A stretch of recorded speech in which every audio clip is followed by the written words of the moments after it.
Bonjour, mes amis. Here we are, bringing you the 9th stop of the FIBA 3x3 World Tour from Paris, France. This time, for the first time ever, we bring you the Pro Tour from one of the most iconic cities in the world. No cap.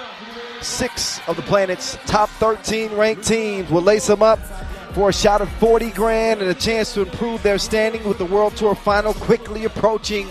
That man in your face is MC Vincent Royer, the best in the biz on the mic. He'll be emceeing this thing, and that's the man with the magic fingers. Yeah, he's got some good things in your ear as well. That's DJ Lass, our official Olympic DJ. He'll be keeping it lit here in our venue for the next couple of days. What's good, y'all? Kyle Montgomery, a.k.a. the voice of 3x3, back on the mic from this increíble city. I guarantee you we're going to enjoy the action in front of us for the next 2 days. But before we go any further, let's get a brief history lesson on the rules of 3x3. To the world of 3x3, baby. It's an exciting new brand of basketball. You got 2 teams of 3 players on the court, and you got 1 player sitting on the bench here with me. Playing on the half court with 1 rim. With the official 3x3 basketball made especially for the fast-paced outdoor game. The first team with 21 points is your winner, or the team with the most points after 10 minutes. You have just 12 seconds on the shot clock, and the clock is ticking, baby. Anything inside the arc is worth 1 point, while anything outside the arc is worth 2. Woo! That's how I do, baby. And once you score, the ball doesn't stop. Offense turns to defense just like that.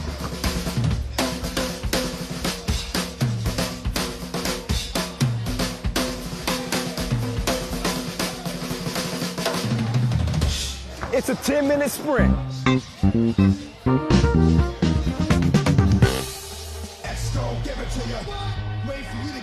Yeah, we play this game on a half court with a 2-point arc instead of a 3-point arc that you see in traditional hoop. Nothing traditional about this game. 12-second shot clocks and 10 minutes to score 21 points. If neither team reaches 21, whoever has the most when the clock strikes 0 wins. That's the name of the game here from Le Carreau du Temple. Yeah, that's right. I've been working on my French. How was my pronunciation, y'all? Their dancing is pretty good. They got to find it. Find the beat. Find the beat. Clap your hands on the beat. All right. Hey, here's who's been beating everybody else. That would be Oob. You can see they won the first 4 events of the season, but we have some other winners. Antwerp, Riga, Liman, they've also joined the winner's circles. We take a look at the World Tour standings right now in the season. Oob is running away with this thing, well on their way to another World Tour final. As you know, the top 12 teams in the standings at the end of the regular season play in the World Tour final. Dr. Strange, man, his player value is crazy. 174 to lead the way, followed closely by his teammate, partner in crime, Dejan Majstorovic. The same could be said in the points scored this year. Dejan Majstorovic, the top 2-point shooter in the league this year. You see our top 3 scorers with DeMeo Vanderhorst of Amsterdam cracking the top 3. He's averaging 7.5 a game. Strainia, the number 1 ranked player in the world. Dr. Strange, we will see him in full effect today as they will get back to action after taking the last couple of Masters off. And here's your women's rankings as well. Credit to Canada, who won the Women's Series final this year, Michelle Plouffe. I promise you, I'm going to have a nickname for her by next year. She is an absolute, just a special player. Here are the groups as they have been solidified. You saw the qualifying draw. You saw Jeddah make their way into Pool C. They'll be balling with Vienna and Paris.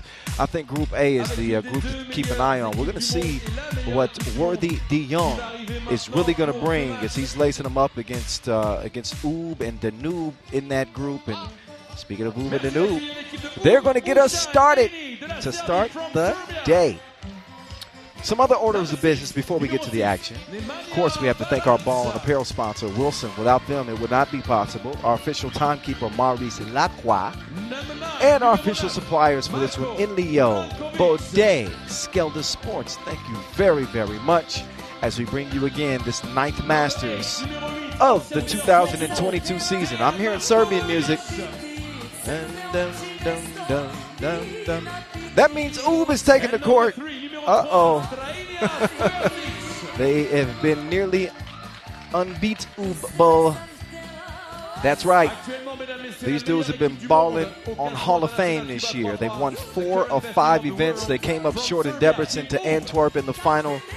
We have not seen them since then, but they are the #1 ranked team in the world, and they are back at it.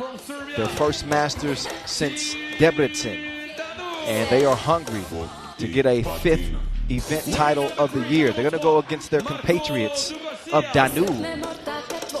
Some familiar faces in 3x3, make no mistake about it, as they will take the court now and try to pull off what would most certainly be a shocker to start the day. But these dudes are no strangers to 3x3. Goofy's out there. The Hulk. I told him that before the game started. Oh, am I going to get the 2017 version of the Hulk where he was coming through dunking on everybody's head? We'll find out. He's joined by Nikola Vukovic. Well, no, that is him. That's Boofy. Bogdan Dragovic, Vic Obradinovic, and Marco Dugosia. Yeah. Mr. Dookie. What's up, Dookie? So, we'll do the coin flip. That's how we start the action, as always. Y'all know that. Whoever wins the coin flip typically take possession to start the game, but it's not guaranteed. There's Vlad and Marcos, our 2 officials that will get us started here in the main draw. Thank you guys for watching. We certainly appreciate it. We would appreciate it even more if you gave us a follow on social media at FIBA 3x3.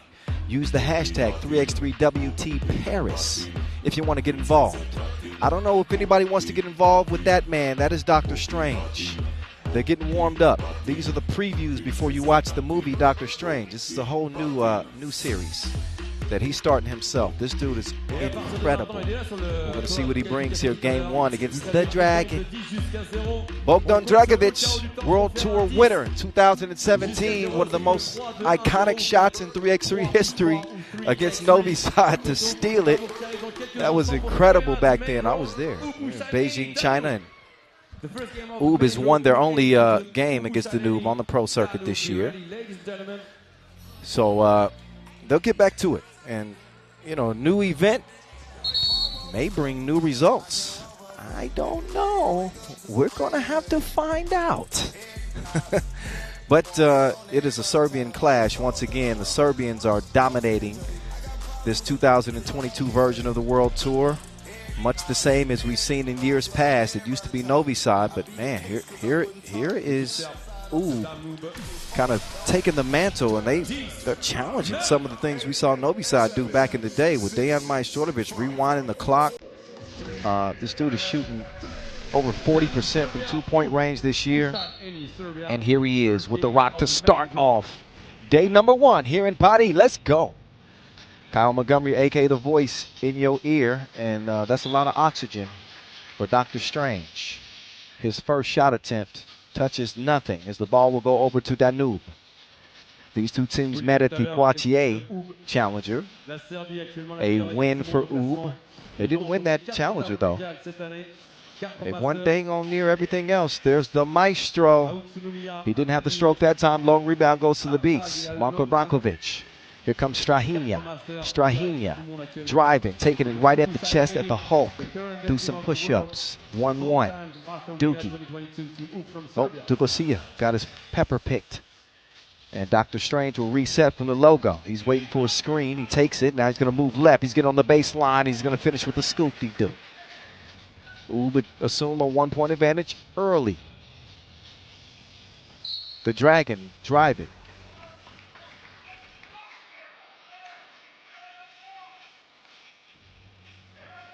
Merci beaucoup. Here we go. Back to it. There's Obradinovic will drive. Obradinovic. Oh, boy. Obradinovic is tough. Don't sleep on Luke Obradinovic. 32-year-old, ranked number 22 in Serbia. He can get to it as well. Obradinovic with 8 World Tour games under his belt. He wins about 50% of his contests. He's hoping to shoot better than that percentage at the line. He's going to release and he's going to knock it down. Count that. It would have been a lane violation, but it won't matter because the bucket counted. The maestro. Over to Branquilla. Branquilla to Nim Diesel. Nemanja Barac is going to finish. And he seems to have regained the muscle that he lost. Got sick for a minute. But he's back at full strength, so it seems, although he couldn't get that block underneath. 4-3, Danube, okay. Branquilla, you want to talk about somebody shooting. I know he missed that one, but you want to talk about somebody shooting the 2-ball well this year. Marko Brankovic is shooting it just under 50%. Meantime, it's Doogie to the crib.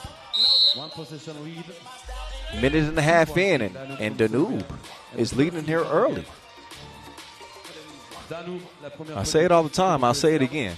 3x3 games are not won in the first 5 minutes typically. It's the final 5 minutes. And that's when Oob steps their game up. Look at Dr. Strange navigating his way through the paint. Finishes with the lay plus the foul. Strahinja Stojic. He could be on a crash course with his brother. Stefan Stojic, Mr. Robot, hooping with Team Vienna. We'll see them in Group C. As you know, the top team from Group A meets the number 2 from C. The number 2 from A meets the number 1 from C. Same for B and D. So we might be seeing those teams day 2. We don't know. We'll find out. This story is still being written. The Dragon. Oh, nice little kiss off the square as the Noob continue to keep Oob at bay, but they cannot contain Dr. Strange. He's up to his normal sorcery.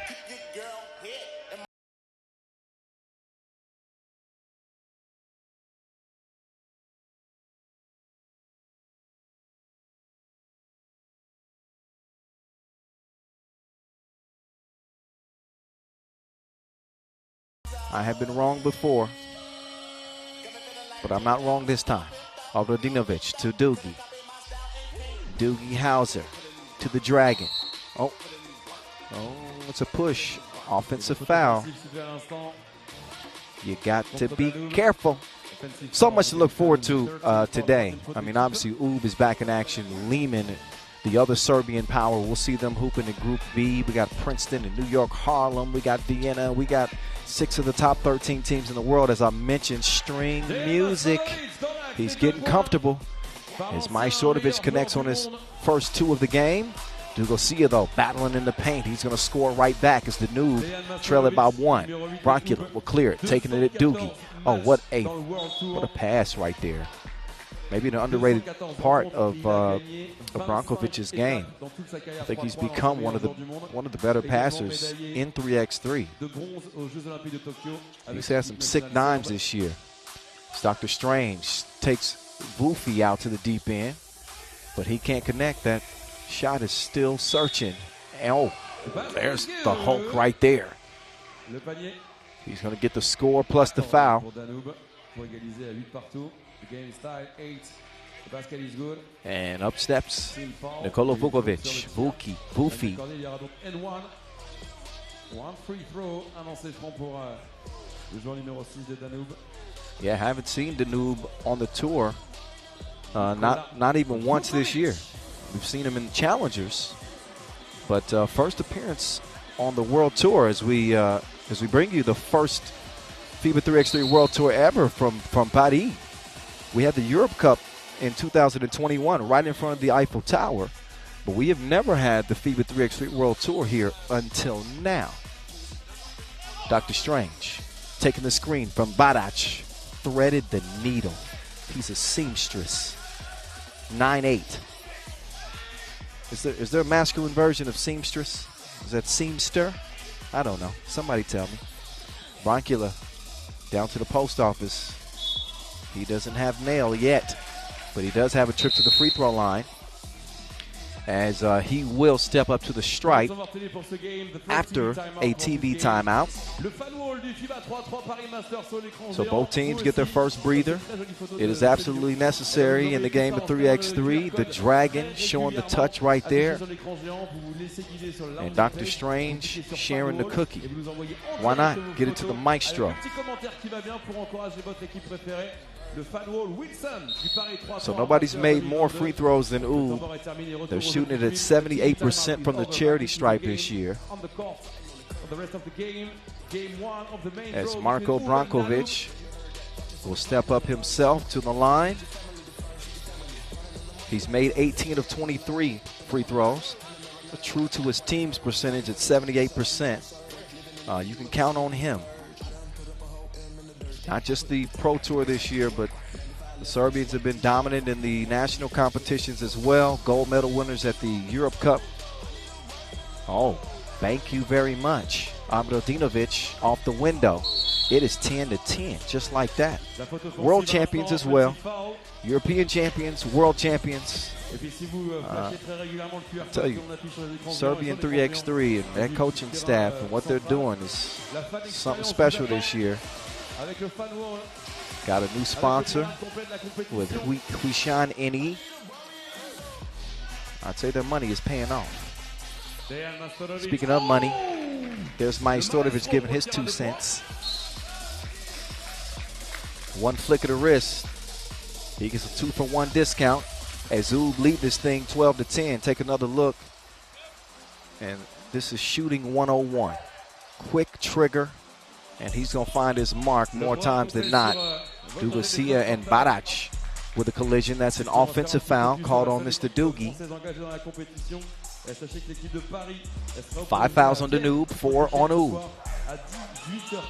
Full A action to start the main draws. Dr. Strange gets in his mix. He sets the table, and Barac devours it. This dude is sneaky.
Doogie working some 2-man action to Vu.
get rested up for the tail stretch of this season.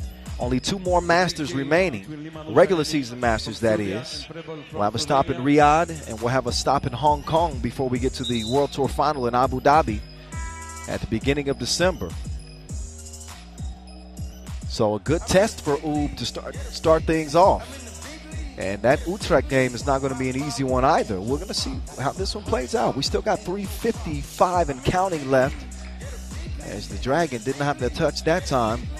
Broncula, he confidently shoots that one. He's got a 2-piece with no biscuit. That's how he likes it. 18-17 as Oob have retaken the lead. Oh, the Maestro couldn't get to that one. Now we're all even. 18 all. Barac turns the corner. Oh, they're going to leave Broncula open. You can't do that. That's going to cost you double. 20-18. Game point, Oob.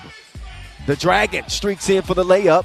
This thing ain't over with yet. Oh, but a foul on Doogie. Fortunately for them, they had 1 to give. Now they have no more to give as each team has 6 fouls. Make noise.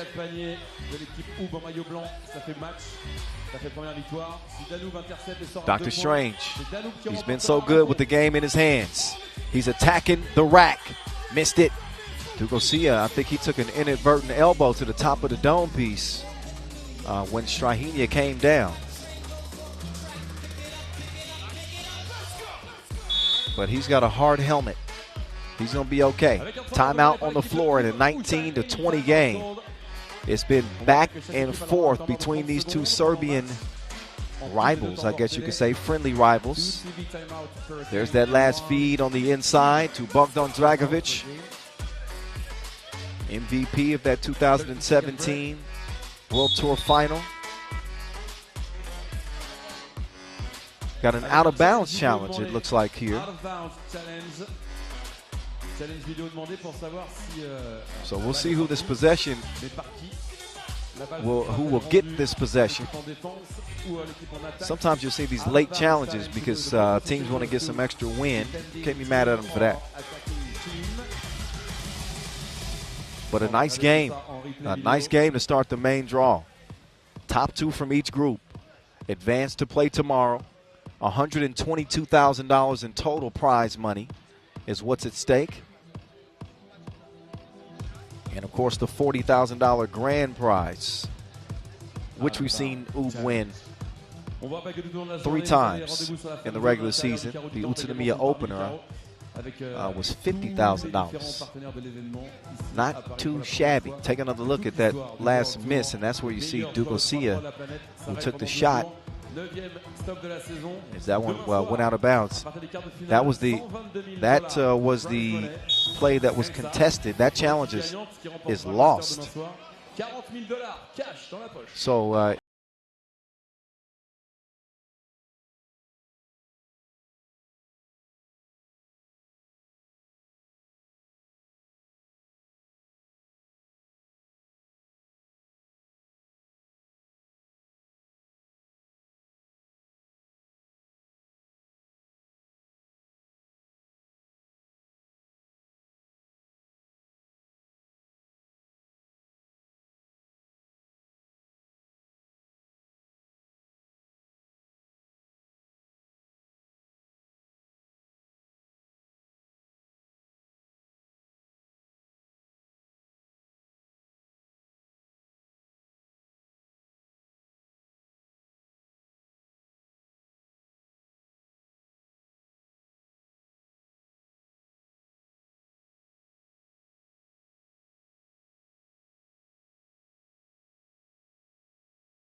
Buzzer beater at the line.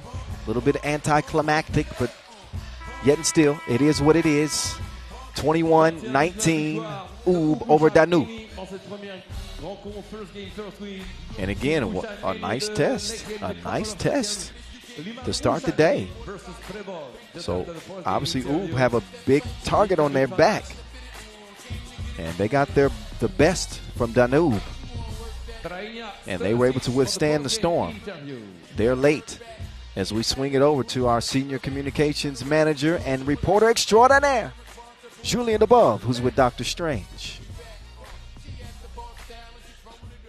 We knew it would be a very hard game. At the end of the day, 3 of these players have won the World Tour before.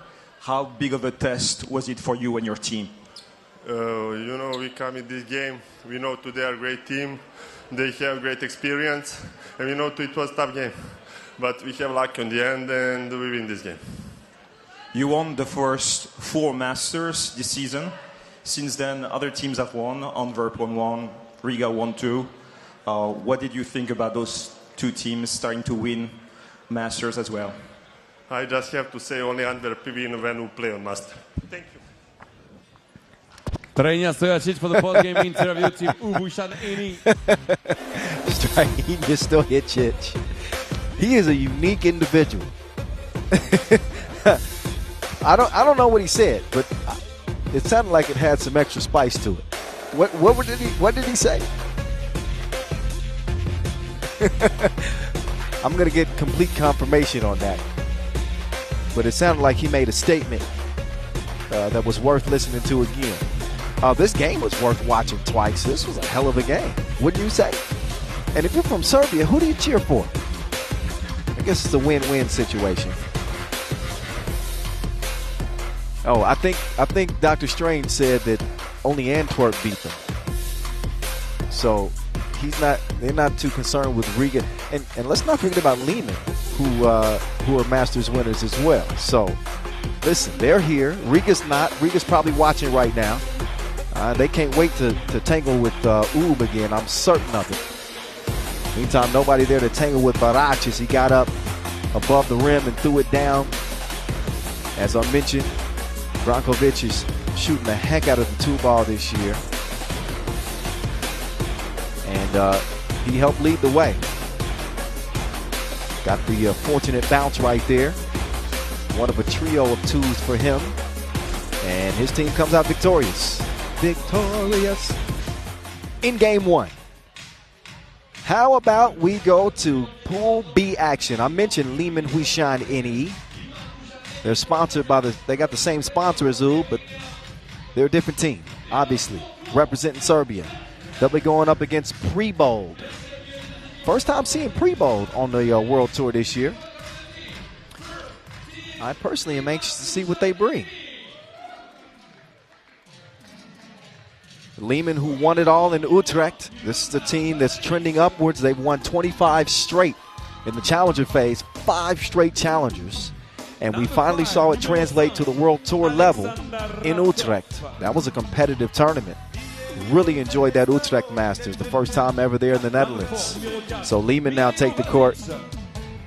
They got their squad fully intact. Miroslav Pajšajlić, a.k.a. the Hitman. Alexander Radkov, who was number 2 in player value in Utrecht. Of course, the Manimal, Mr. Consistent himself, Mihailo Vasic, and the MVP of that Utrecht Masters, Slimmy Automatic, Stefan Kojic. That is their 4-man Serbian crew. More Serbian music blaring through the speakers. Prebold will now take the court now. Let's not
Shout out to Alexander Ratkov as well. He played extremely well. I mentioned he was number 2 in player value in Utrecht.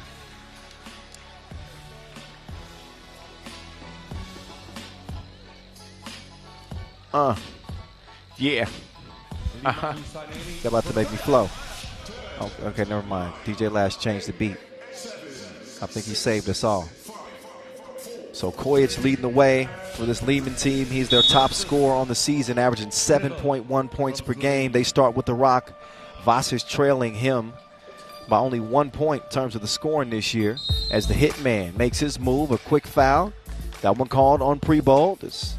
They'll try to settle in defensively here. They know that Liman is a downhill team, constantly on the attack. Got one of the most dominant bigs in the game in Mihailo Vasic, who was also a world champion and European champion this year. Oh, the spin move. Pajsilic will kick it out to Vasquez. Vasquez has that 2 blocked. Hasn't hit many 2s on the Pro Tour this year. Et demain, les quarts de finale de la 9e étape mondiale. FIBA 3x3 Paris Masters 2022.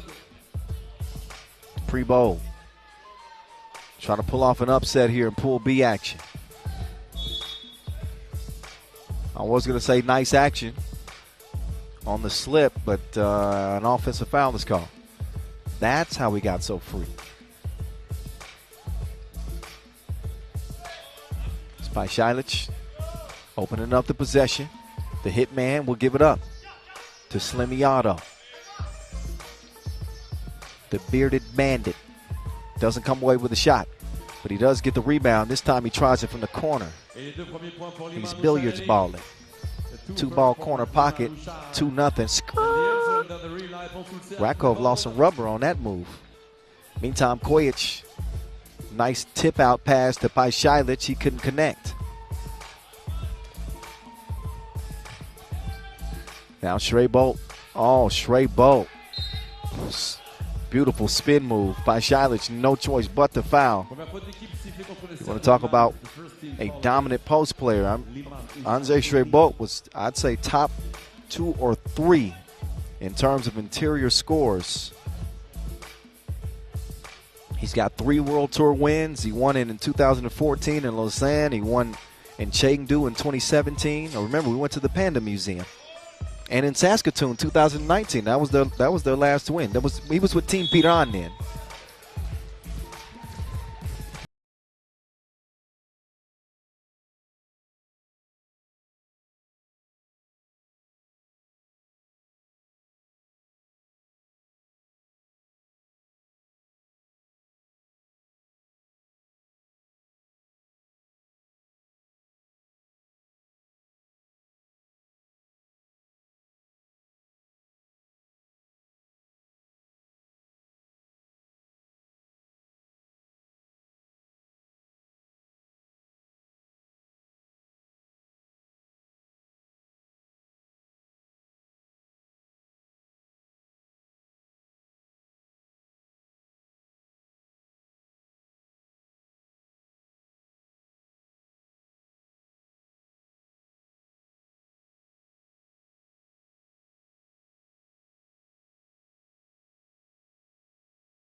The hitman, though, he drives and scores and makes good on that miss. He's going to have a chance for 2 the hard way.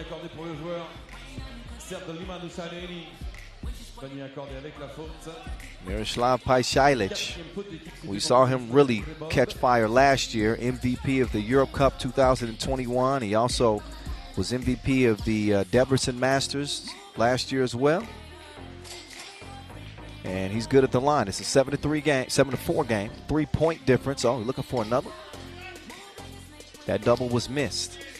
Vasquez quickly gets it over to Slimiotto. Slimiotto, he's not automatic. Not that time. He'll reload as they try to hold off the drive here from Prebold. That layup is missed. Prebold. Oh, he drew some contact beyond the 2-point arc on Kojic. Kojic can't believe the foul. He's going to walk that off. As Prebold is back up. Buko.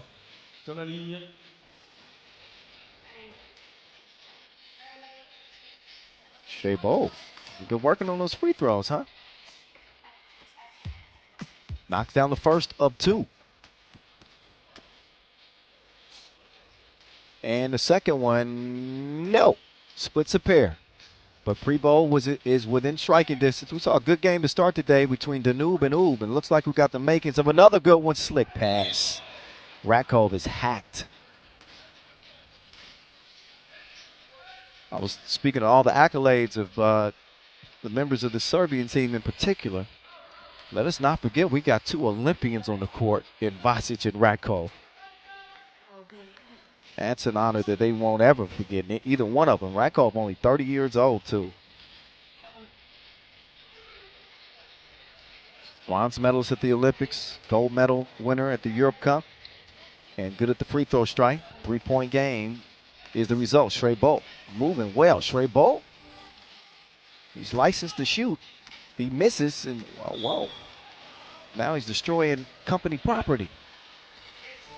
Somebody's going to have to fix that camera.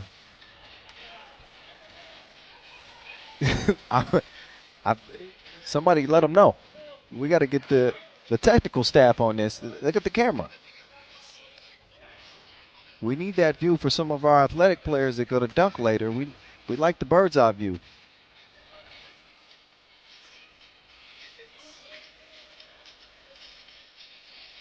So Prebold, don't ruin it for everybody else because I don't think he's dunking. So that camera's going to have to be adjusted at some point later on. Right now, we're going to get back to it. I don't think they're expecting any dunks in this one. Oh, nice feed. Rakov takes it and lays it in. 4-point difference. Oh, Kojic nearly came away with a steal. Instead, it's kicked out. Jordan Boyko. 2-piece swish. It is 9-7 as a result. It's Rakov.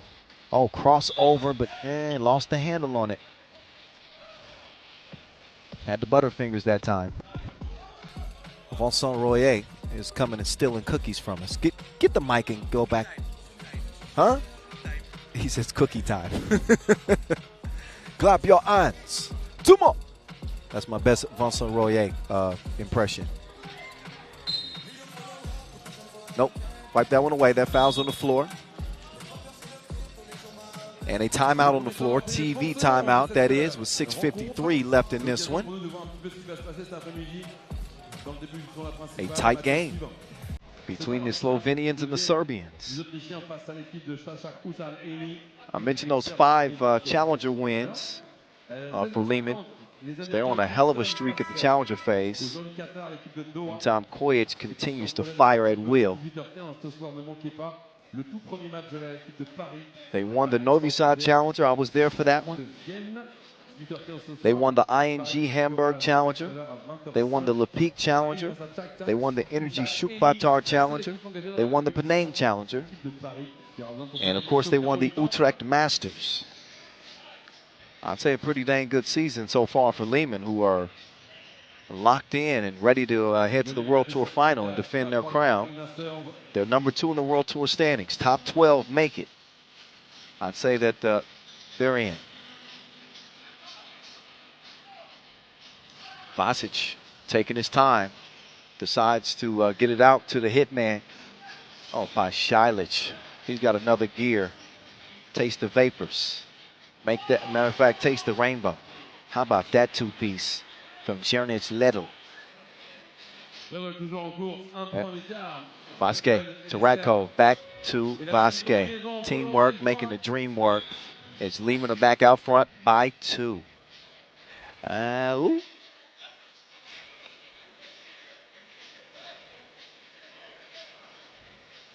So Paris has been good to a couple of the members of Liman who won the Europe Cup in front of the Eiffel Tower here in 2021. An unforgettable tournament that was.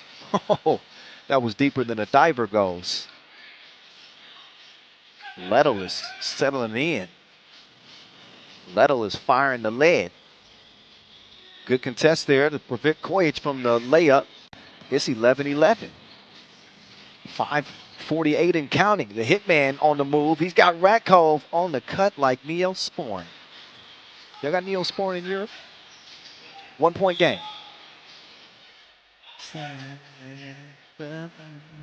Et la quatrième faute d'équipe déjà, sifflée contre All right. Liman. Full team foul against Liman. Liman with 4 fouls and Prebold with 5. 7 puts you in the penalty, and Prebold will operate from the left elbow. He takes his time. He'll hand it over. Oh, what a shot. That was crazy. Zig a habit. He's going to try to make a habit of that.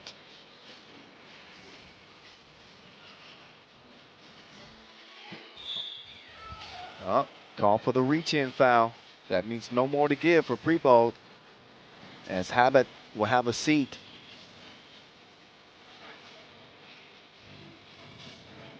Kojic now starts the possession.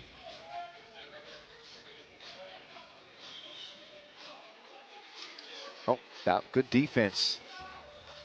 As they take the cookies, can they put them in the cup? Tough layup attempt is missed. Oh, Faker. he had him looking to another land. Kojic, that ain't even right. 14-12. Oh, deep stroke. Andre Prebold. 14 all.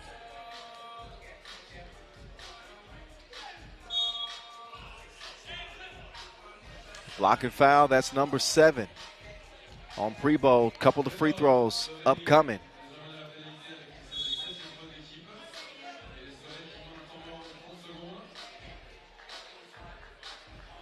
TV timeout time, and let's look at that bomb. Just dropped from way out there. Andre Prebold getting the feeling. And what touch on that finish right there. Ziga Habit.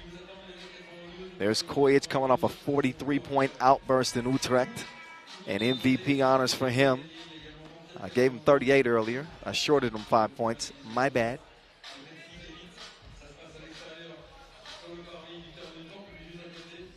Alexander Ratkov, who was a top 10 scorer in Utrecht. He averaged 4.8 a game. That point at the stripe gives his team a 1-point advantage, and he connects on both.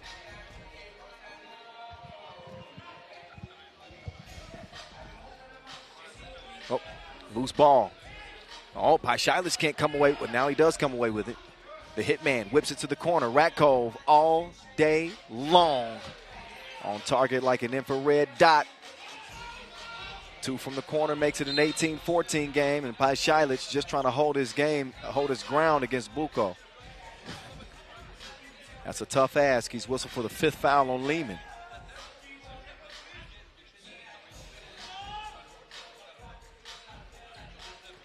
Back to work they go. It's Habit. Runs into some tough defense there from Paishailis, who poked it away. They'll have 7 seconds to operate as they'll reset top of the key. Jordan Royko, back over to Habit. Habit attacking, comes up empty. Got 2 men down. That foul called, I believe that's called on Habit. Yeah, it was. So Prebold making matters worse for themselves, as they'll put the hitman back on the stripe. They'll get a couple of freebies here. Paishailis, first of 2. Money. So Liman looked to be closing in on win number 1. Second stroke is true. Game point Liman. Prebold again. So Prebold out here playing double Dutch. And he got Prebold within 4. Kojic could put it away. He gets it over to the Manimal. He lost the rock. Prebold going for another. That time he touches absolutely nothing. The Manimal to Slimmy automatic. Slimmy up top, Paishailis. And he didn't have the range on that one. Came up short, TV timeout with 3:40 to go. Game point for Liman as they look to deliver the kill shot here and put Prebold away. We will see. Pool B action in front of you. In case you're just joining us, we appreciate you. Kyle Montgomery, a.k.a. The Voice. I'm here with you. Get comfy. I'm going to be yelling in your ear for 2 days. 2 more. Okay. Prebold, defended by Vasic from the logo.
.3x3.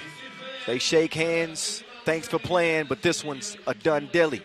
21-18, Liman over Prebold to start Pool B action. So both the Serbian powers come out victorious to start the day. First Ub, now Liman. Alexander Radkov is standing by after his team wins it by 3. Let's hear what he has to say. I'm sure he's feeling pretty confident as I get over to Julian Dubov. Oh, wait, he's not ready yet. Now he's ready. The camera's there. Now, over to Julian and Alexander Radkov. Alexander, this team made all their shots. They made it a difficult win for you, but the way you've played the last few months, there was no way you were going to lose this game. Talk about how great you've been playing on the World Tour and in Challengers. Yeah, lately we've been playing very well. We train hard, and you can see that on the court. As you said, it was a really hard game. They made some shots, and it's not easy to play against a team who scores a lot of 2 points. We won, and we are turning to another game and hopefully advancing to tomorrow. On a personal basis, you're back in Paris. Last year you were here. You won the Europe Cup in front of the Eiffel Tower and a lot of Serbian fans. How many good memories does it bring back to be here in Paris? Definitely a lot of good memories. It was one of the best tournaments I ever played, especially in front of our people. So hopefully it will be the same on this tournament too. Good luck. Thanks. A very calm and cool Alexander Radkov. This team expects to win when they step on the court. And obviously it was not an easy battle for them to pull out. But they were able to pull it out down the stretch against Prebold representing Slovenia. Each team knocking down some big shots in this game. I think the foul situation late factored in. But the X factor for Liman was Stefan Kojic yet again. Saw the 2 from the corner. The Manimal woke up on beast mode. He was feasting in the paint. Vasic was clutch at the line. Meantime, Andrzej Prebold destroying cameras. Vasic using that quick step. And Liman again looked like they're in form. They are certainly trending in the right direction as we head down the final stretch of the season. And defeated a strong Prebold team. Radkov can shoot those 2s as well. And they had their full complement of players. Forget about that air ball. It was a good game for Miroslav Vasic for the most part.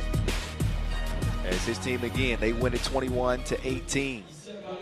We are moving on to Pool C action. Up next, Vienna with Mr. Robot and company going up against our qualifying draw winner, Chachak. out of Serbia. So the Austrians and Serbians will do battle here next.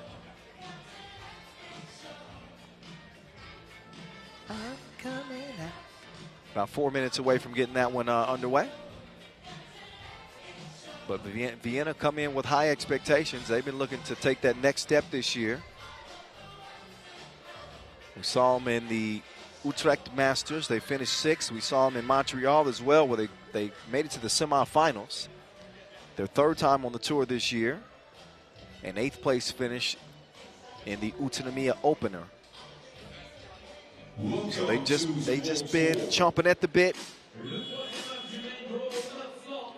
Just trying to get to the top of the mountain for the first time. Don't sleep on Chachak and Andrew Kelly. Did you see what Andrew Kelly did in the qualifying draw? Go to @FIBA 3x3. Check out the IG. I'm sure we got some highlights up by now.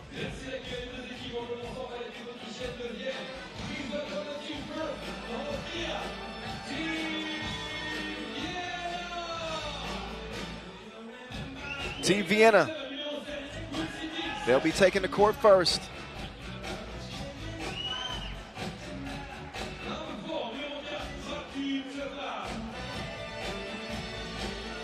There's their new addition, Quincy Diggs. Big body, good shooter. He's learning the ins and outs of 3x3. He's joined by Matthias Lenortner, sharpshooter from beyond the 2-point arc. Martin Tramal, who's an absolute madman. And Mr. Robot, Stefan Stojicic. 3x3 great. Look at the intensity on Stojicic's face. That dude is ready.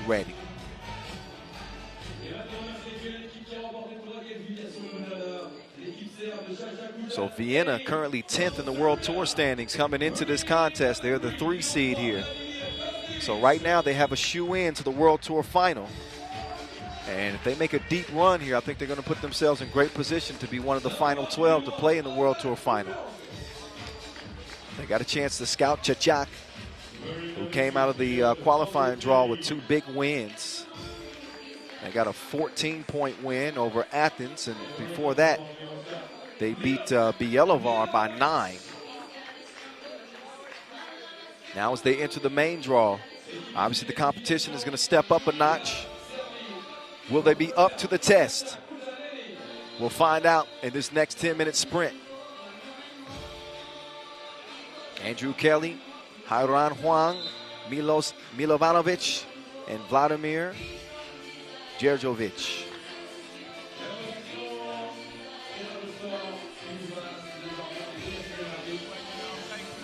Djordjevic, my bad.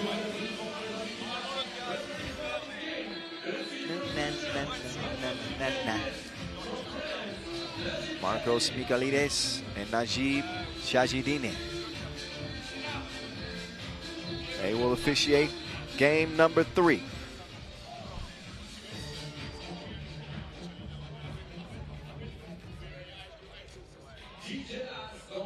There's Stefan Stojicic, Mr. Robot himself.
I think Andrew Kelly likes Earth, Wind, and Fire. But Nortner likes the ball. He'll take that. Over to Mr. Robot. And a foul, Gray. Trying to fight through that screen. That one whistling on Milovanovic. He's defending Stojicic. Stefan with the step back. He's licensed to fire. He misses, but he cleans up his own mess. Kelly setting the screen.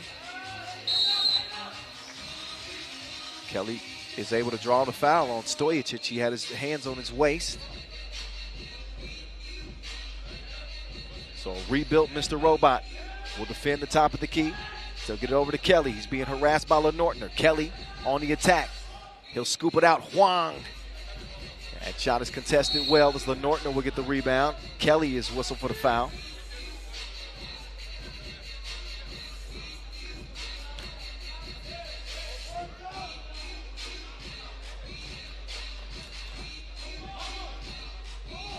There's Chachak. We'll try to hold off Vienna's attack. Man down. And the two is drained by Mr. Robot. Foul off ball. So a lot of activity early in this one, as both teams have picked up a couple of fouls apiece in the first minute.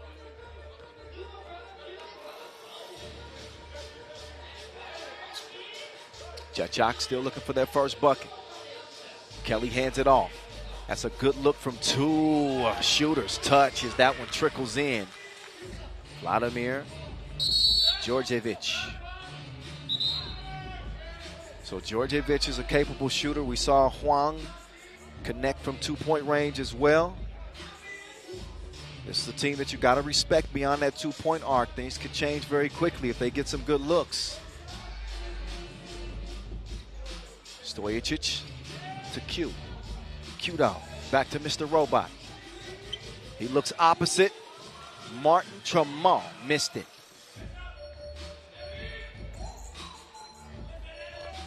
Kelly sets the screen. He'll slip. They go up top. Kelly.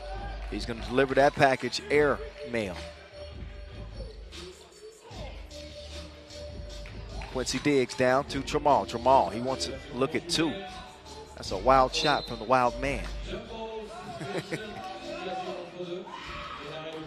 That ball is still stuck. It's like it has some glue on it. That ball is undecided. Let's get it back in play. I just started, I couldn't find Martin Jamal's Instagram account, but I'm glad that I did. Marmax12. It might be the most lit 3x3 IG account that you were ever going to find. You should call him Buns of Fire. When you follow him, you see what I mean. He's a crazy man. 4-4. That tie is now broken thanks to the score from Milovanovic. Tremont winds his way beyond a two-point arc. That pass is broken up by Huang. That'll leave 4.5 seconds left for them to get something up. As Chachak lead this thing 5-4 at the start. Diggs. Oh, that's a collision between two of the Chachak players. I think that's Kelly and Milovanovic who crashed into each other.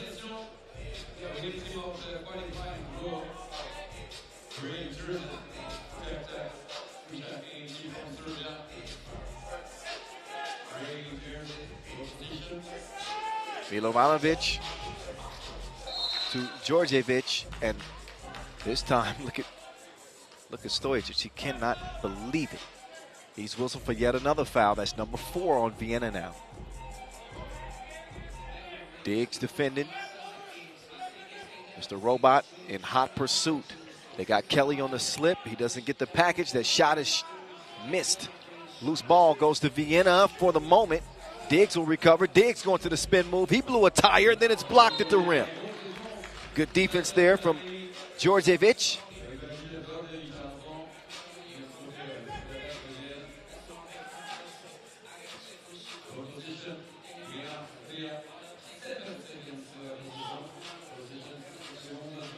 Mr. Robot. That one rolls off the rim. And another whistle on Vienna. They got one more foul to give.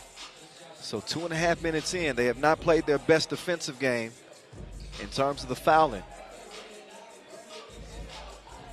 Jacek looking to add to their 1-point advantage. Kelly, he's going to attack Lenorton here. Kelly, he's a lefty, but he leaves that possession with no score. Diggs drives and kicks. Lenortner, no. Huang, he'll corral the rebound. Kelly with good position on the inside, but he's called for the offensive foul. He was trying to throw Lenortner out.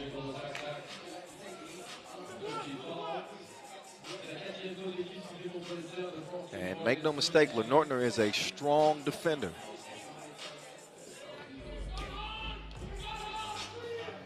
Lenortner now, he looks opposite, left wing strings.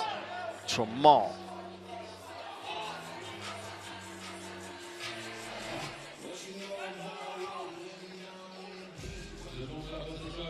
That's a good drive right there. Nice lay. Djordjevic is going to get it to go.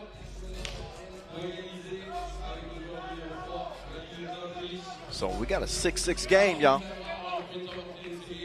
First break in this 10-minute sprint.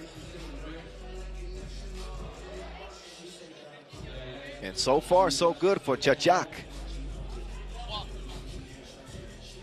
They found ways to score on the interior, as have Vienna. Obviously, Vienna is the more experienced team. Martin Tramal, he's unloading the clip. That's a good sign early for them. I think a fitting nickname for Martin Tramal would be the Maniac. Martin Maniac Tramal. This dude plays like his hair is on fire. He's everywhere.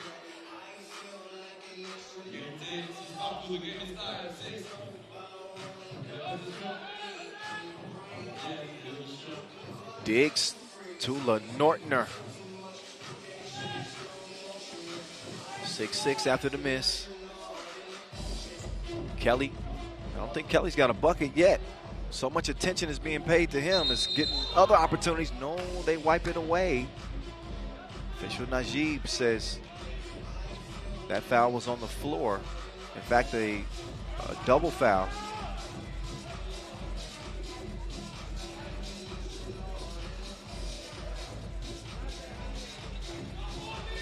Diggs sets up shot from the left wing. Diggs lets it fly, but his stroke was broke. Approaching 6 minutes.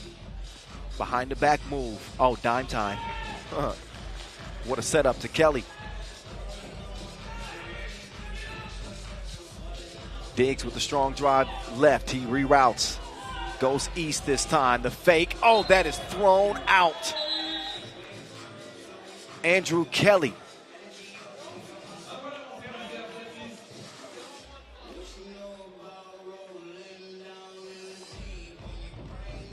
(7-6) Jacek.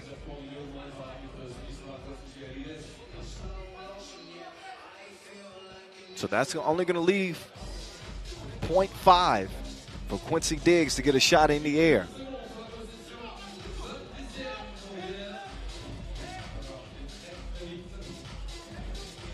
Diggs does touch the iron. Mr. Robot, patience pays off. Bump and the bucket.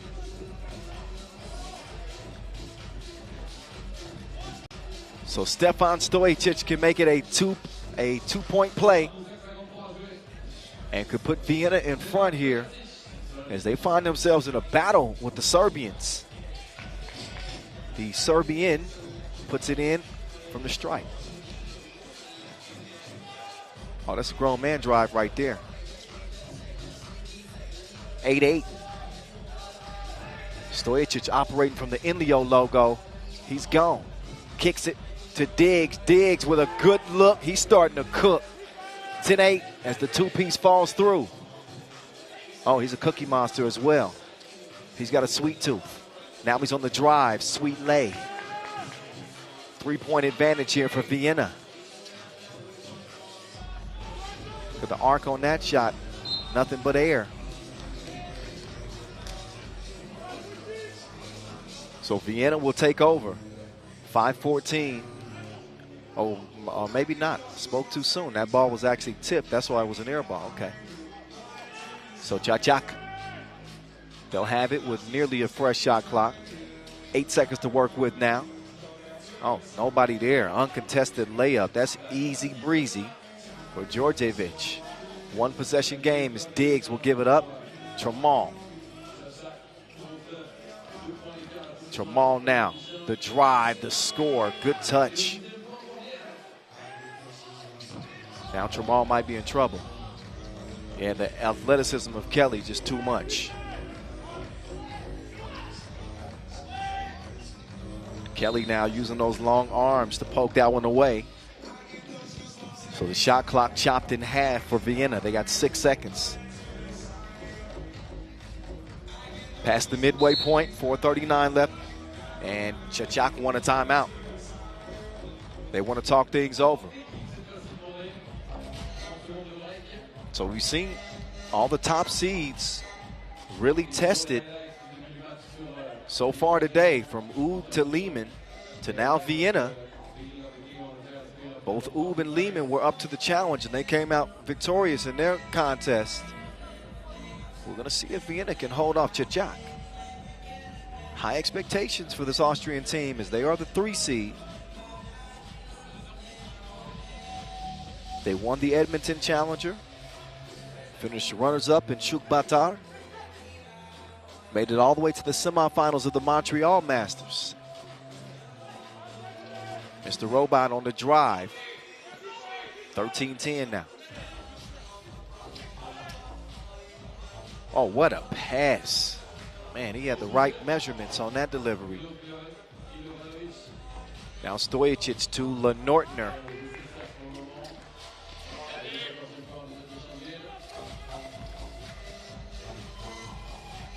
That was some good defense there from Tramal. That contest prevented the layup. Mr. Robot made his move. That ball is out off of Gray.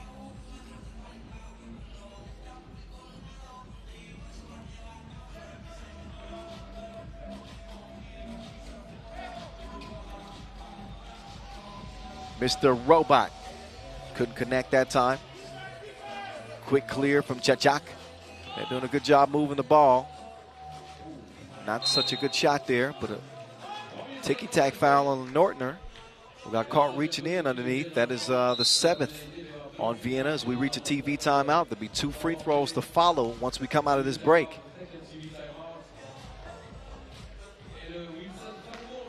So this action coming at you from Le Carreau du Temple here in Paris. As we are just beginning the day. Kyle Montgomery, a.k.a. The Voice, in your ear. If you want to follow me, you can. At 3x3 The Voice.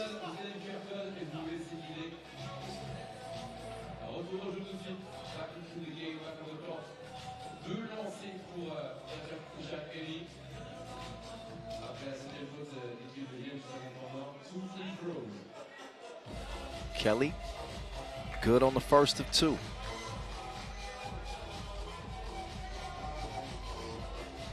This lefty is legit, but he does not make the second of a pair.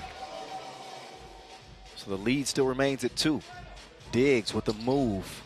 Got the space, but couldn't give him a taste. Kelly, he wants somebody to get open. Finally, somebody gets open. It's Milovanovic. Milovanovic, oh, he twisted his ankles. Oh, look at the rebound here from Mr. Robot. So rocket boosters. Ooh, Stojacic. That dude is stronger than ammonia. So he draws the foul. He'll have 2 free throws as a result. 4 years ago, Stojacic would have banged on his head, I'm telling you. Could be a 3-point play. This could be a turning point in this game. Vienna with a 3-point advantage with 3:20 to play. And if Stefan Stojacic can connect on both of these free throws. That's going to give his team a ton of confidence as we head down the final stretch of this game. So Stojacic is good.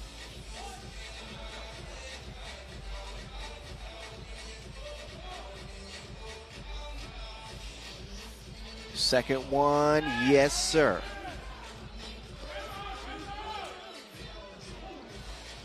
Deep two. Nothing but you know what. Air.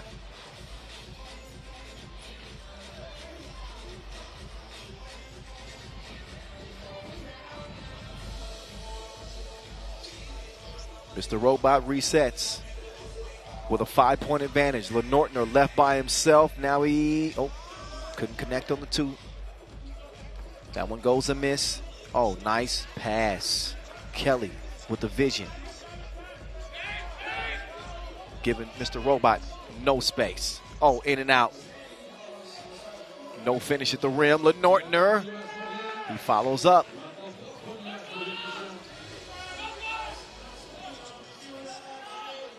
Kelly all alone.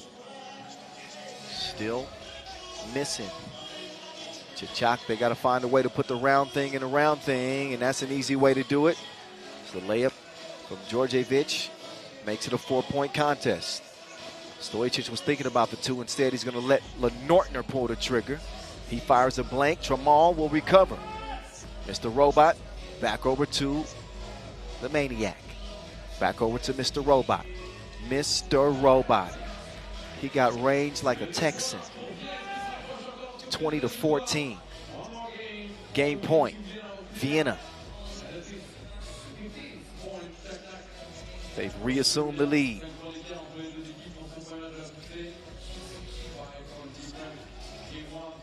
LeNortner, one-legged fader, missed it. Tramal will recover. He's going to chunk the deuces, and he's going to say peace out to Chachak. 22-17. Vienna pull away late, and they get it done over Chachak. So far today, it's been chalk. The 1, 2, and 3 seed all come out with dubs. And Mr. Robot is pumped up as he's trying to inject some energy into his squad and having a few words, actually, with Chachak players. Mr. Robot is wired. Let's look back at the highlights. Now they have our third contest of the day here in Group C action. Chachak was game for the better part of this contest. Made a game of it. Until late. Georgia. You knew that the competition was going to be a different level from the qualifying draw, and it proved to be that way. As Mr. Robot, he got the scoring started and continued to stay in his flow from deep. Chachak had some answers for him, though. There's Kelly showing some of that athleticism. Tramal giving us a wedgie. I'm not sure how that made the highlight. But he did show us that he could actually make one as he knocked down the two. Again, Mr. Robot, this dude he's got a sweet tooth everywhere like KFC. On the drive, sweet leg. Rebounding, shooting twos, getting to the crib. As was Djordjevic for his squad. A 3-point game, and this is where things started to turn a little bit. Kelly split that trip to the line.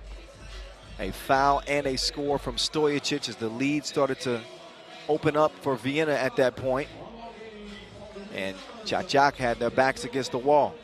Mr. Robot showing Andrew Kelly some love.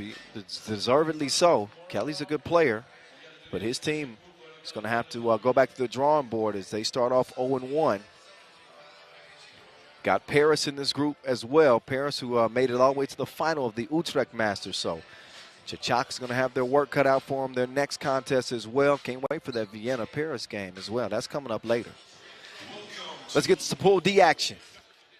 Princeton, one of the 2 American entries into the tournament. They'll go up against Doha QSC, who we just saw in Cebu. We didn't see them pass the qualifying draw, though. Yeah, well, actually, we did. They made it out of the qualifying draw. They did not make it out of day 1. They got another chance here in Paris. Will they show their mettle this time?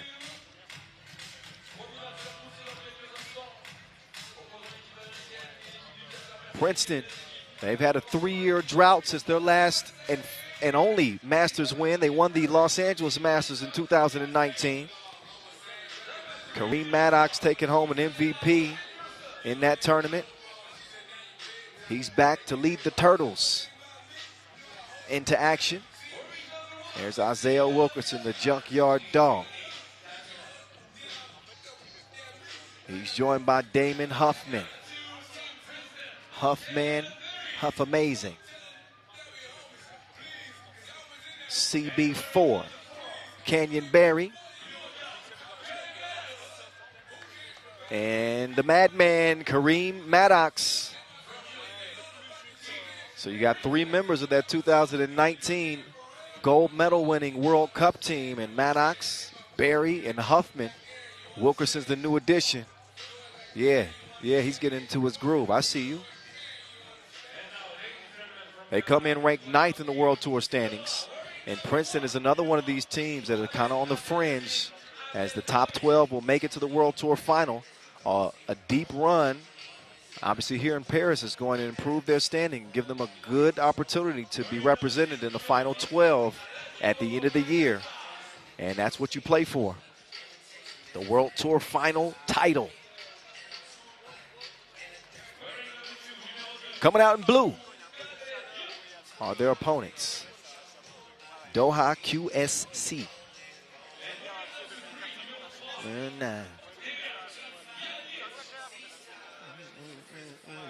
I've been losing friends in front of peace. Sounds like a fair trade to me. Drake be spitting, don't he? Anyway, that is Doha QSC. Like this squad, Diop, a big with some skill. Got some bruisers on this team. They're not afraid to mix it up with you. Still a learning curve, I think. Obviously, seeing that team in Cebu and not coming out with the results that they had hoped for.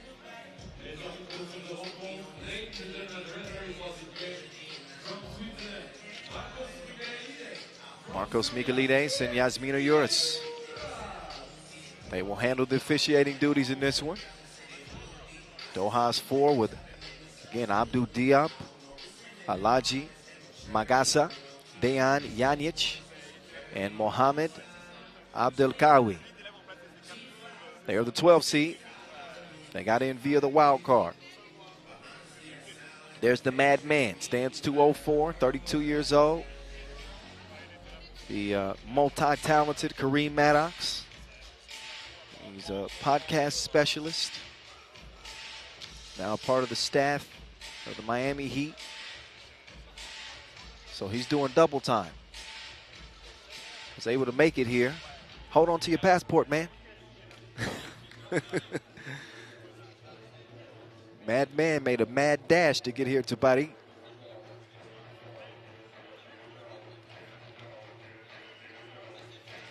.6'8" star, former Princeton star, will look to lead his squad to victory to start things off in Pool D. So here we go.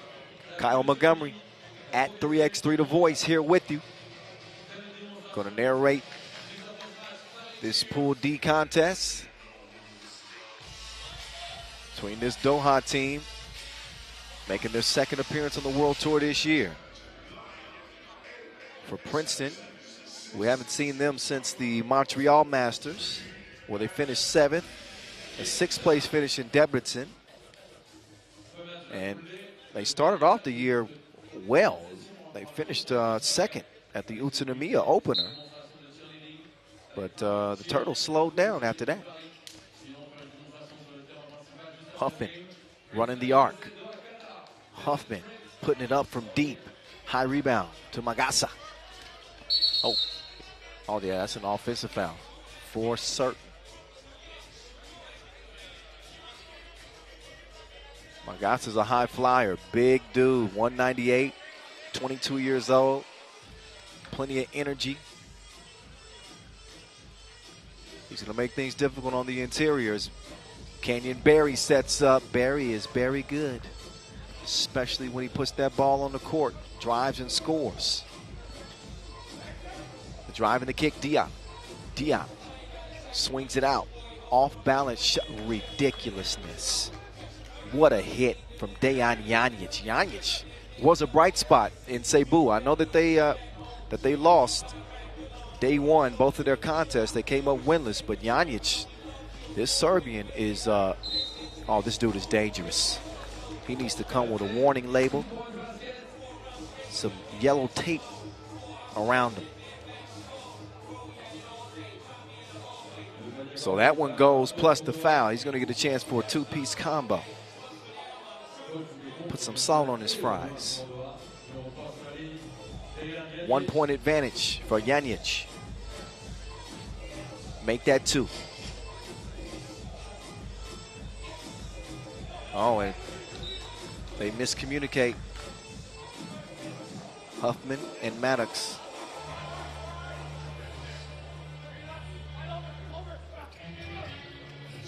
Here's Janjic. Oh, Janjic creates some space. This dude is going crazy right now. Dejan Janjic with the one-legged strike from the corner. That's another Luka special. Huffman's going to answer. He gives his 2 cents. 7-5. Do they practice this shot in Serbia on a regular basis, this one-legged? It's crazy. 2-point difference. They got to get it to the hot hand. Oh, this man is having a scoring spree. He's getting whatever he wants. 3-point advantage as Maddox will take the feed. He's hacked by Janjic.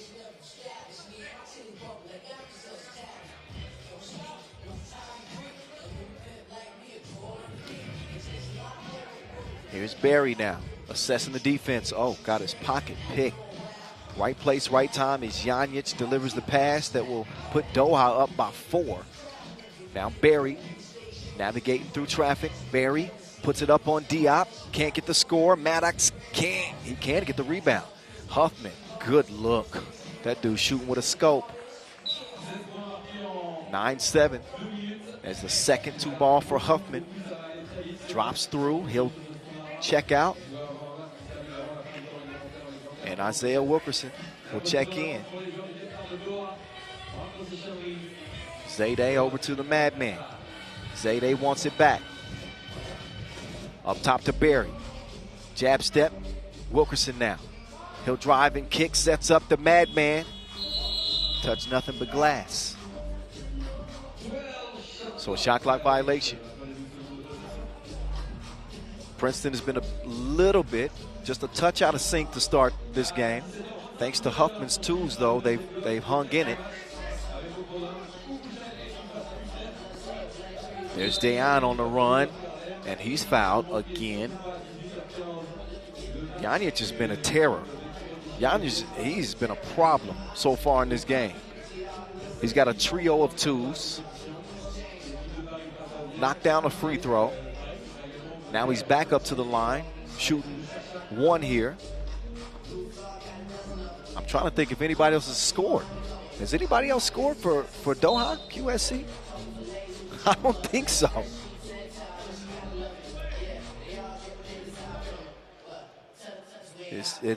Apparently it's Dejan Janjic against Princeton. Zayde whips it to the left. Oh, that was a good idea. But the execution wasn't there. It's Huffman fires that one out of bounds.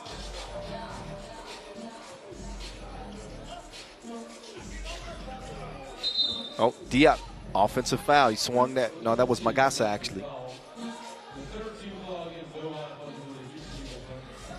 I'm digging the 13s. He's got the tangerine and white colorway on his feet. I might need to borrow those. Maybe not those. They probably smell a little different than I'd like. Oh, my goodness. 2-piece combo. Huffman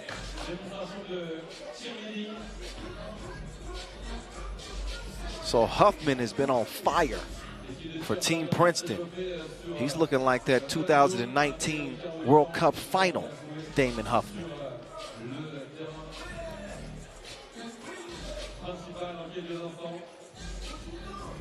So he's going to finish at the line. 3-point play for Damon Huffman. Huffman picks up a silly foul there. He acknowledges his fault. It's the team's fourth. But we've seen really a nice one-man battle for each team. It's been Dejan Janjic again. This dude is scoring on repeat. It's a rerun. Every possession, this dude is scoring. Same thing for Princeton, although Huffman does miss that one. But talking about some outstanding individual efforts from both Huffman and Janjic in this game. Oh, Magasa, that touched nothing. And the shot clock violation. 10-10 game. And a TV timeout with 6:45 left. It's been the Huffman and the Janjic show. Which one of these top guns is going to lead their team to victory? Take a look back. I mean, no hesitation, just a quick draw straight off the holster. The double shot. And then Huffman, he's been knocking down shots like happy hour. He's been knocking down shots like his last call. They call his number, and he's calling two. 10-10, 4 fouls apiece. 6:45 left in this first Pool D confrontation.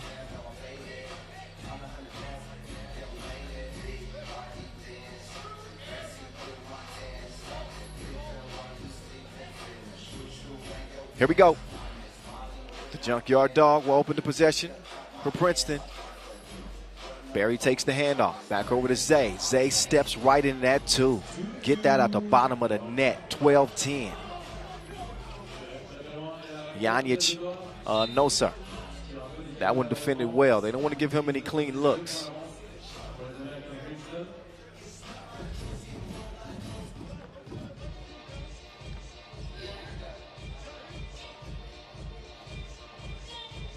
Oh, Zay, same spot, different result that time. Front rimmed it.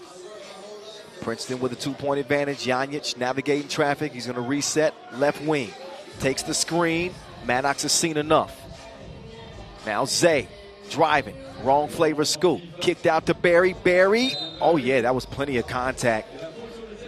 Janjic slapped him a 5. And is going to send him to the free throw line. And now we get a look at the traditional underhanded free throw. Oh, every time I start talking about his free throw shooting, I jinx him. But the Barry family, for the most part, shoot him like this. His dad, of course, NBA great Rick Barry. Yeah? That was not a great trip to the stripe. He missed 2 in a row. I don't know if we've ever seen that. Dejan Janjic on the drive with the lay. 12-11 Barry. Muscle milk.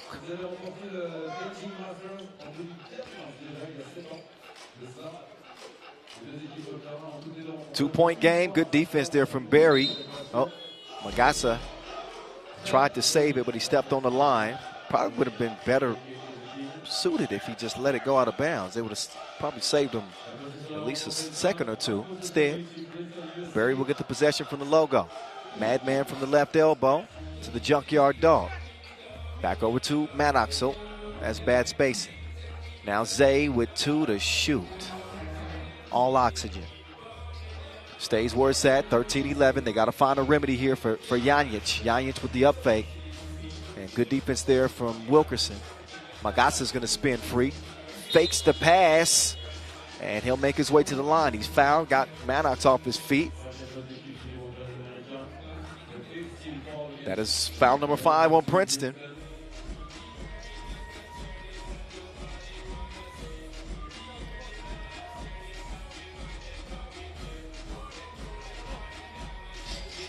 And he cashes in. 1 point lead for the Turtles. Oh, Wilkerson. That's grown man stuff right there.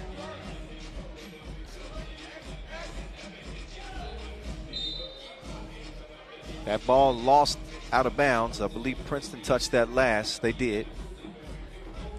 5 seconds as the Americans make a substitution. Huffman's in. Maddox is out.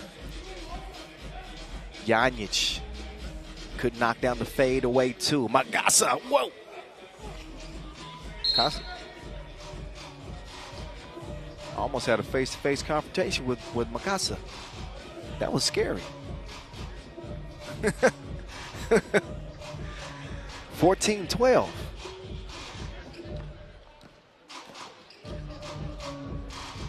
That pass deflected. Magassa will come try to get some space for Janjic. Janjic, another bucket on the bucket list. So Janjic is easily in double figures right now. This has been one of the more impressive individual scoring efforts of the season so far. And again, who else has scored? I think Magassa's got a free throw. But look at this dude. He is everywhere like Adams.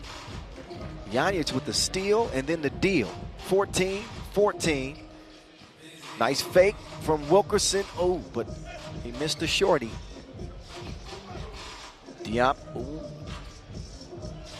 Janjic is going to track it down. Janjic going to work on Wilkerson. Oh, but he carried it. Got caught on his hip.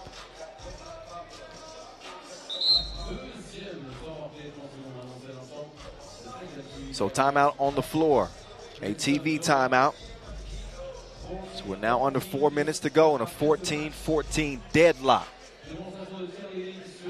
Take a look at the Dejan Janjic show. This 26-year-old has got a bright future. Canyon Berry bringing the strength on the drive, as is Isaiah Wilkerson. Janjic doing more than just scoring. He sets the table for Diop there. So Diop's got to score, Magassa's got to score, but Dejan Janjic has done everything else.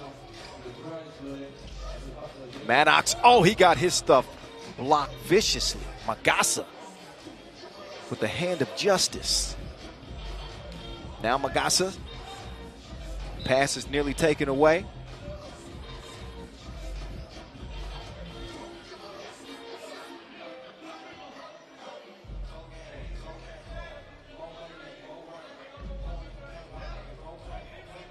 .340 to go. Janjic making the move. Oh, he had him lost in the sauce. FaceTime. 16-14.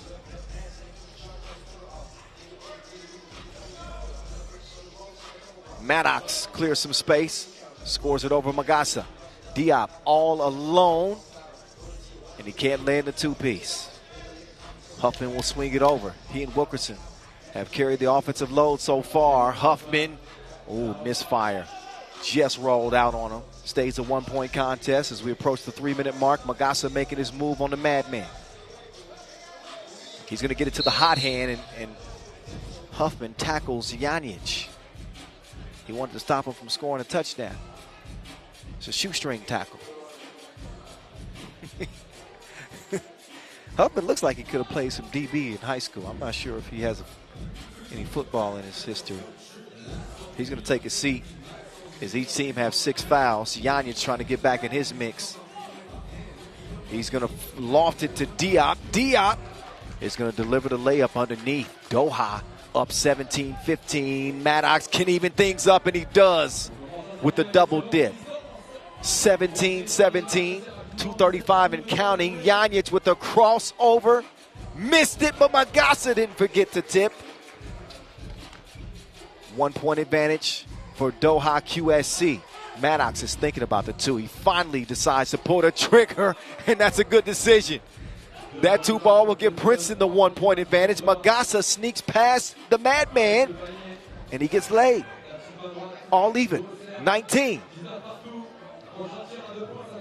The Junkyard Dog is off the leash. Princeton with a game point. Janjic with a step back. He wants to put this one away. He thought that was good. He was walking away from that one. Princeton say not so fast. The Junkyard Dog. He'll kick it out to Barry. Barry's got a good look, but they don't get the win yet. Now, Canyon, he's going to fire it. Drops the bomb. 22-19. That puts an end to this one. But Princeton breathing a sigh of relief as they got all they wanted from Doha QSC. But how about that win for Princeton? They had to earn that one. And they take it by 3. Barry delivering the final blow. But what a game that was. The first 4 games today. Incredible here in Paris. This competition is going to be hotly contested, to say the least. So we made it through 4 games, and we'll look back at how this one went down.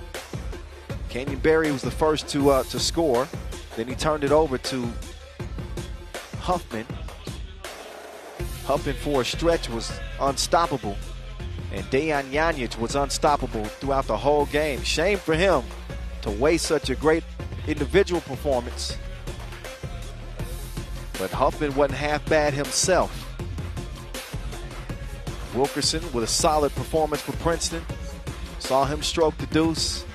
And while they could do nothing to stop Dejan Janjic, it was more of a team performance for Princeton, and that is how they were able to pull it out. But this dude was all up in his bag.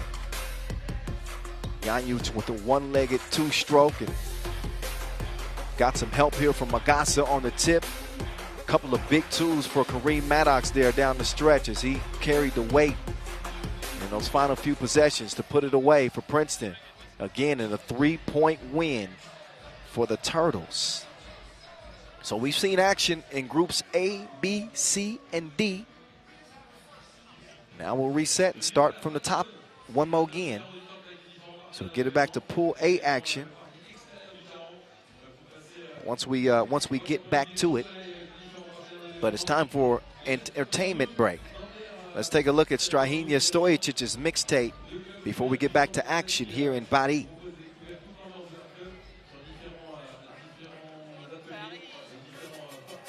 Oh! He punched Cody. Huff with it. Has to shoot it. Blocked by Stojicic. Game-saving block.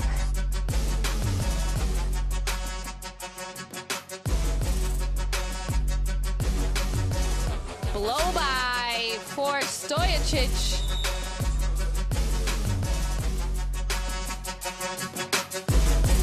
Oh my goodness, bang on him, plus the foul. So Dr. Strange doing something strange for a piece of change.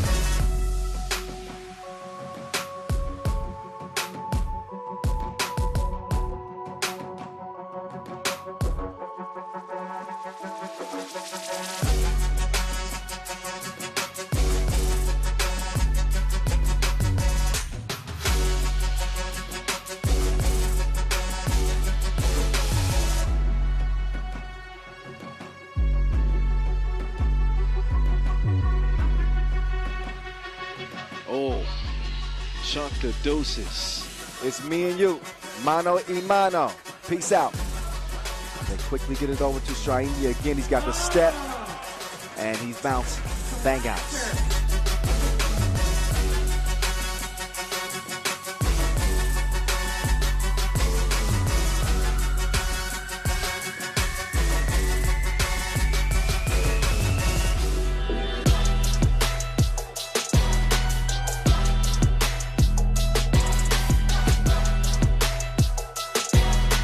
keep that between me. Oh my goodness! Bang on him, plus the foul.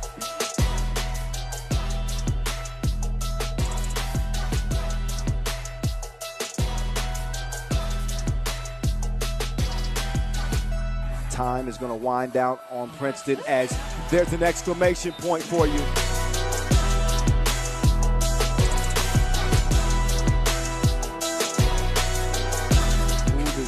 Wiped away that slow start.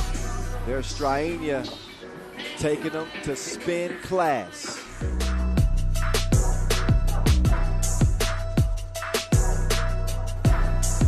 And now Strainia driving up and under through the contact.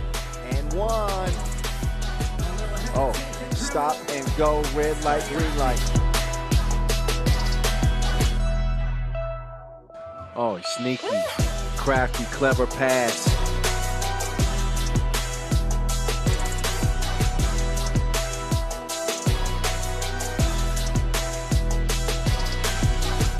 Red, grab it, all red. Ooh, Strainia. Oh, lost his footing, got it back. Scoop-de-doo. And on comes Red now. Oh, flipped it over his shoulder like a backpack. What a setup for the two-piece.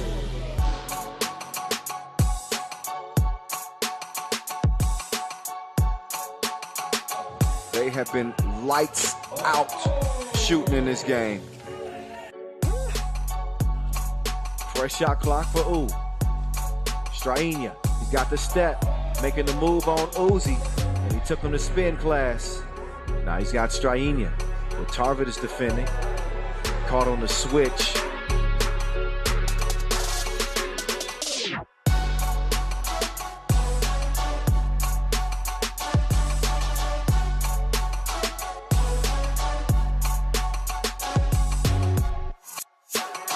Oh! He punched on him.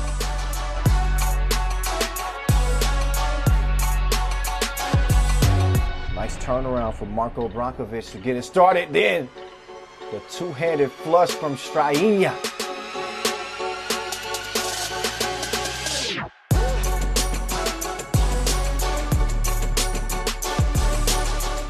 Strainia, string music.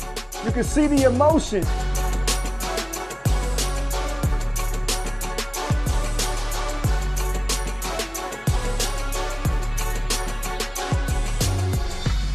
Stojacic doing his dance.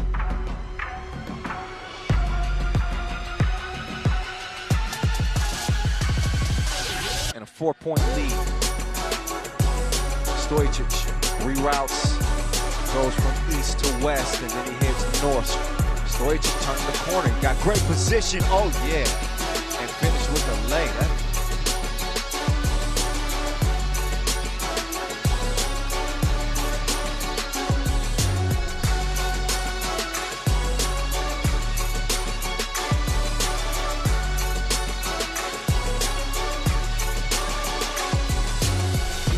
Thought about it, decides to drive and dunks it to beat the buzzer.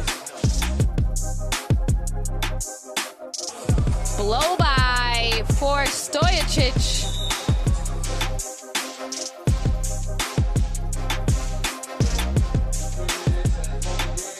Let's see, this is for the game.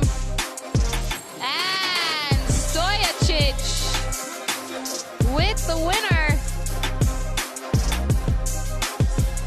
Stojacic with the bang out. The maestro, get it out of here. But Stojacic is all alone.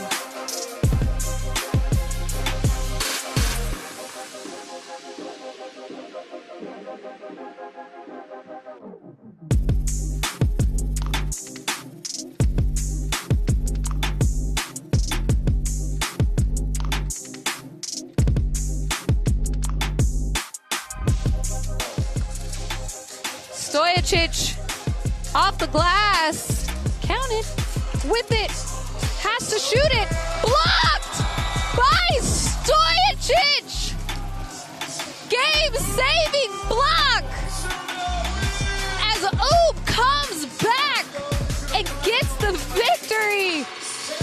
Great hustle play as Juice puts it in for one. Stojicic also from deep. Woo, no look in! Stojicic with the splash! No better way that this game should have ended with Stojicic with the buzzer beater.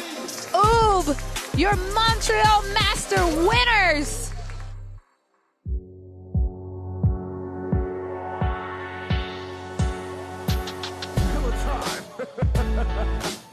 He's living the high life. He says, hold on a minute. He stings him with the scorpion dunk. Let's take another look at it. Off the bounce. Hey, Grabo is crazy. I'm about to put this dude in a straitjacket right now. Off the bounce, he tucked it under his bum, and then he brought the bass like an 808. So Tyler Curry up first, up and over. Finishes with the windmill. He's breezy,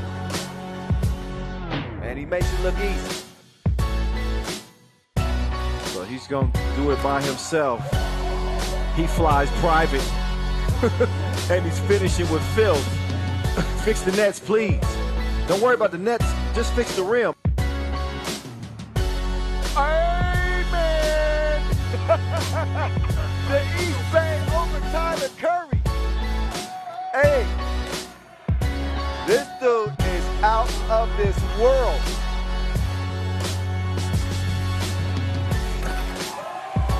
Oh, MG. That gave me motion sickness. Zion Miller time. Off the bounce, he goes 360 windmill. Oh, and finishes with the one-handed poke. He touched his knees like he was twerking midair. And then finished with the one-handed throwdown. Grabo, over 2 dudes. That dunk was nastier than Quagmire. Giggity, giggity, giggity. Oh my good, the ninja kick clears the second volunteer. What the?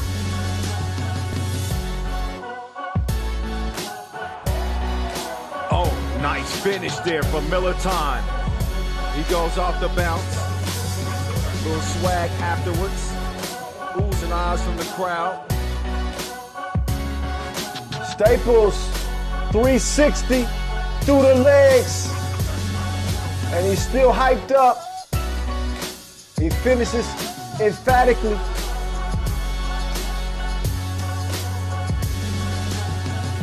That one is a miss, straight bolt. Oh! That wasn't a dish, that was a delicacy. I see you. Aiden Kapga. Decided. He gives it up to get it back. He's on the move. Oh my goodness. Oh, he got option. He could pass that. It's like Stockton. He hit that one from the parking lot. Off the glass. Saved behind the back like an informant. 19-8. He's been above par for this USA team. Oh my goodness. That was filthy.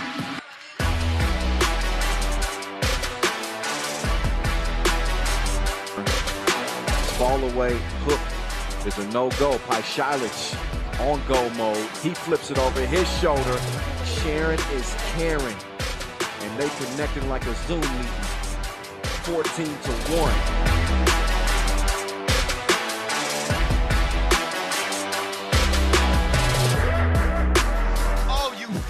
Huh? No look feed from Soka sets up Melo. 16-9. Fabricio with the rebound. Get the contact. She ain't scared. Oh, the magician. Voila. Alakazam. The only thing she hadn't done is disappear. I think she can do that too.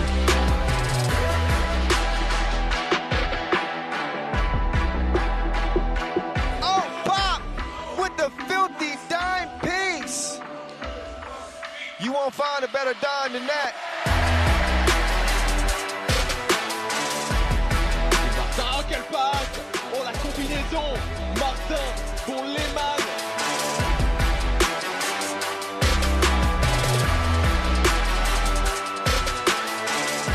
Plum, left lonesome. She reroutes, changes direction, goes behind the back like a surprise and sets Katie Lou up for 2. Welcome back. It's going down. You better holler at Timber. That's not the words. Anyway, this is what's up. Ube and Utrecht are up next. This is one of the marquee matchups of day 1. Kyle Montgomery, a.k.a. the voice of 3x3, here with you. Ube got a win to start the day. It was a 2-point victory, but it was a victory over Danube. Now the top overall seed and the favorites to win it here in Paris retake the court against a very, very intriguing Utrecht team that made it all the way to the semifinals of the Utrecht Masters just a couple of weeks ago. Ended up finishing 4th. They are really going to be put to the test to see if they got the mettle to compete here at the highest level of 3x3. They're going up against the top dogs with the #1 player in the world, Dr. Strange, Strahinja Stojicic, leading his Serbian quartet onto the court with Dejan Majstorovic, Marko Brankovic, and Nemanja Barac. They've won 4 events this year. They are in a record-setting mood in 2022. Ooh, they're locked and loaded. Outcome, Team Utrecht. With a couple of new additions, Nesta Agassi. And of course, the much hyped and worthy of all of that hype so far, Worthy de Jong. With the Leno show, Leno Vidovin, and Euronymous Vanderlis, the skyscraper. What a performance this, at least 3 of these players from Utrecht put on in their own backyard. They had to bow out of their own tournament in the semis, though, at the hands of Paris. Still, they serve notice to the rest of the league that they are not to be slept on this year.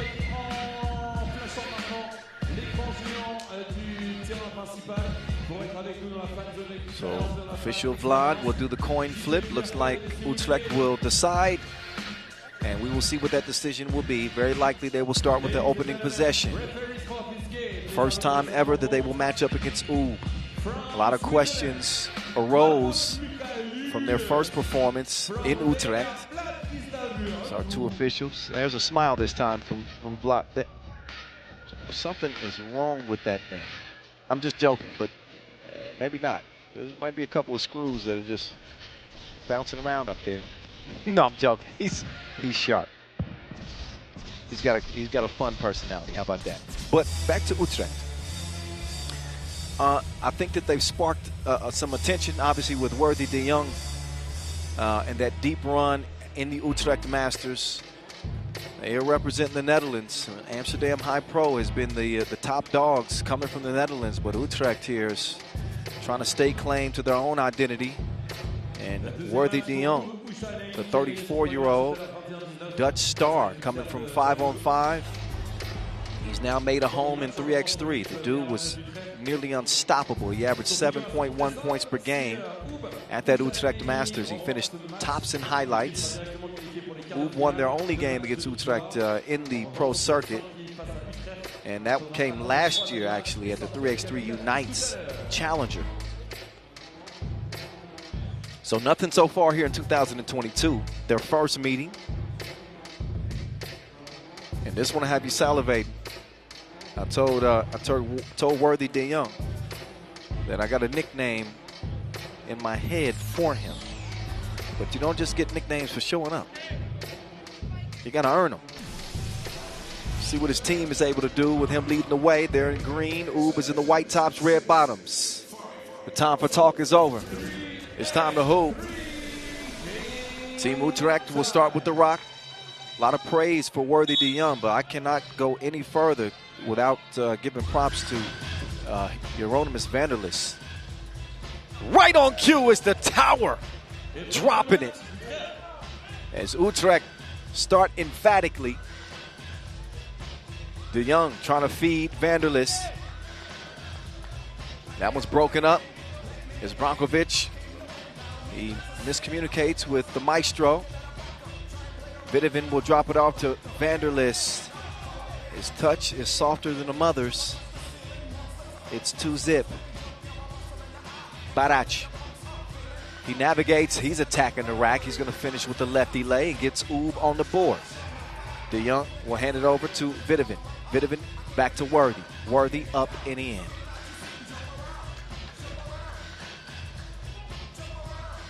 Here's the maestro. Trying to get some face time. There's some good defense from Worthy.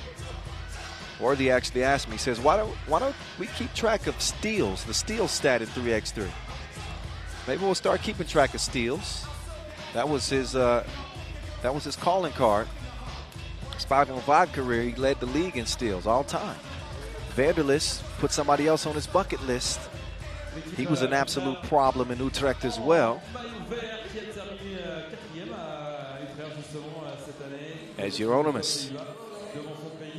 The cross-court pass is saved, but to the wrong team.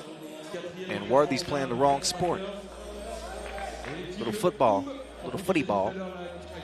That's fresh 12-second shot clock.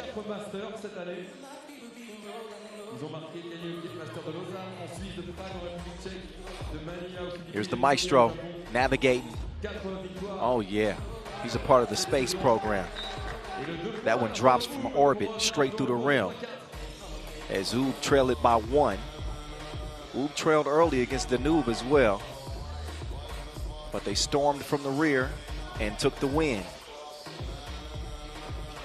The Dutch currently with a 1-point advantage. De Jong.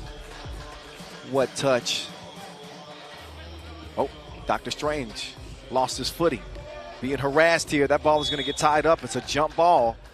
And Utrecht will earn this possession for themselves. They'll try to pull off a shock here against the top overall seed. Take another look. Strahinja getting some tough.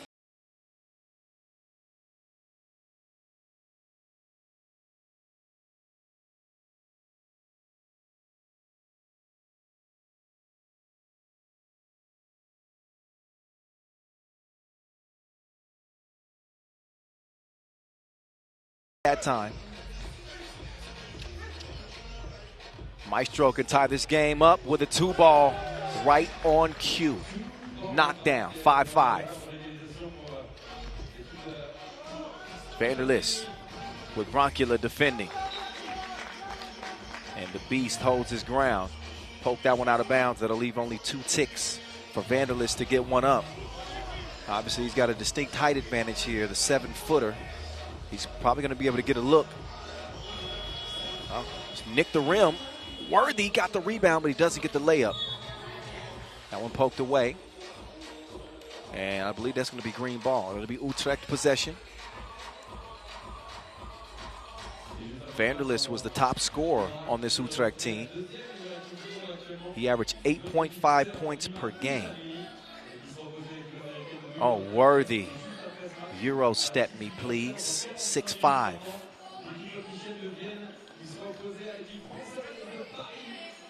Dr. Strange spins free. Dr. Strange cannot score on Vanderlis. Vidovin will kick it to Vanderlis. Vanderlis with the up fake. He gets tied up with Strahinja. And he's got a raspberry on his hip after hitting the deck right there. Take another look. Some long legs.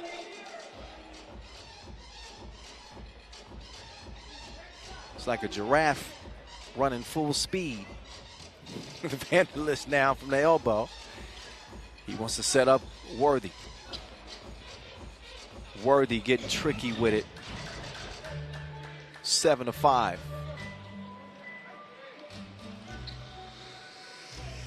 Broncula way off in the deep end like usual. 7-7.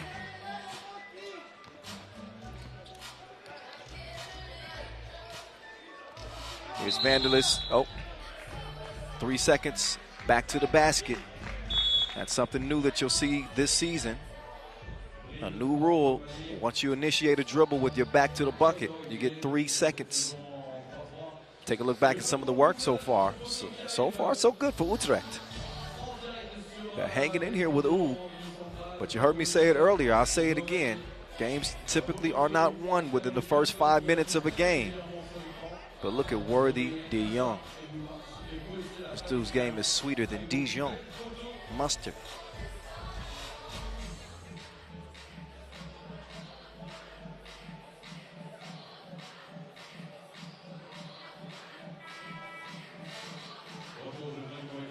So it's time to get back to it. As we've eclipsed 3 minutes in this contest, 7-7 tie. Worthy trailing.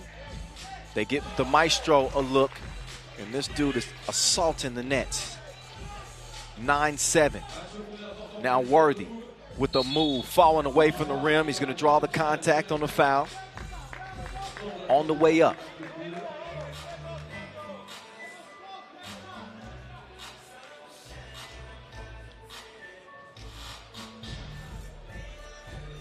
So Worthy, who finished with 25 highlights in Utrecht. That was 8 better than the next best person. He misses the free throw. Worthy, who played at the FIBA Europe Cup for 3 seasons. Again, led him in steals. Also averaged 13 points per game. Maestro lost his balance. Dr. Strange wants a screen. He gets one, still know where to go. He's going to navigate, forces one up. Barac couldn't keep that one alive. Wouldn't have mattered anyway. It's a shot clock violation as that one touched nothing.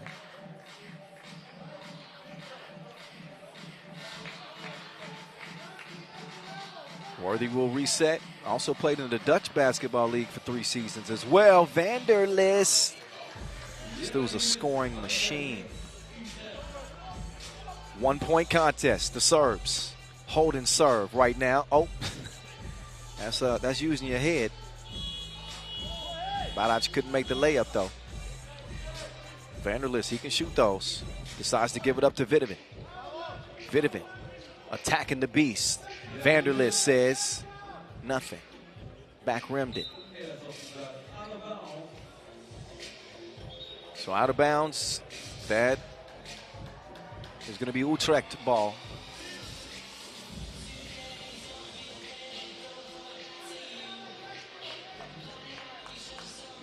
Vidovin. He'll open the possession with Worthy coming around. I like this matchup. The world #1 against the budding star in the making.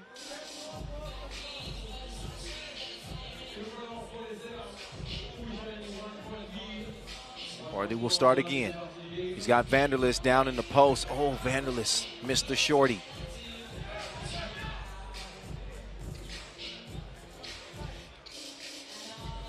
So misfire from Brock. Oh my goodness, he missed it deep and he missed it short. Worthy, his stroke was broke that time too. Stays where it's at as the maestro will clear. Good defense there. Worthy with those quick hands. This dude is a smooth criminal. Dude, oh, missed it. But still, those quick hands kept the ball alive. Vidovin, oh, he blew the crib. So some missed opportunities from both teams. Bronculin missing one, and then Vidovin also missing the crib. Maestro. Oh, with that, he had him in handcuffs. 50 shades of gray, or green. Worthy, up fake, straight on 2-ball. Count that. Utrecht in front.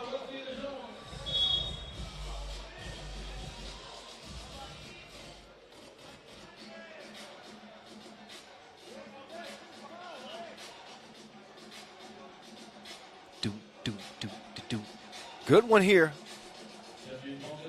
No better way for Utrecht to put their name on the map in 2022 than topping the top dogs. They are in front by just 1. 4:32 left in this one, and that's going to be a defensive foul. That one called on Nesta Agassi. Nesta Agassi, we didn't see him in the Utrecht Masters. He's 22 years old and seeing his first World Tour action.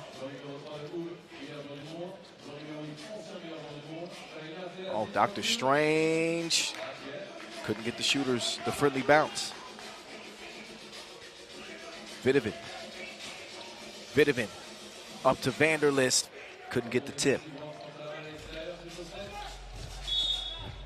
Offensive foul called on Brankovic. And he's going to get a warning here for disputing and debating with official Michaelides.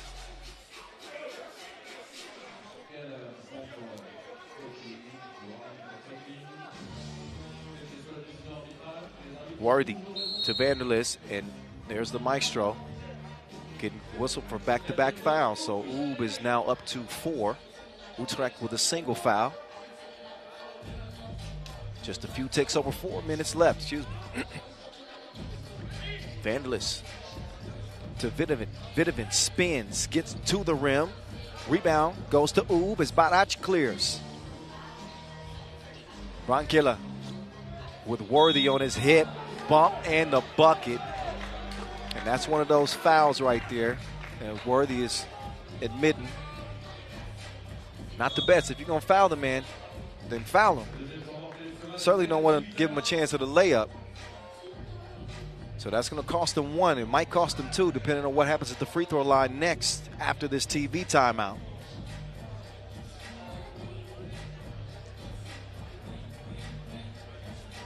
A few looks at some of the highlights in this one. Vanderlist has been assertive on the offensive end.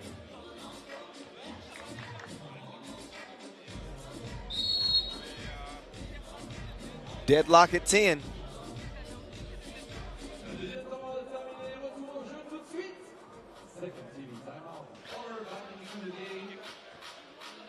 And Marko Brankovic is up at the line.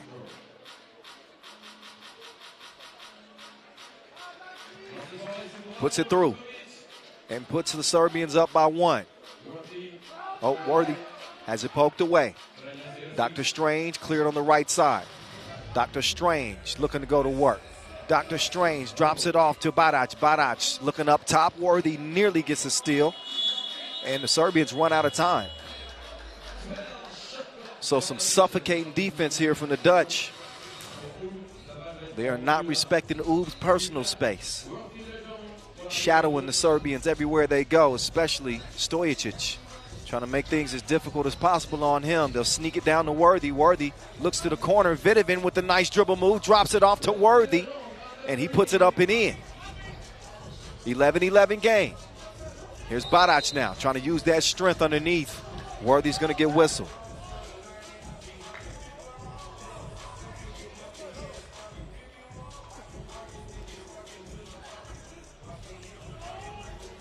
De Jong down to Vanderlist. Vanderlist wants to come out top.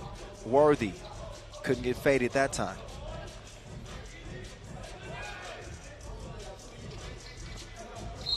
De Jong whistle for another foul. He's maybe those might be fatigue fouls. He needs a rest. He'll step off the court for a moment. Barac will get a breather for Oob. Still locked at 11-11. They converge on the maestro, and that's what happens when you got a deadly shooter like Majstorovic. They got to respect it so much. It opens up that lane. Vanderlist couldn't drop it from deep. Dr. Strange going to the operating table. Nobody's there, and a vicious smash from Dr. Strange.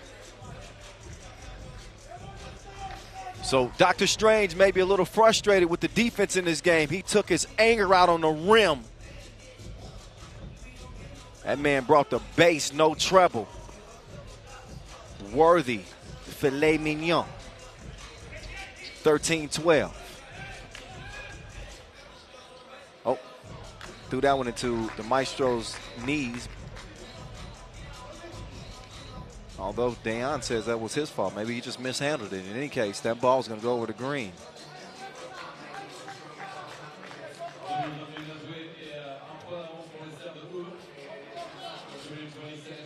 Here's Worthy. After the miss, nice ball movement. Man, I like the way that Leno's playing downhill. Great defense there from Barachi. Blocked it. And the second two is missed. Ball goes over to the Serbians. The Maestro, string music. FaceTime with Worthy.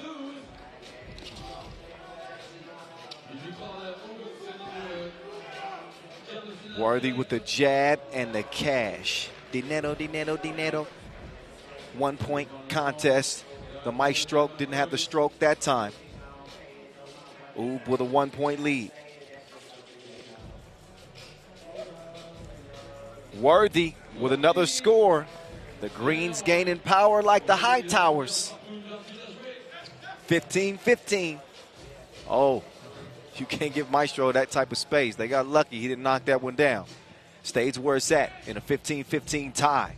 Approaching a minute to play in this game. Vanderlist to Vitamin. Looks like a foul.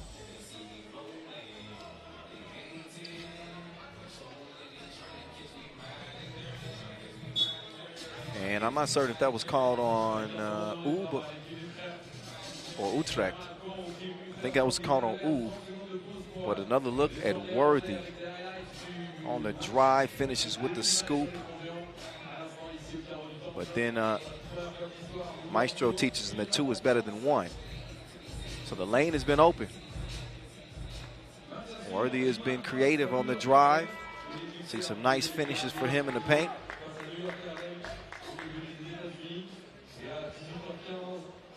And we got another good one here in Group A.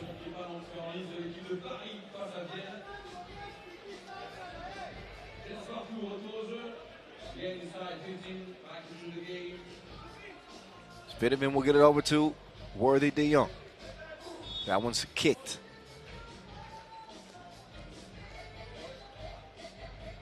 Whew.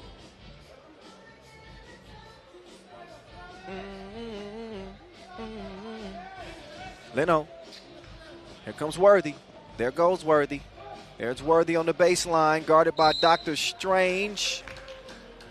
And he draws the foul on Stojicic. 1 free throw for Worthy de Jong. If you got a chance to see him at Eurobasket, he torched Serbia for 28 points. That Serbian team with Nikola Jokic on that team. Yeah.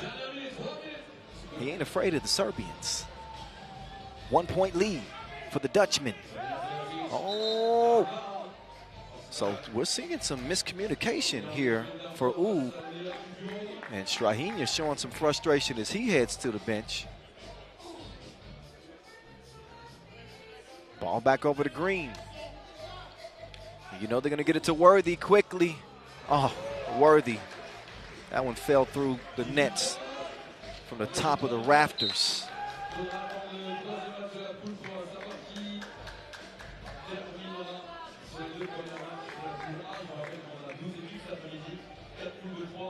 (18-15).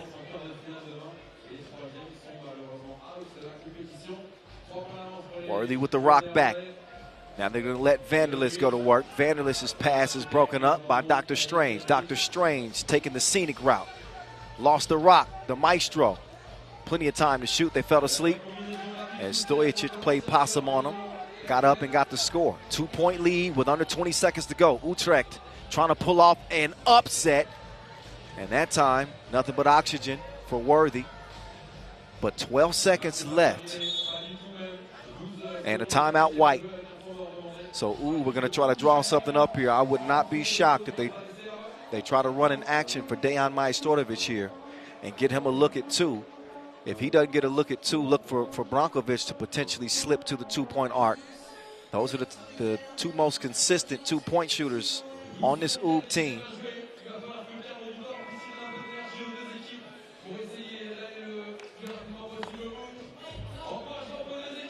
Brankovic shooting 39% from 2 point range this year.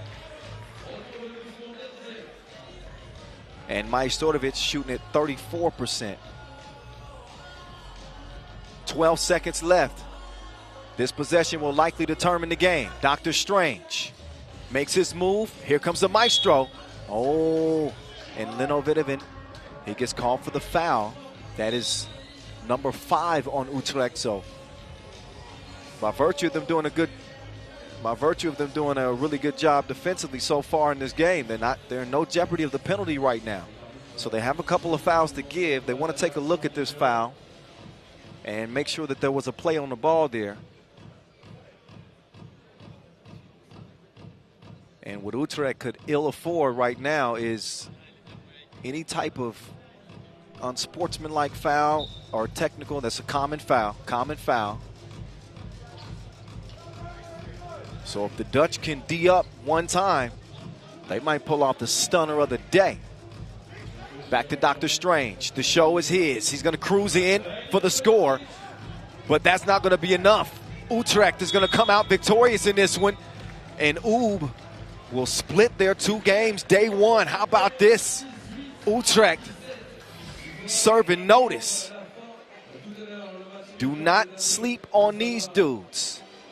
If you catching Z's, you better wake up quickly. Worthy de Jong and company are the real deal. No mirage. 18-17. They get it done over Oob, topping the top overall seed. Julien Debove is standing by with Worthy de Jong after a signature win for the Dutch. Worthy, it looks like you're enjoying playing Serbian teams these days after the 28 points at Eurobasket. Seriously, you just beat the #1 team in the world. How does it feel? I mean, it feels good, but it doesn't mean anything yet. We need to get out. We need to get out this round. It's going to cost us a lot of energy, focus, discipline. But I feel like we made the right step, in the right direction, and we need to keep building on this. You're still very new to 3x3. What has been the biggest challenge, to adapt to the new game? I think being patient. Coming from a 24-second clock, going to a 12-second clock, it seems like there's not a lot of time on the clock. But in reality, you have a good amount of time. So patience is definitely one of the things. Adjust to the aggressiveness and what is allowed. And I think, in time we'll get better, and, we might be one of the top teams to beat. Hopefully. Take care. That's going to inspire some confidence right there. That's a big win. That's a big win for Worthy de Jong and company. Good stuff. Man, they just get a dub over Oob. And I think he made a good point. Adjusting to the speed of the game, but understand that you don't have to rush with a 12-second shot clock. You have to play with pace, but also play without panic. So pace without panic, I think, is a good way to put it. When I used to cover the Clippers, the great Doc Rivers used to always say, play with pace and space. That was when they were running with Chris Paul and DeAndre Jordan and Blake Griffin. But with pace without panic, I think is suitable for 3x3. He's learning. What a win. What a win for Utrecht. You knew that this was not going to be a walk in the park for Oob from the outset of this game. And each team continued to trade leads. We're tied at 11. Big bang outs from Dr. Strange. Utrecht leading by 2. Worthy putting one in the face of the beast. Taking care of business at the free throw line. Here's a ridiculous 2-piece fall away for Worthy de Jong. They locked in defensively. That's another thing that I think that Utrecht can take some pride from, is the way that they played defensively.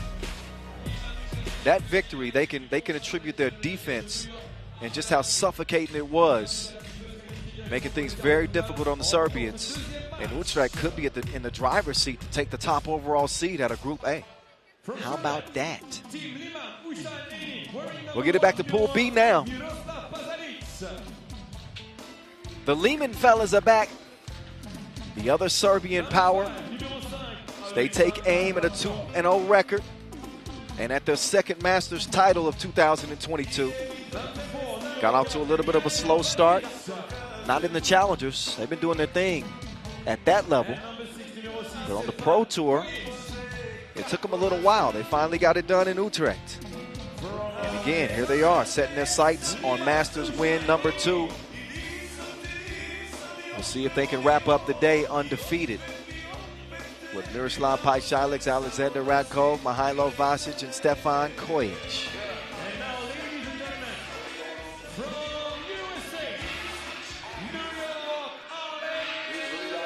They'll be hooping up against New York Harlem. Harlem want to ride.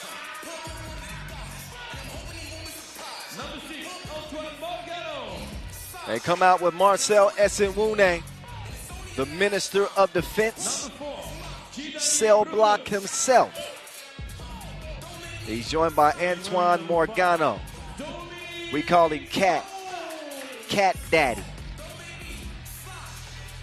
Kadani Brutus, direct deposit.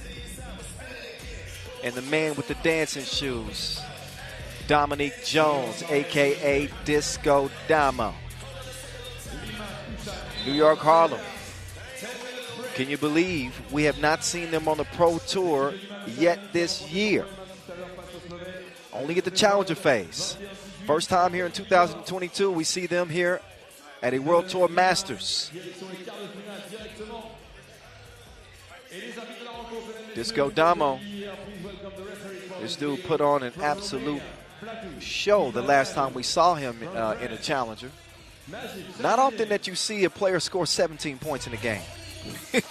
He dropped 17 points against the Saitama Alphas at the Penang Challenger.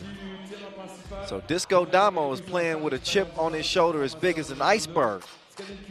He's got to go up against Slimmy Otto. There's Damo. He's done growing vertically, but the beard is apparently still growing. He's putting some essential oils in that thing. I see you, Damo. Liman are 6-2 all time against New York Harlem. And they've won the last 3 confrontations between the two teams. Here in 2022, they played in the Penang final. And obviously that was a Liman win. But the New Yorkers are hungry for victory. They got that look in their eyes. We're going to see what they bring here in this next 10-minute sprint. The Don. Kadani Brutus and company. They are familiar foes with the Serbians. Can they change their fortunes this time around?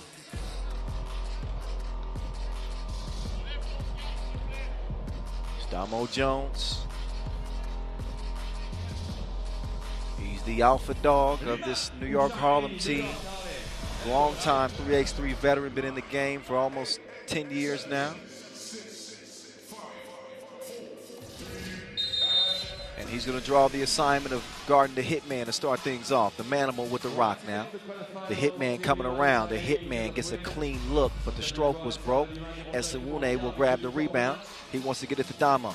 Damo on the run. Flotation. Not enough float. As the Serbians will take back over. Vasquez, up fake. Working on Esenwune. Good pass. And Pajcic is going to get him on the board to start. Cat couldn't hit the fader. So that ball will be out to Pajcic. He drops it off to Radkov. This is good ball movement. Oh, Vasquez all day long. Hasn't shot it great from two-land this year on the Pro Tour. Now the hitman is the swish man. 3-zip Liman out of the gates. And a foul called on the Serbians.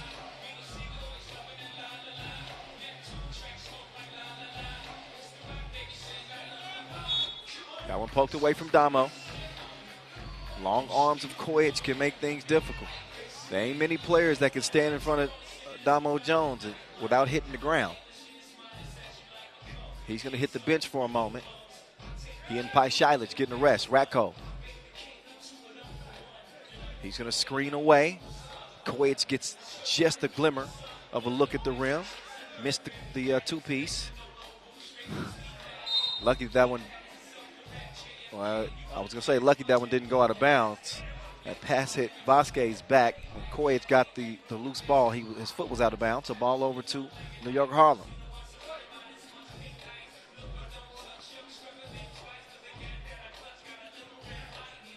Oh. Damo lost the handle on that one. I think he has some help. No, he did not. Just lost the handle. Kojic will take over the possession from the logo.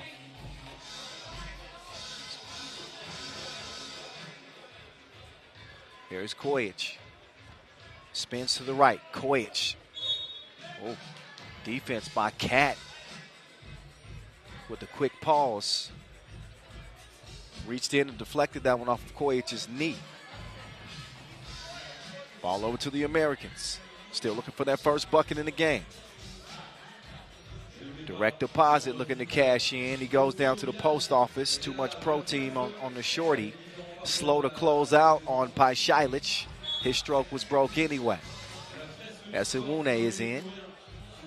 Kadani is out.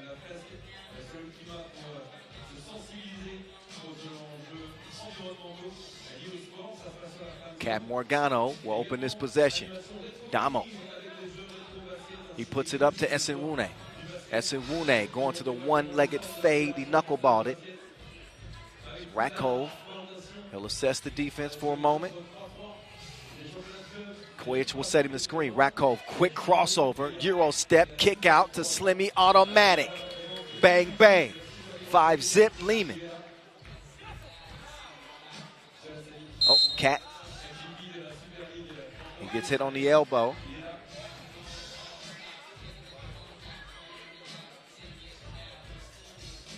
Foul number 2 on Liman. With Damo taking charge from the logo. Damo to the left. He's a wizard. This dude came from Hogwarts or something. Did you see that make? Of course you did. You're watching the broadcast, 6-1. That was, when you watch Damo as long as I have, you get used to moves like that. But don't take that for granted. That's an incredible make. Damo now setting up Cat. Cat now. Oh, he's spinning like Spree Wells too. It's 6-2. Couldn't stop the Manimal. It's Paishilic. Got in there and broke the pass up. Now Paishilic dishes it to Vasquez. Vasquez mishandled it. And I believe the New York Harlem just poked that out of bounds. That'll leave 4.5 ticks left. Kojic to Vasquez. Vasquez with a touch. Nani. Oh, got to be careful. That's clamps right there. Rakov, an outstanding perimeter defender. Esenwune is going to stay active, and he's going to clean up the mess. TV timeout time in an 8-3 game. Day 1, rolling on from here in Paris. Kyle Montgomery, a.k.a. The Voice, is in your ear. Have no fear. I'm going to take care of you.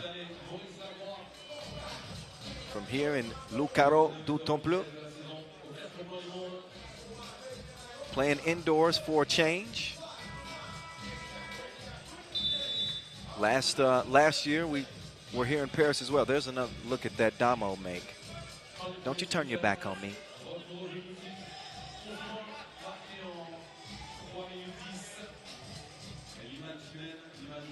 Kojic swings it right. He's going to go left. Now he's splitting the defense, but he left something. Esenwune couldn't track it down. That ball's going to belong to Liman with 3.3 left to shoot. As they maintain a 5-point advantage. Okay, maybe not. Fresh 12. That was actually off on the Serbians. New York Harlem ball. Damo do direct deposit. 8-3 it'll stay after the Kadani miss. Nice screen to set up Paishilic. What a hustle for the save, but it goes to the wrong jerseys. Damo, no hesitation. Quick draw for him. He comes up short. Kadani will save it. Keeps it alive, and he'll get it back. 2-ball, corner, no. Damo deflected by Ratkov. That'll leave 10 seconds for New York Harlem to reset. Top of the key.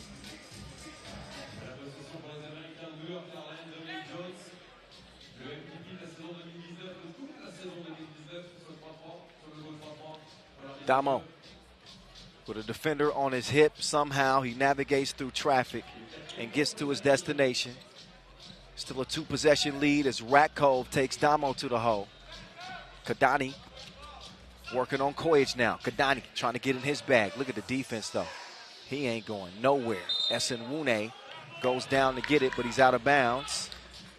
So he won't be rewarded with possession. Nice hustle, though.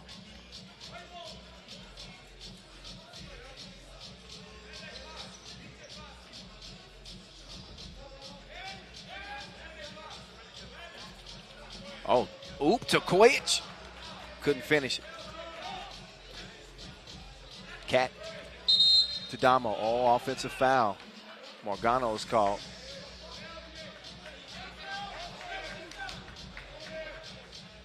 .534 left in this Pool B action.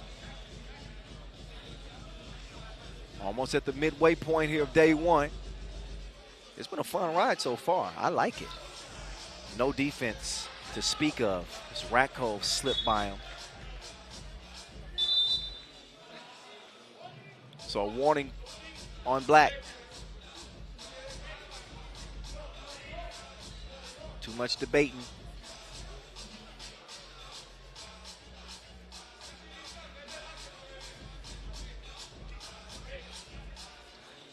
Damo around the corner to the crib. 5th point for New York Harlem. Paishalic with the ball fake. And the help defense from Esenwune. He gets the whistle for the foul. That puts Paishalic on the line to shoot 1. New York Harlem have to be careful. They've already been warned once for the debate. Don't want to get hit with a technical. The lead continues to grow like a bun in the oven. A 6-point advantage for Liman. Nice drop off. Cat puts it in. Kojic making his move on the Minister of Defense. He had him looking like a boxer that just took a right hook. Down goes Frazier. 12-6. They go down low, and Esenwune goes up. 12-7. Kojic on the move. Jumper is smooth. Cocoa butter. 14-7. Kadani. Oh, couldn't get the deposit.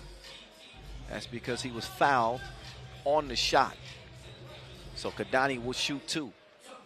Foul number 4 on Liman. Take another look at Esenwune. He's still got some bounce. He's dealt with a knee injury, so not as explosive as we've seen in years past. But once he's 100% healthy, Esenwune will yam on you. And Kadani, cash at the line. New York Harlem still trimming into this advantage. It's a 5-point lead right now for Liman. Paishalic drives and kicks. He's going to set up Vasquez. And Vasquez is colder than Siberia from deep. Paishalic gets it over. Oh, Ratkov with a little extra sauce on that one. Kadani, no, stroke was broke.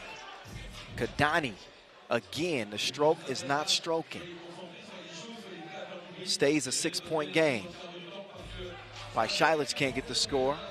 Oh, the Manimal misses a couple of shorties. Thankfully for him, Ratkov is there to follow things up. 7-point lead for Liman. Oh, Damo might be in some trouble here. Oh, he gets it out to Paishalic.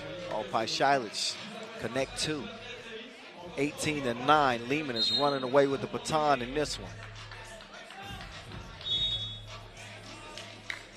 3:26 left in this game that is exploded for the Serbians, 18-9. They lead it by a good distance.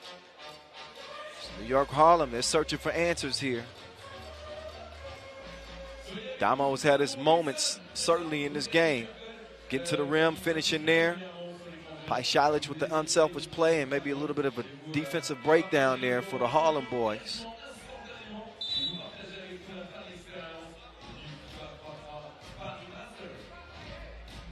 Rakov aggressive on the drive, finishes with finesse. Cat gets back to it. See the three-man weave action, top of the key. Damo flips it behind the back, but an errant pass as Donnie was not in the spot. Substitution is made. Damo, he's out and Esenwune is in. They got to get somebody else to orchestrate. Kojic now takes his time, makes a move, misfires that time. Skadani mid-range, shot it flat. Cat, bucket, plus the foul. New York Harlem need everything they can get with 3 minutes to play. They trail it by 8. The odds are definitely not in their favor.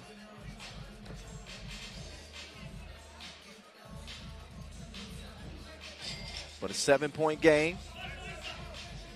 They're going to need some help. They're going to need some of that New York magic. 19-11.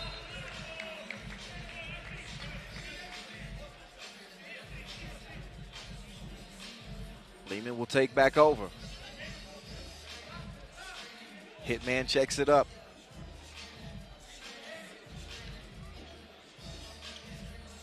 Look at this action right here. It is a thing of beauty. Watching them at least get an open look. But they move that ball. Meantime, Damo didn't share the choreography. He got his own moves. He holds his ground. Kojic couldn't land it from long range. But now Vasquez will attack. And Damo's called for the foul. Not a shooting foul, but on the ground. Number 3 on New York Harlem. You can see with the right hand, he's got a handful of the Manimals jersey. Vasquez fakes the pass to the cup. He's quicker than he looks. Direct deposit, they could use some money. And his stroke was broke. Game point, Liman.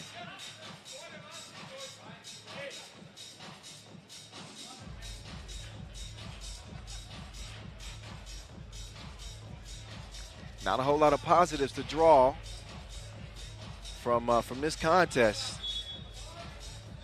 New York Harlem has found it difficult keeping up with the ball movement and the slip actions of Liman. Not to mention the sharp shooting of Slimmy Otto. Now Ratko. He'll share it with his longtime teammate. The Manimal getting faded. Laces on the fadeaway, 21-12. Liman make easy work of New York Harlem. As they continue their winning ways, they go 2-0. They're looking strong heading into the quarterfinals. If New York Harlem want to stay alive, they're going to have to get past Prebold in the last Pool B game of the day. That's coming up later. Meantime, coming up now is a post-game interview with Mihailo Vasic and Julian the Buck. Shoot. Take it away. Mihailo, a good day in the office today with 2 wins. What are the biggest takeaways from those 2 successes?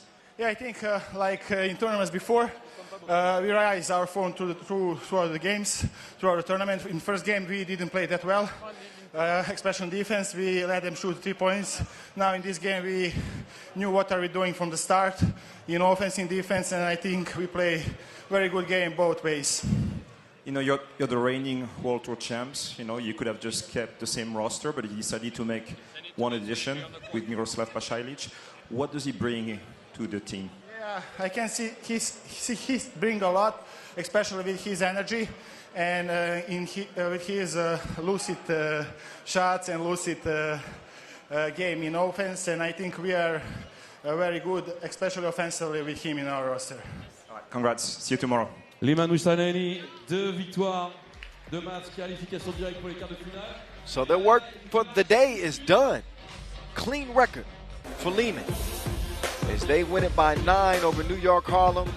They follow up their 21-18 win over Prebold with a strong performance. This team is a well-tuned machine. Great ball movement. They certainly took advantage of the mismatches that they saw and always finding the right man. They were able to keep Disco Damo under wraps. Shilich has really elevated his game. That normally would have been a shot that he took. But now he's finding teammates. They're relying on the sharp shooting of Kojic and Ratko's penetration.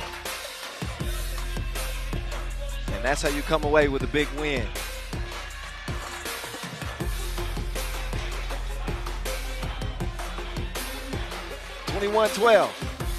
Liman heading back to the hotel, feeling very confident.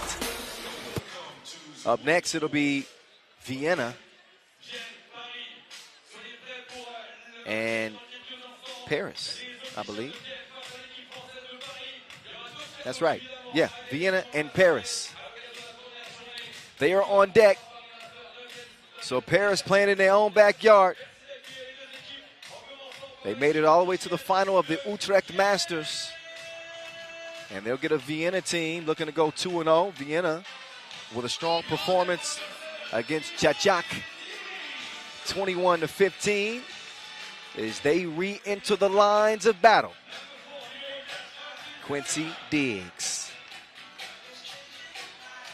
the new add to the Vienna team this year with Martin, the Maniac Tramal. He said that was the old me. Okay, I know. He's a wild boy. Matthias Lenortner and Stefan Stojicic.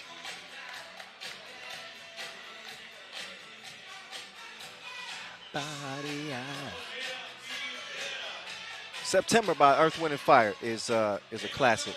I can't go that high. All right, never mind. I apologize.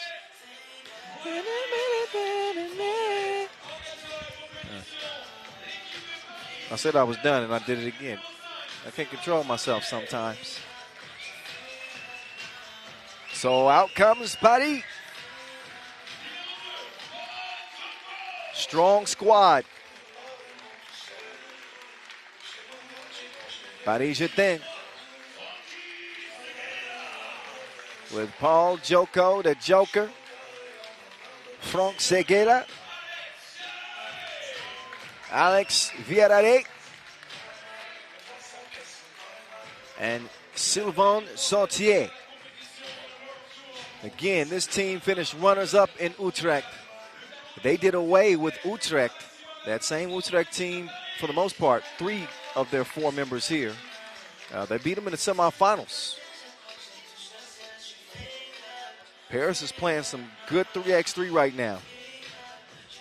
They make their second appearance on the World Tour this year.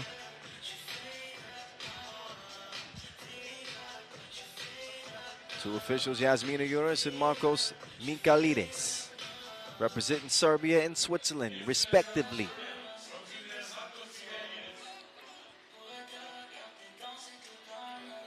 So as they warm up, I remind you about this Paris team in particular. In terms of the head-to-head between these two, they have not met yet in 2022.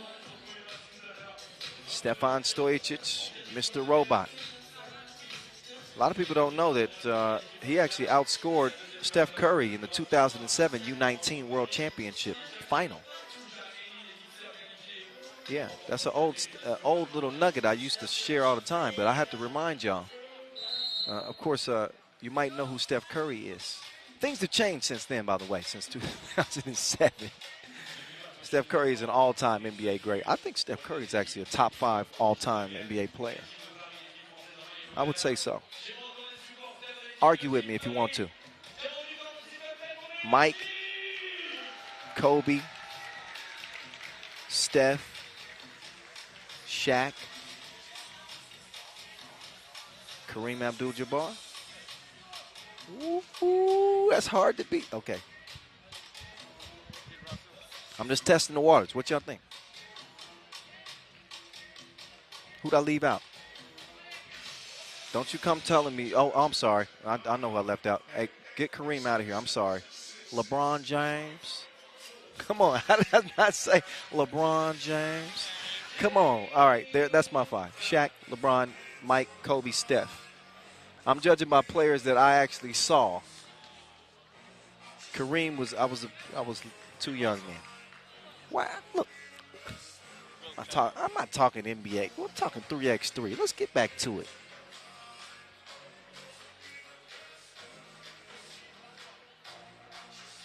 All right. Team Paris, they could have something special brewing in their backyard. They were a pleasant surprise in the Netherlands. Keep an eye on Frank Segela as well. Segela was 3rd in player value in Utrecht, 2nd in points with 38, 1st in rebounds. That man had a 14.9 rebound, 3 highlight game against Lublin Lotto. And a Maurice Lacroix buzzer beater against Amsterdam in the quarterfinals. So every player had their moment. Alex Villarreal, this dude caught flames out there. It's a lot to like. It's a lot to like about this Paris team. Mr. Robot didn't have the program on the first 2 attempts.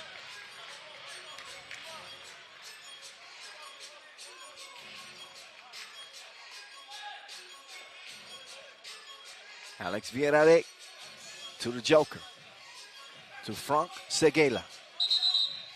Oh, shuffled his feet. Call for the travel. So each team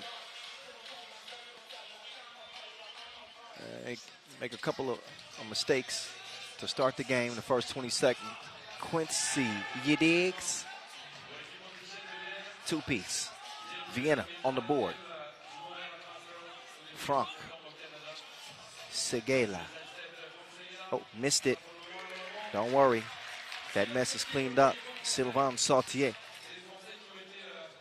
Mr. Robot with the quick step to the crib. He goes. Here we go. Almost a minute in. Villarreal. Oh, that one thrown away. Well, Sautier had nowhere to go with that one. Left his feet and put himself in a bad position as Stojacic will now reset.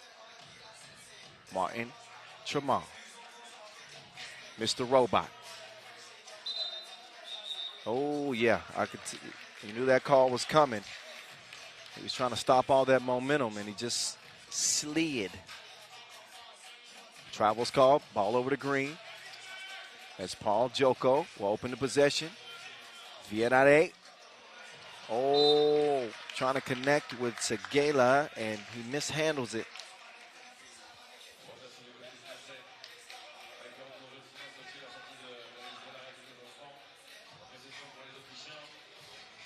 Here's Lenortner. Lenortner with a clean look.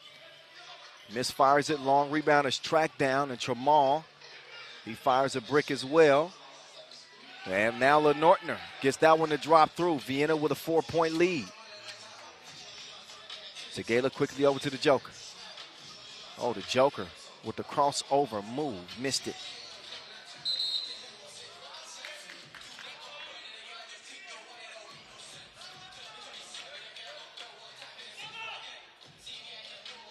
Talking about the shooting ability on this Paris team. We saw Alex Villarreal make 12 of 35 2-point attempts in Utrecht.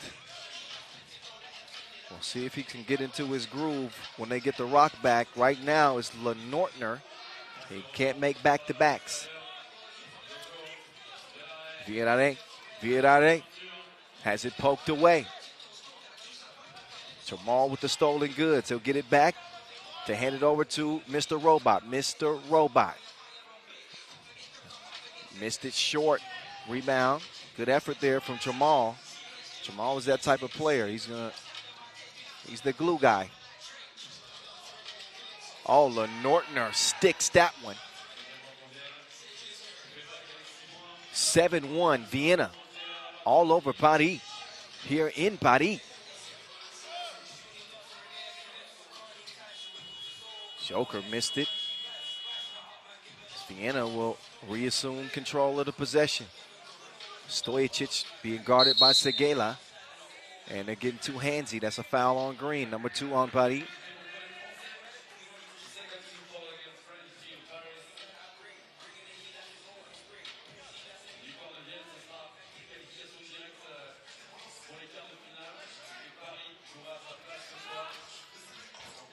Mr. Robot, little hezzy, stop and go. He's gone. Villarreal. Not today. Sautier is able to clean things up. And an offensive fouls. They'll give it right back over to Green. Almost 3 minutes in, and Paris a little bit slow out of the gates. Vienna playing strong. They are a dark horse here in Paris. Both of these teams considered dark horses. Paris is as intriguing as Utrecht in terms of kind of newly constructed teams. Villarreal, no monsieur. Diggs for a second, 2-piece, no biscuit. He's eating.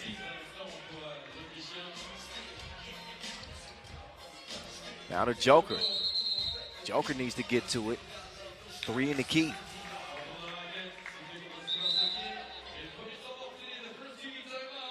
First TV timeout.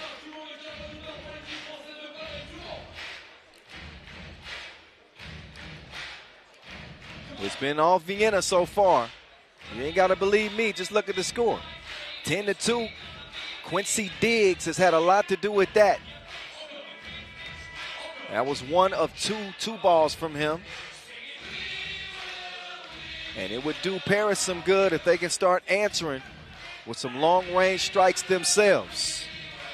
Mr. Robot taking what the defense gives him.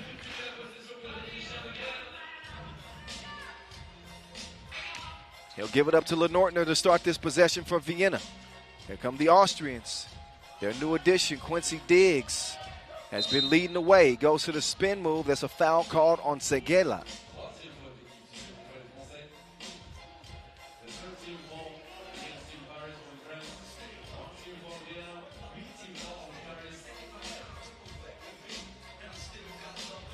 Eight-point difference, still. Still. In the low-lows, girl. Oh, Mr. Robot took him on a drive.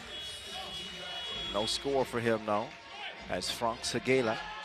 He'll hand it off to Villarreal. Villarreal. Back to Frank. Frank. No, no, no, no, no. So, Paris. They need to work on the chemistry. They need to put it under the microscope and figure some things out. Because through 4 minutes, they have been stagnant offensively. Oh, you can't do the Joker like that. He did, missed it. It was almost a play worth talking about. Now Tramal will turn the corner. Lenortner's all alone, and he couldn't get reservations for 2. Here's Paul Joko. Oh, that 2 was missed badly, but way to follow your shot. It's recovered and scored. Skywalker.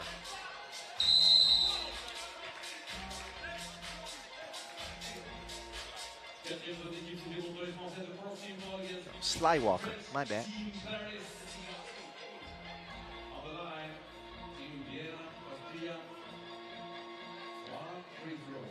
So Diggs is back. That misses the free throw. Although he's off to a good offensive performance.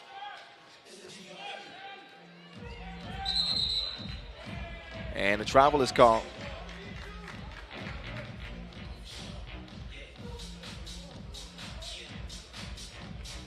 Take another look at Slywalker underneath, trying to get some Getting a layup.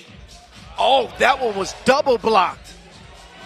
You don't see that very often.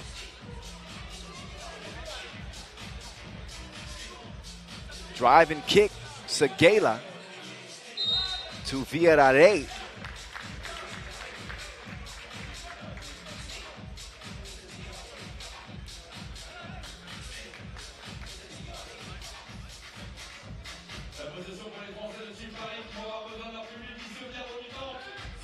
Seven-point lead for the Austrians. And only 3 points scored. Oh, Joker lost it.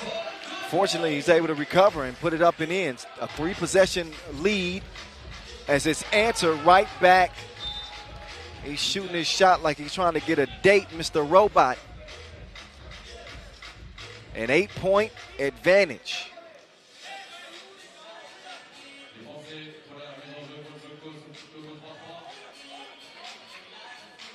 Joko, he's wide open. He pulls the trigger. He misses. Saltier kicks it back. He'll get another chance. And that time he makes it count. Gets the couple. 12-6 though. Still a comfy lead for Vienna. As Mr. Robot steps in with a wild shot. It was deflected though. So that off of Green. 2.1 seconds left. Segela, who had again a Maurice Lacroix buzzer beater. He made some incredible shots in Utrecht. Oh wait, so never mind. I thought they had 2 seconds. They got a fresh shot clock. Oh, Quincy Diggs with the crossover. Mr. Robot, oh, talking about a stroke in the face. 14-7.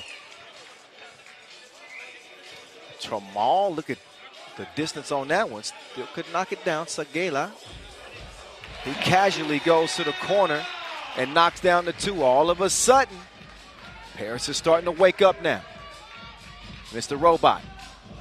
Shot is deflected. The defense is turning up a notch too for Paris.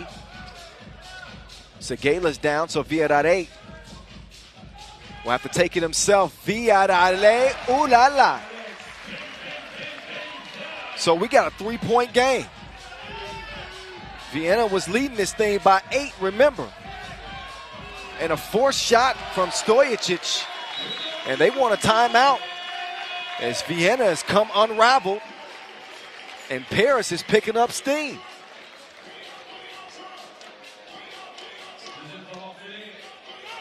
So what a turnaround here for the hometown team. Team Paris was playing possum the first 4 minutes of this game. And they showing a new identity. The last 3. There's Segela. And then Villarreal. 2 to the head. And Vienna are going to have to keep their heads if they want to stop Paris's run. They got to find a way to stop the bleeding here. As the ball is back over in French possession. Segela. No. So Segela has not had the stroke.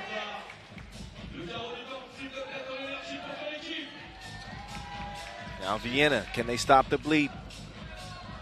Good defense on LeNortner. Quincy, too much protein on the 2 release. Saltier will set up Segela. Segela with a... Vienna has taken some tough shots, and so has Segela. It's been a frustrating game for Franck so far. He's going to get a rest and think about it.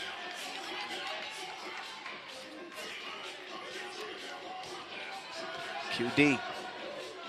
Quincy to the crib. Wichita, Kansas native. That one thrown away. So they mishandled that possession with 2:33 left.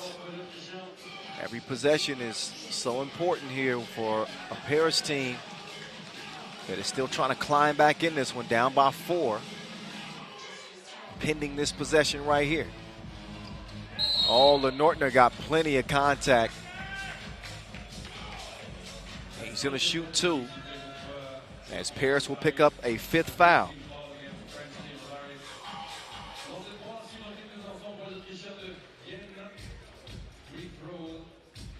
But how about, you got to be digging what Quincy is bringing to this Vienna team. This has been his best pro game, I think, so far. I got a chance to see him in limited capacity at the Puerto Rico Challenger. It's pretty impressive out there. He's been even more impressive so far in this one as Lenortner makes good at the line. 6-point lead for the Austrians. Vienna at 8. Receiving some tough defense here. They poke that one away and leave just 6 seconds to get to work. Joko to Villarreal. Right now, he's colder than an AC. Mr. Robot, no FaceTime that time. Joko with the quick move. Joko with the bounce as well.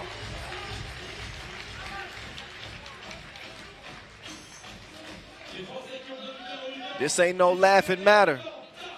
The Joker getting up, finishing emphatically. Good look to Lenortner. 18-12, Vienna is in control of this game. They got the remote, but Villarreal is trying to change the channel. 4-point contest. Mr. Robot fighting and fouled. Joker gets whistled. And that was on the attempt. Number 6 on Paris. But again, a shooting foul that will put Stefan Stojic. Stojicic, my bad. On the line.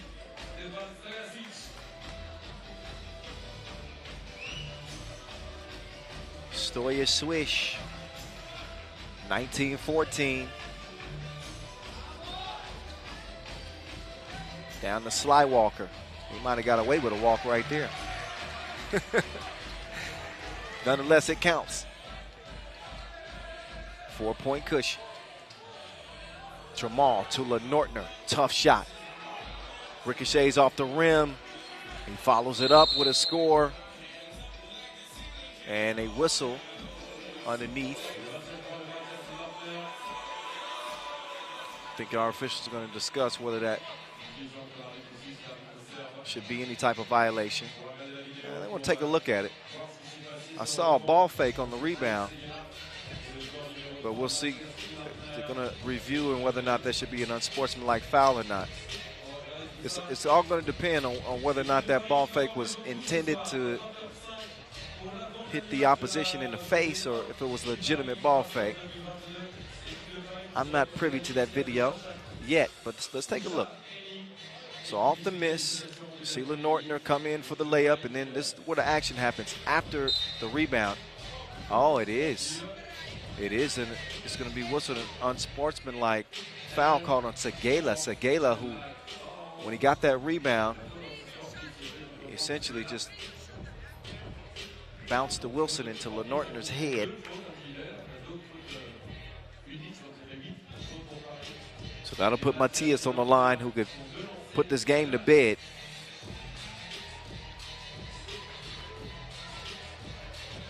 So a pedestrian performance for Paris is going to cost them. 21-16, Vienna looking good. 2-0 for them, as they will take the top spot out of Group C. And what do you know? It is going to be a rematch in the quarterfinals of the Stojicic brothers. Vienna will take the top slot, and it looks like, well, it's not cemented yet, but it looks like is going to finish the number 2 in their group. So there you go. They're on a crash course We'll get it over to Julian DeBove, who's standing by with Mr. Robot after their second victory of day one.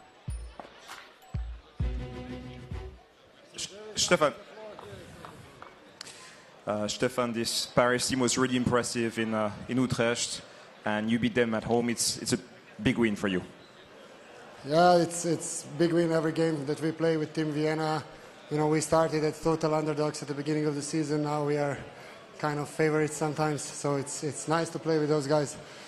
And also it was a tough game because now, you know, it was decision-wise. Now for me it's kind of emotional. Maybe we will face Ub and Liman first in quarterfinals, then I don't know, can we pass and go in semifinals? So it was kind of weird game for me to play, you know, to win and to know that I will go to that side. But it's okay, I like to be on the court. That's, you know, something that I really love to do, and now after a huge break, to play totally healthy. Yeah, on a personal basis, you started the season. Honestly, we thought it was a transition to being a coach, but it's gone so well this year, playing almost at your highest level. How is it for you on a personal basis? You know, it's like small steps. You know, before I was hustling, you know, to be kind of the best. Now it's, you know, returning from the bottom, and it's nice. You know, those guys helped me a lot. We are kind of family now, like really good friends, and it's not just the team spirit. So at the beginning of the season, yes, I didn't even consider that I will play. Then, you know, we started small steps, and then at the end, we found what is the cause of the pain, and now we reduced it to the level that I can play. So it's really nice. All right, we're all enjoying the comeback. Thank you. So it wasn't perfect for Vienna today. I know the record says perfect, but obviously they got some things that they want to correct as they get ready to head into what we expect to be an absolute battle in the quarterfinals. But this team is equipped with Mr. Robot leading the way. You know, when they aren't exactly shooting the lights out, this team does a good job of finding ways to put the round thing in the round thing. And they enjoyed a impressive game from Quincy Diggs in this one. He really had the stroke on from long range. And Paris was never able to really get things together. Even when they got scores, you saw the Joker kind of mishandled that one. He does connect from two range there, but Paris not looking as good in game one as they looked in Utrecht and making that run to the final. We'll see what they bring in their final contest as they will wrap up the day against our qualifying draw winners, Czech. So a few more looks at the highlights in this one. In a 21-15 Vienna win. There's the maniac, Martin Jamal, all up in your living room. That man is, I said he's wild. Check out his IG. He's going to get mad at me for telling y'all that, but check out his IG. All right, we're getting set for the next game on the slate, which is going to be a Pool D throwdown between Princeton and Jeddah. That game's slated to start here in just a minute or so. I don't see the teams yet. I guess they're taking their time to get to the court. Or we have a Sylvain. We have a okay. So our maintenance staff is going to just correct a little minor hiccup before we get to this next contest. So in the meantime, we're not going to leave you empty-handed. While we handle our business right here, we're heading down the final stretch of the day. We've got 5 more contests remaining. Heading into our second game in Pool D. Princeton and Jeddah will be coming up, but in the meantime, why don't we give you some top 10s, dunks, dimes. Oh, sublime. Check them out.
what's crazy?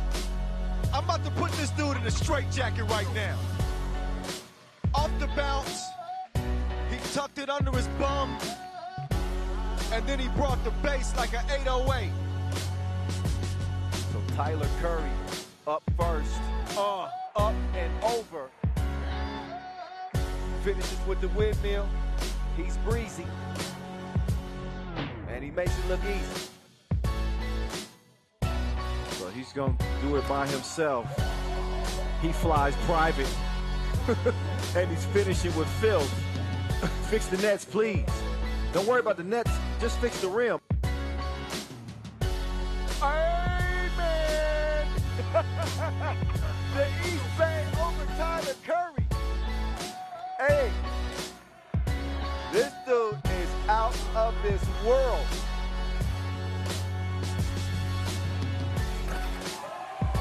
Oh, MG. That gave me motion sickness. Tyler Miller time. Off the bounce, he goes 360 windmill. Oh, and finishes with the one-handed poke. He tucks his knees like he was twerking midair. And then finished with the one-handed throw down. Bravo. Over 2 dudes. That dunk was nastier than Quagmire. Giggity, giggity, giggity. Oh my good, the ninja kick clears the second volunteer. What the?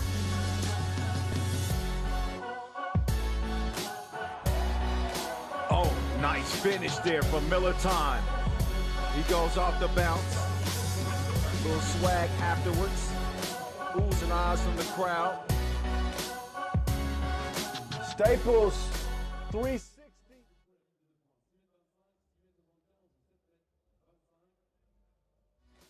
He finishes emphatically.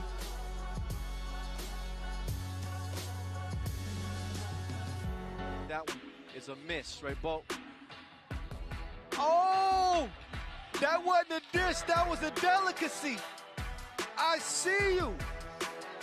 Aiden Kapka. Decided. Gives it up to get it back. He's on the move. Oh my goodness. Oh, he got option. He could pass that. It's like Stockton. He hit that one from the parking lot. Off the glass. Saved behind the back like an informant. 19-8. He's been above par for this USA team. Oh my goodness. That was filthy.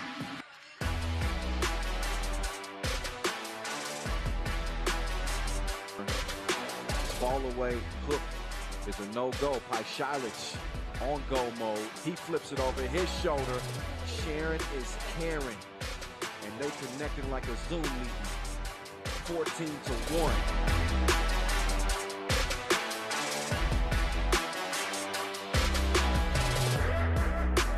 Oh, you fancy, huh? No-look feed from Soka sets up Melo. 16-9. Fabricio with the rebound. Get your contact, she ain't scared. Oh, the magician. Voila, Alakazam. The only thing she hadn't done is disappear. I think she can do that too.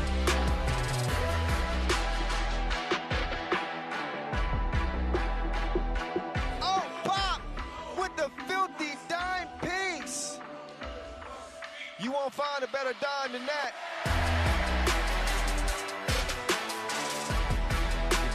Quelle passe! Oh, la combinaison! Martin pour Liman!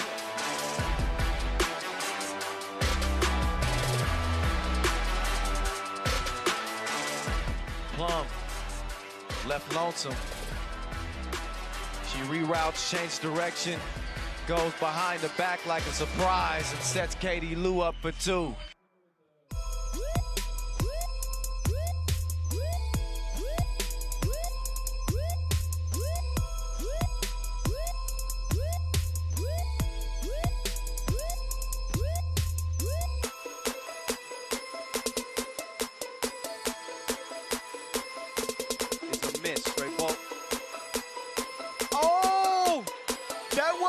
dish. That was a delicacy.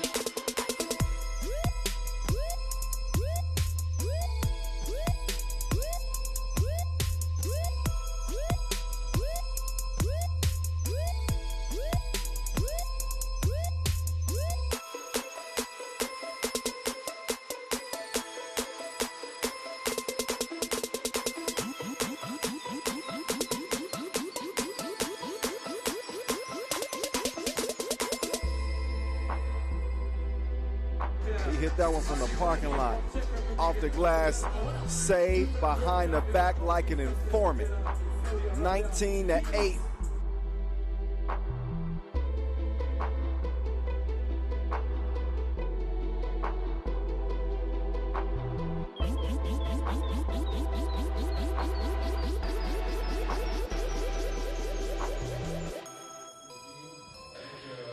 All right, ladies and gentlemen, we have a little bit of a technical delay here, so we will be getting back to action, but it will be at 7:15 local time. So we'll be getting back to it here in about 25 minutes. Stick and stay. When we come back, it'll be Princeton and Jeddah Pool D action again, coming back at 7:15. See y'all then.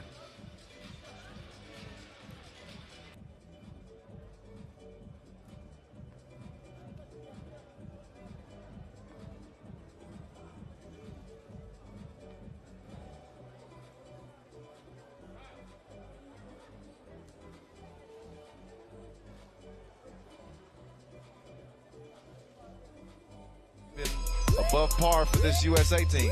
Oh my goodness! That was filthy.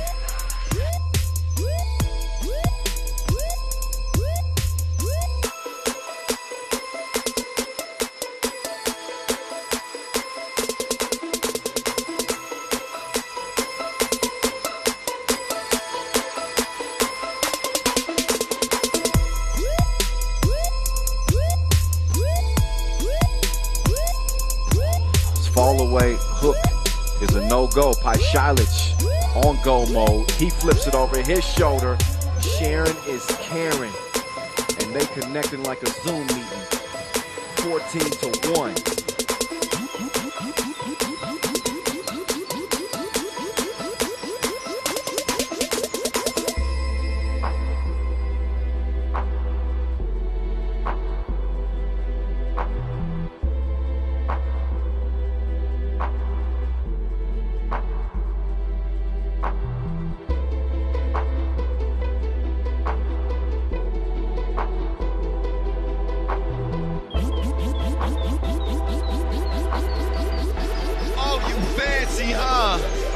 No-look feed from Soka sets up Melo. 16-9, Fabricio with the rebound.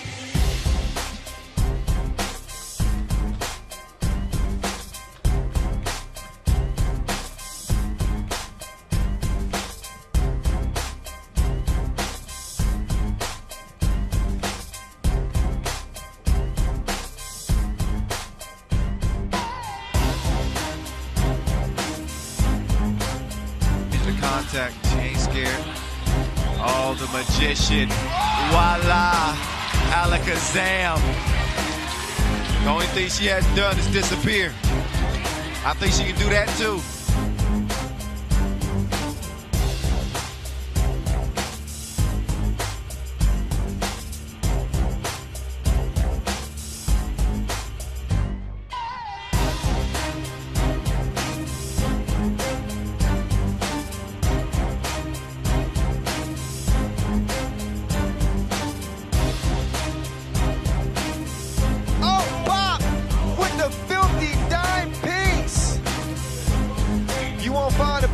Than that.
left lonesome.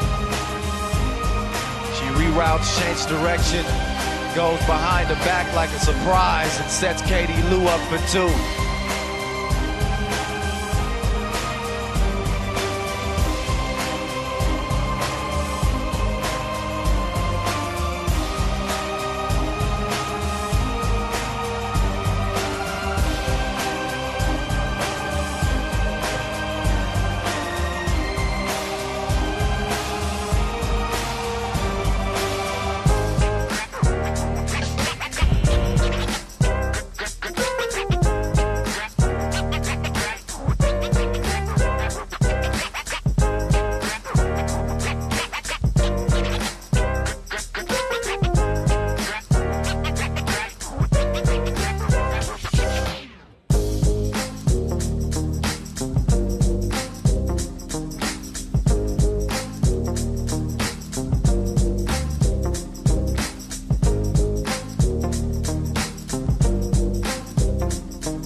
Chunk of deuces. It's me and you, mano y mano. Peace out.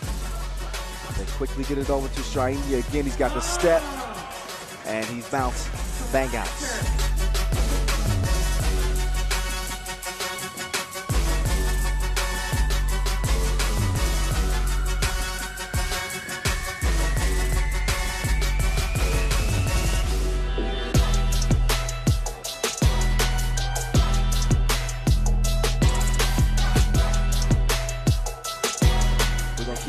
Oh my goodness, bang on him, plus the foul.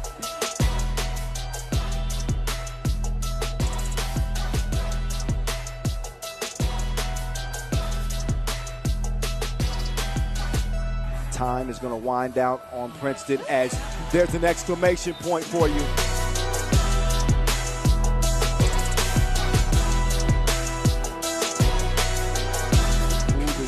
wiped away that slow start. There's Strainia taking them to spin class.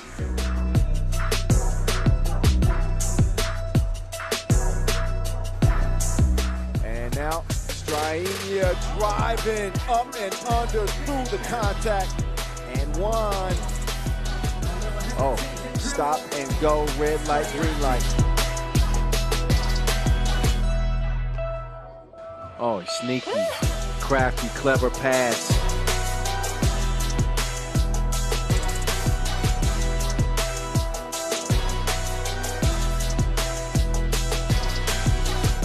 Red, rather, all red.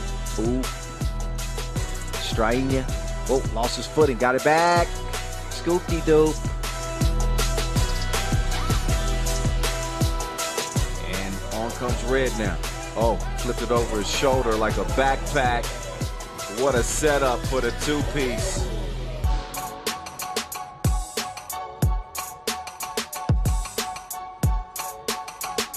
They have been lights out shooting in this game.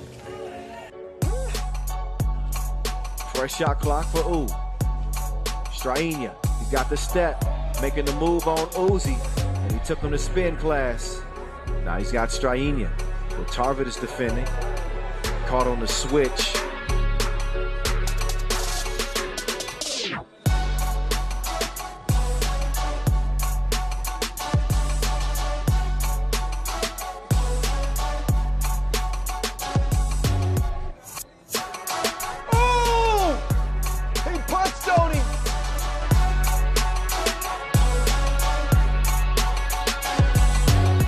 Turnaround for Marko Brankovic to get it started. Then the two-handed flush from Strainia.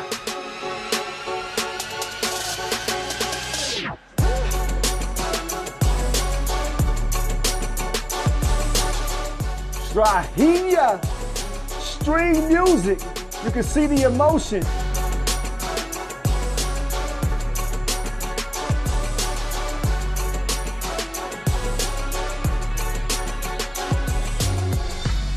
Stojicic doing his dance.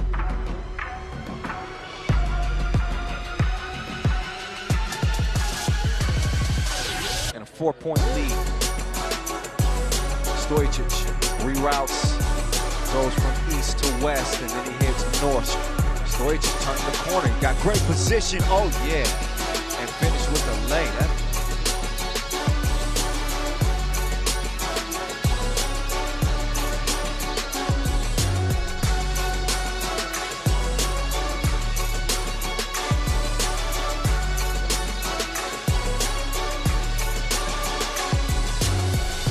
Thought about it, decides to drive and dunks it to beat the buzzer. Blow by for Stojicic.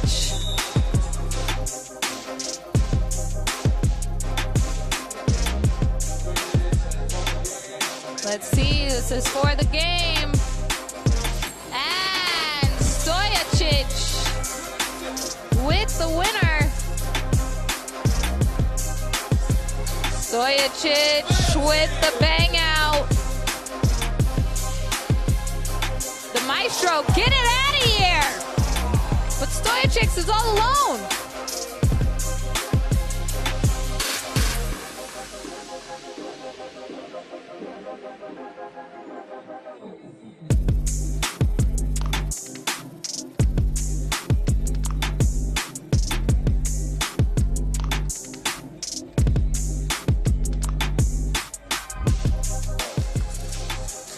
Stojicic off the glass, counted, with it, has to shoot it, blocked by Stojicic! Game-saving block as Oop comes back and gets the victory. Great hustle play as Juice puts it in for one. Stojicic also from deep. Woo, no looking! Stojicic with the splash! No better way that this game should have ended with Stojicic with the buzzer beater. Oob, your Montreal Master winners. Listen, man, it's from the streets to the Olympics.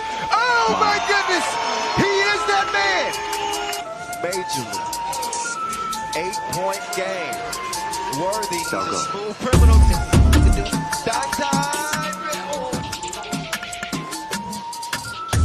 Worthy cross the lefty, and then this is his coming out party. You can test him if you want to, but he's cramming. Thanks, Tyler. Glad to be here. We've done this before.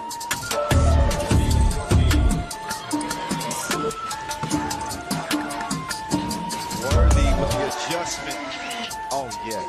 Jalgis is a dog, man. Oh, tough defender, non-stop motor, too. So. Oh, come on, man. It's a 1-point game. Worthy. The ball fake. I told you he can take. And we're one of the top teams in the world. Just an up-and-coming team with top seed. Look, now Worthy making his way through the defense. He's going to put his own spin on things. And he is taking over the show. Second back-to-back winner for himself. Yes, sir. I got to give it up to Big Buddy. Ball on the green. Worthy with the rock. Worthy. He might need it like that. Dr. J with the sauce. Worthy with the cross. Worthy now. Driving, spinning, fading. They couldn't ask for better looks than what they got after the rest. They had at least 4 of them clear it. Wants to get it to Worthy and let Worthy go to work. He's going to find Vanderlist on the cut. Vanderlist! Take another look. The crossover frozen. And once he hit the refresh button, he had to watch Worthy get up. That Wilson ends up in Body's hands, and that one is broke. So another look at Worthy. Here's Worthy. Worthy with the step, the scoop, and the score. Get your weight up. Go up at the line. Take another look. He's chauffeur.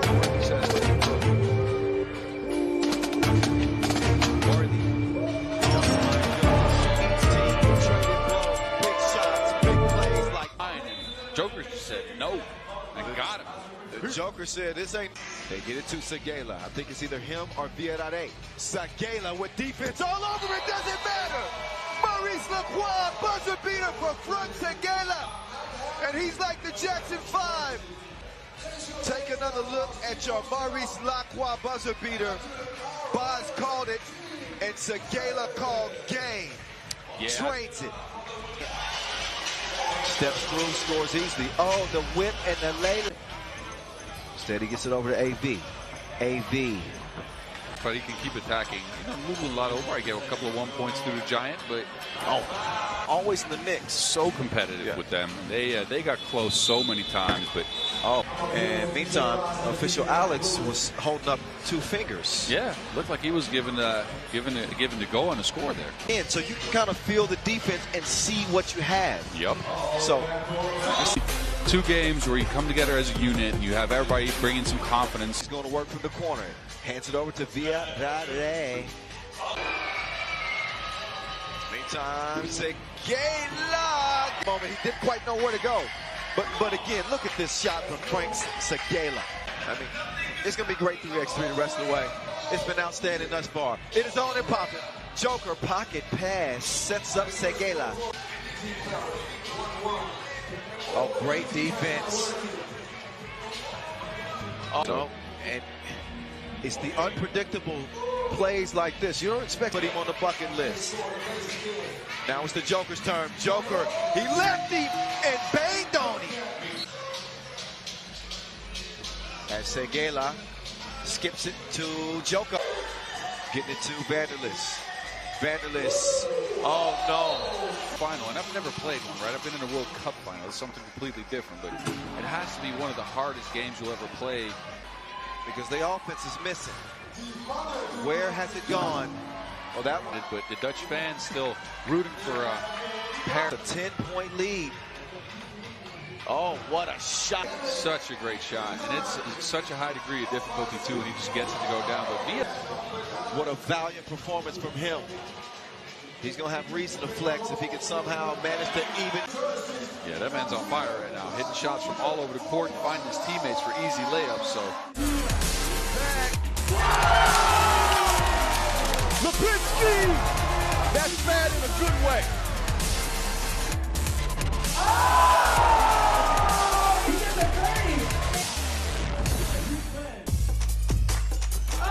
You, sir!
Welcome back, everyone.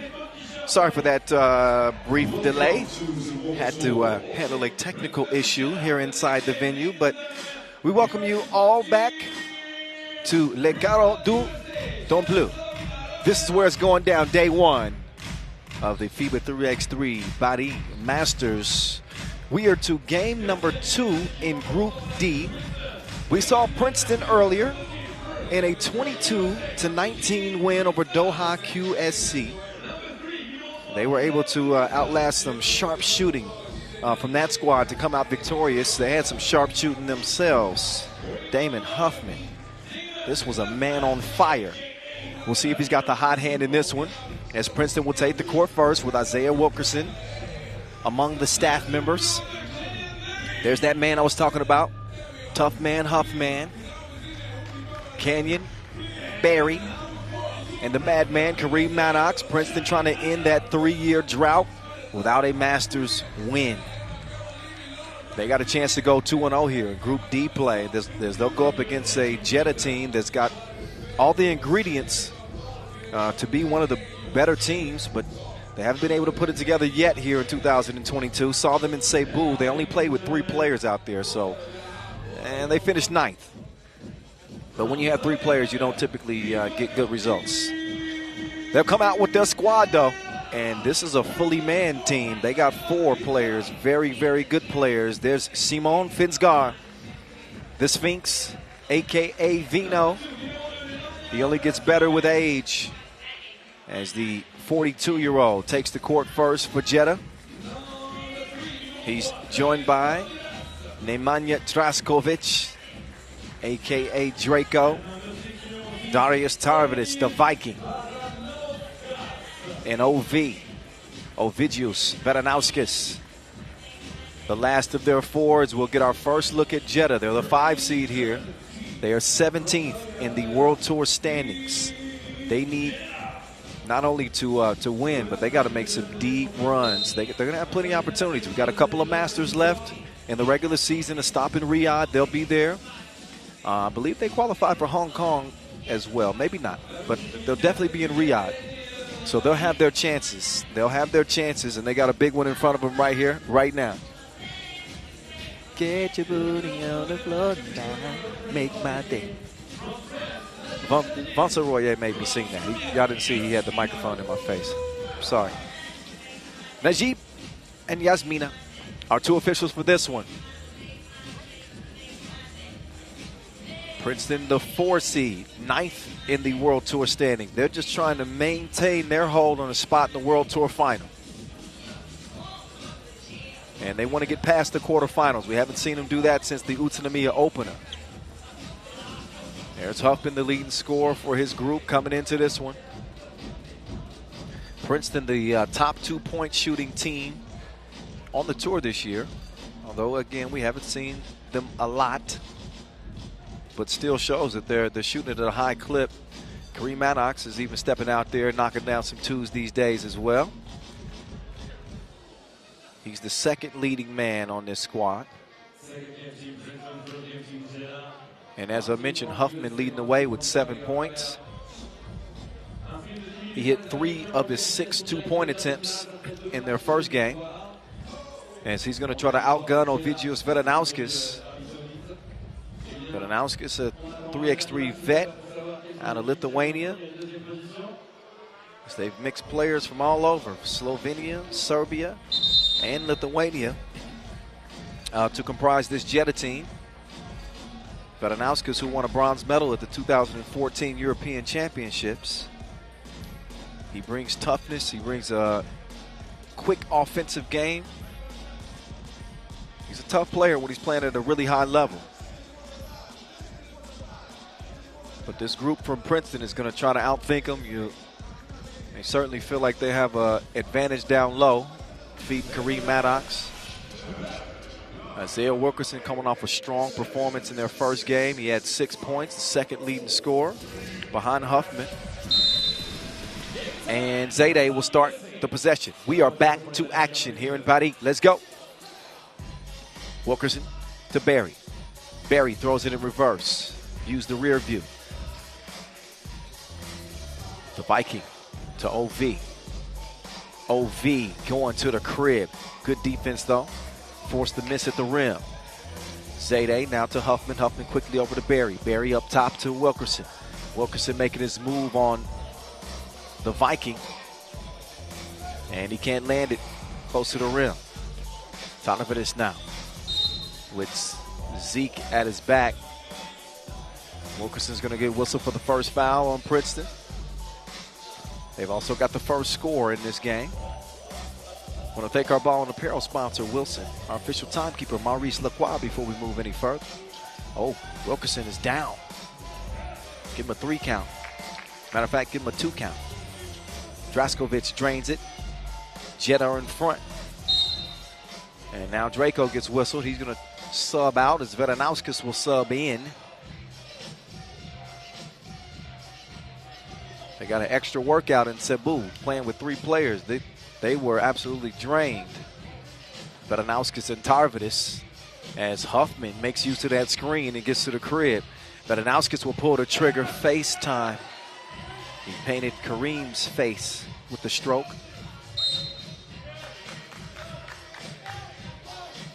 Second foul on Jeddah, offensive foul. So give it back over to Princeton.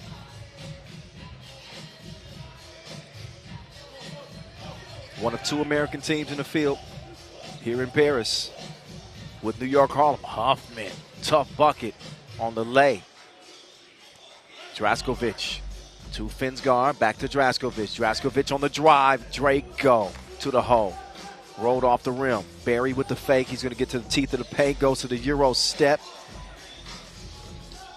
Maddox had it for a moment. It's poked away as the Sphinx will get it over to Draco. He passes up the 2 in the corner. Instead, he's going to cruise in for the lay and give Jeddah the 2-point advantage. Madman will screen away. Here's Huffman getting pursued by Vedanauskas. Huffman misfires. Maddox can't come down with that one. So the Sphinx gives it up to get it back. Finsgar, why not? Or maybe that's why not. Still pokes it away and gets the possession back to Gray. Vedanauskas with position on Huffman. And that one's going to count. Huffman was defending himself before Vedanauskas even put the shot up. Take another look. Here's Huffman. That was before the whistle. But their arms intertwined. So a chance for a 2-point play for Vedanauskas, and he makes good at the line. Nice start here for Jeddah. What a difference one extra player makes as they lead it by 4. Oh, Wilkerson lost his handle on it. But that's going to be out of bounds off of the Sphinx. Finsgar checks out. I mentioned earlier we saw Anze Prebold back in action. Both former members of that Piran team. Oh, what a dime. Loose change from Huffman. In the three-point game now. Oh, anything you can do, I can do better. Vadanauskis with a hell of a helper himself. And then this offensive foul is called on Huffman. That dude's like a small boulder. Another look at the Draskovic drive and score. And then the Huffman helper. Draco with the move. Look at the defense here from Huffman. Finsgaard now. He's being pursued. Doesn't get the shooter's roll. Rebound goes to Princeton as Wilkerson will clear it. Barry up top. He's going to attack Draskovic, and he can take him off the to-do list. Chance for a two-point play for CB. I think his last trip to the free throw stripe, he missed them both. The underhand free throw. That one goes. Spinks turning around. Decides to keep it himself. He's got 4 to shoot. Oh, the dream shake and the vanilla scoop. Get it? Shake and scoop. Never mind. 9-6.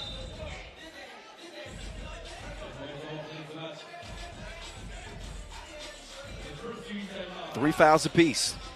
TV timeout. Both of the teams had a little extra rest time. Not to remind you about the technical issue, but the point is they should be fresh. Both teams looking pretty strong, especially on the dribble drive. We saw Huffman finish with a tough bucket, and then Barry, he's able to finish through contact. And then Finsgaard with a little scoop of cream. Darius Tarnavidas, the other Lithuanian on this Jeddah team. He will start the possession. Foul off ball. That one called on the Viking.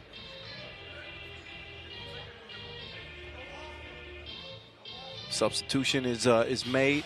Huffman is out, as is Finsgaard. We get back to it. 9-6.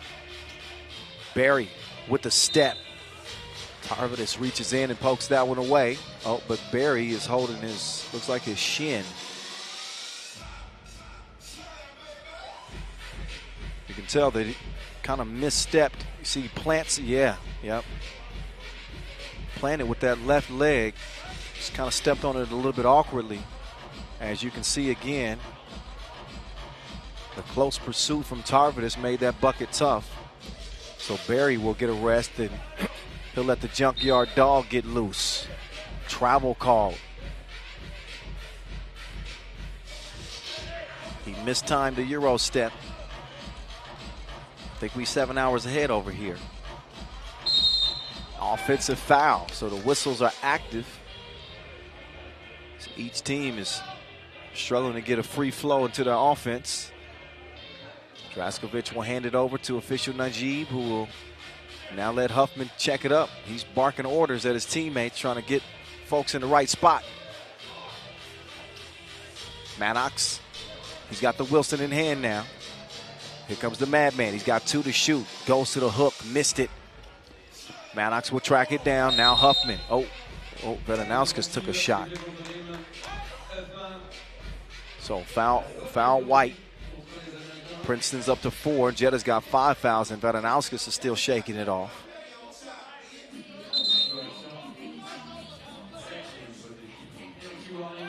And a warning for Jeddah, no more talking. There's Zeke. He's a cookie monster. Stole that one away and throws it away. Maddox and him were not on the same page.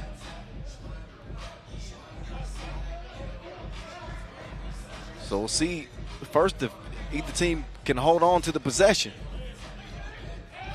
Draskovic. He's getting some tough defense here from the junkyard dog.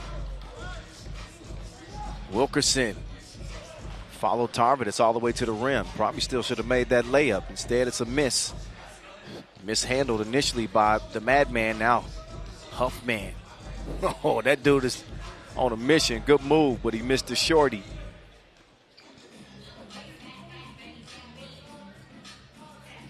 Draco. Huffman's not an easy player to post. Saw Draskovic go to the fadeaway, missed it. Huffman will come away with the rebound. He gets it out to Zeke. Wilkerson. He'll chunk the deuces, but he will not come away with a make. Vedanowskis now. Okay, Vedanowskis. Oh, he had it poked away. Look at Huffman, the hustle. Wilkerson, he's fouled. He goes down too. That's a 6th foul on Jeddah. No more to give. So while Princeton do trail it by 3, they do have Jeddah against the ropes in the foul category. But again, another look at that hustle from Huffman. He's playing with a lot of heart. Trying to lead by example on this Princeton team. Timeout on the floor as we are nearing the midway point. Each team has some things to sort out. Jeddah, who got off to that hot start, had Princeton on their heels a little bit. Since then, the Americans have settled in.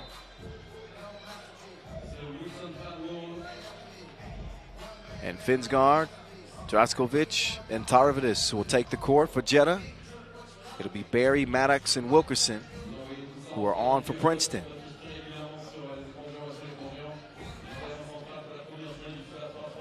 There's Maddox. Oh, he's denied by Draskovic.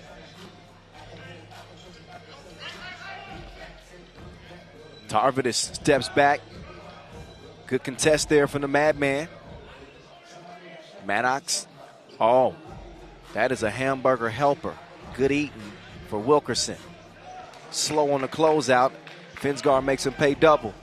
11-7. Maddox gives it up to Wilkerson. Wilkerson steps through a couple of defenders. He's pushed. That's number 7. A couple of free throws coming up for Zayde. These are big ones here for Princeton. Good amount of time left in this game. 4:39 to be exact. But trying to turn the momentum here as Princeton will look to go 2-0 today. Jeddah's been trying to turn the tide on what has been a season of disappointment, to be honest. Wilkerson good at the stripe on both. We got ourselves a 2-point game, ladies and gentlemen. Finsgaard, pull-up, splash. The Sphinx gives him a drink. And now Huffman, he will release, and some laces for him. Vedanowskis. His pass is broken up. Good defense here by Princeton. Barry down again. So it's been a physical game for Canyon Barry. Doesn't seem to be bothered by that left leg scare that we saw a bit earlier. Now he's back up to the free throw line, shooting another 2. Don't you dare make an underhanded comment about his underhanded free throws. He's playing the percentages. I'm not going to mention it because I might jinx him. Okay, now he's got it together. 13-12. He goes 2 for 2 at the line. Draskovic. Oh, get out of my way. Moves past Wilkerson and puts it up and in. We're even at 13. Maddox has been relatively quiet in this one. He's going to set up on the right wing and let Barry go to work. That's a foul on Zeke. Princeton only with 4. Much better position. Jeddah in the penalty here with 3:51 left. TV timeout.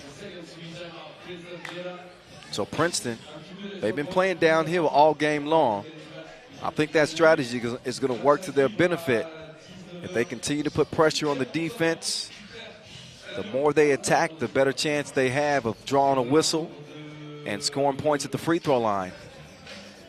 Huffman, who was hot in game 1, he hasn't gotten a lot of clean looks in this one. So sometimes you got to win playing small ball. And I think that's going to be the method of attack for the Americans the rest of the way. Play downhill. Try to beat them on penetration. Jeddah does not have the ability to foul without free throws being the result. That one's stolen away. Huffman. He swings past Vedanauskis. Huffman. Oh, missed the crib. That's one you got to have. Draskovic thought about the two. Now he's going to cut. Tarvidis will give it over to Vedanauskis. Vedanauskis, he will pull up from 2 range. Didn't have the range.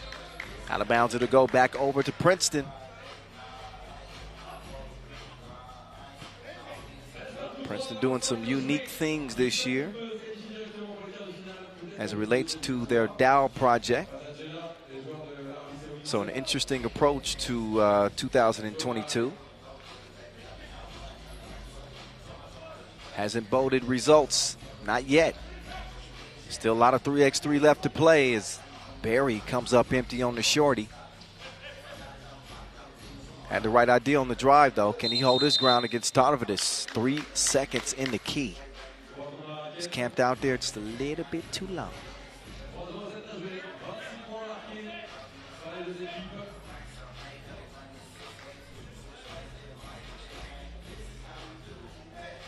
Some of you probably wonder what I meant by that when I said the Dow project. I'll tell you a little bit about that in a few. Meantime, it's Zayday mid-range game on point, like a widow's peak. 14-13. That one peaks and then streaks out of bounds. The Viking did not land.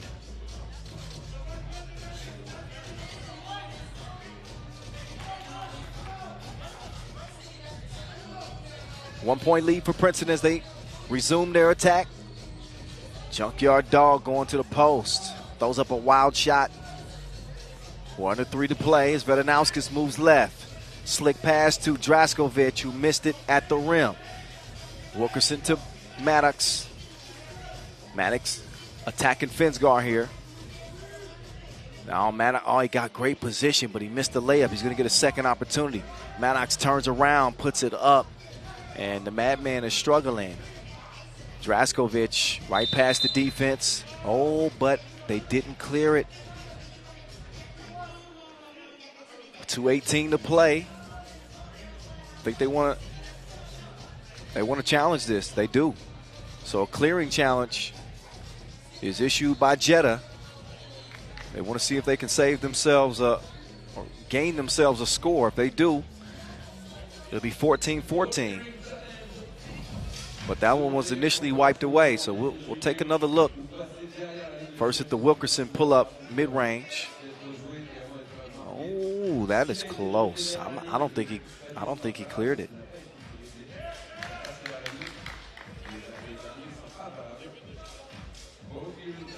Oh, wait, he did. See? Maybe I didn't see it clearly. That is a bucket. 14-14. That bucket counts. He had it cleared.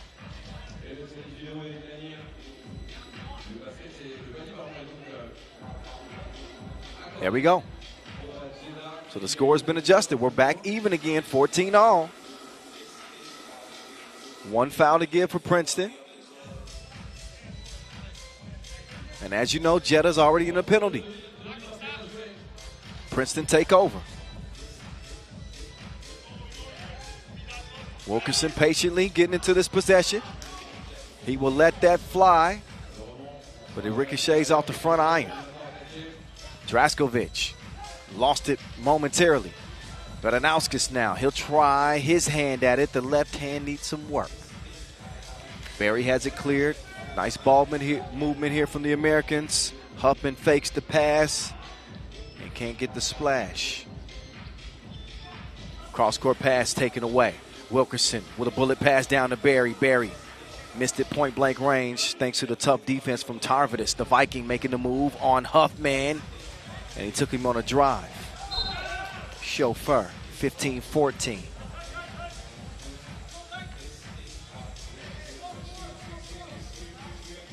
Jeddah in desperate need of a signature win this year. Timeout White, minute 39 left in this game. But again, a season of disappointment for Jeddah.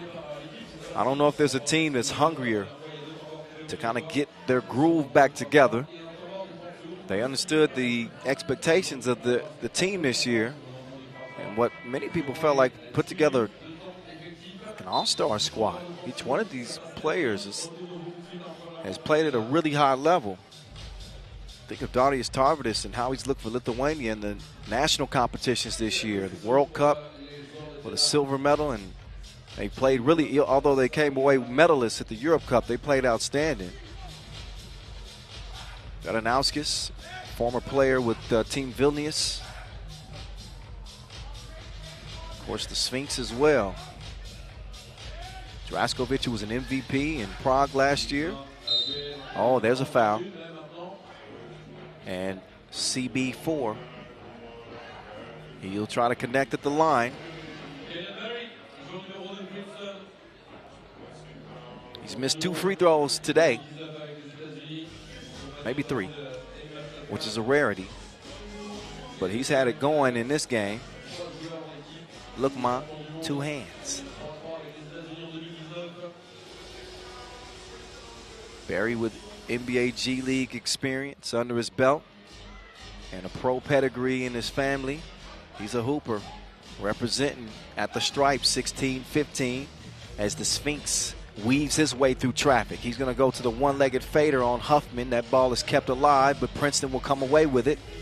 Wilkerson thought about swinging it left. Instead, he's going to move right. Now Wilkerson left alone. What they do that for? 2-piece combo, 18-15, as Princeton has got a little bit of breathing room. Under a minute to go in this one. Draskovic is fouled. That is number 6 on Princeton. Huffman's out. Maddox is in. Next defensive foul on Princeton. Jeddah shooting free throws, so they got to be careful as well. Next defensive foul on Jeddah, by the way, puts them in a double penalty. Keep an eye on that. 48 seconds and counting. Vedanauskis going to work on the junkyard dog. Kicks it out to Draskovic. He's all alone. And he misses the 2. Got to take advantage of those type of opportunities. Julian DeBub with the save. Protected my face, although you don't see my face that often. Was that a slick complaint? No, it wasn't. You can hear me. That's all that matters. We hear the horn. That's a shot clock violation. 26 ticks left. Princeton with a 3-point lead, eyeing a 2-0 record. Jeddah and Doha QSC will close the day. Pool D play. That's 3 games away.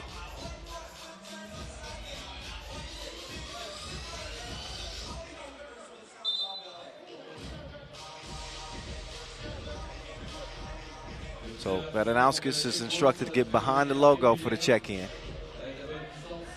Wilkerson was well within his rights. Oh, Vedanauskis didn't have the touch on the layup. Oh, Tarvidis with the thievery. That's what he does with the stolen goods. The Viking sinks it. Oh, Wilkerson is down. Appears to be in some pain. It's a foul on Tarvidis. I'd like to get another look at that to see. It didn't look like that hard of a foul, but I'm not out there. Wilkerson is a tough guy too. And I ran into him in the elevator and asked him what he's been up to. He said, weight room. I said, you look like it. That's how I know he's a tough guy. So this is, I don't think he's faking this. He's definitely slow to get up. You got to be careful with that lower back. It's a tricky area. So he's going to walk it off. Grimacing his way all the way to the free throw line.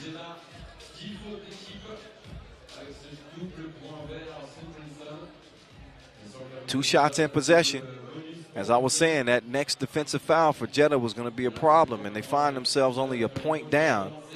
Had they not been in the double penalty, they'd have a good shot, or at least a shot, to potentially win this game. But if Huffman takes care of business at the line, this one is going to be pretty much a done deal.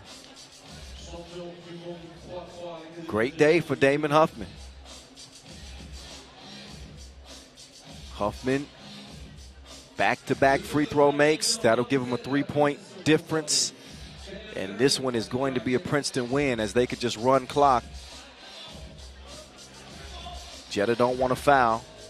Barry wants to get 21. That's the name of the game. Madman. Nope. He misses it, but it won't matter. That is a win for Princeton. Don't look now. But this American squad is 2-0.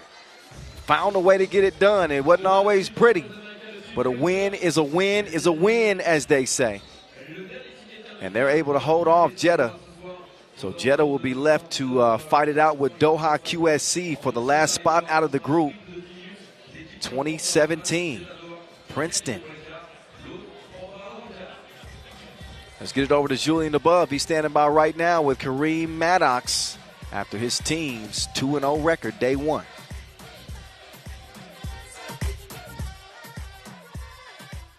All right, Kareem. It's two very close wins today, two very narrow wins, but yet it's 2 wins. What does it say about your team's toughness today? Yeah, I think another new lineup from Team Princeton, so you love to see that, and we just find a way to stick in games. And I think Jeddah had us at some moments probably beat, but I think we can make shots at the right time, and we always have that resilience. So. Your last World Tour win was in Los Angeles at home 3 years ago. Talk about how hungry you are to win again. Yeah, we always want to win. Every tournament you go to, and this is a great tournament. This reminds me a little bit of Los Angeles because everything around it is really great. Obviously, I'm a little partial to LA, and yeah, we're hungry. I mean, we want to get the job done. We've had a few second-place finishes, so we just got to get over the hump. Good luck. Thank you. Kareem Maddox au micro de Julien Debove, le MVP du Los Angeles Masters. Yeah, those second-place finishes that the Madman's talking about is the Utrecht opener and also the Bordeaux Challenger.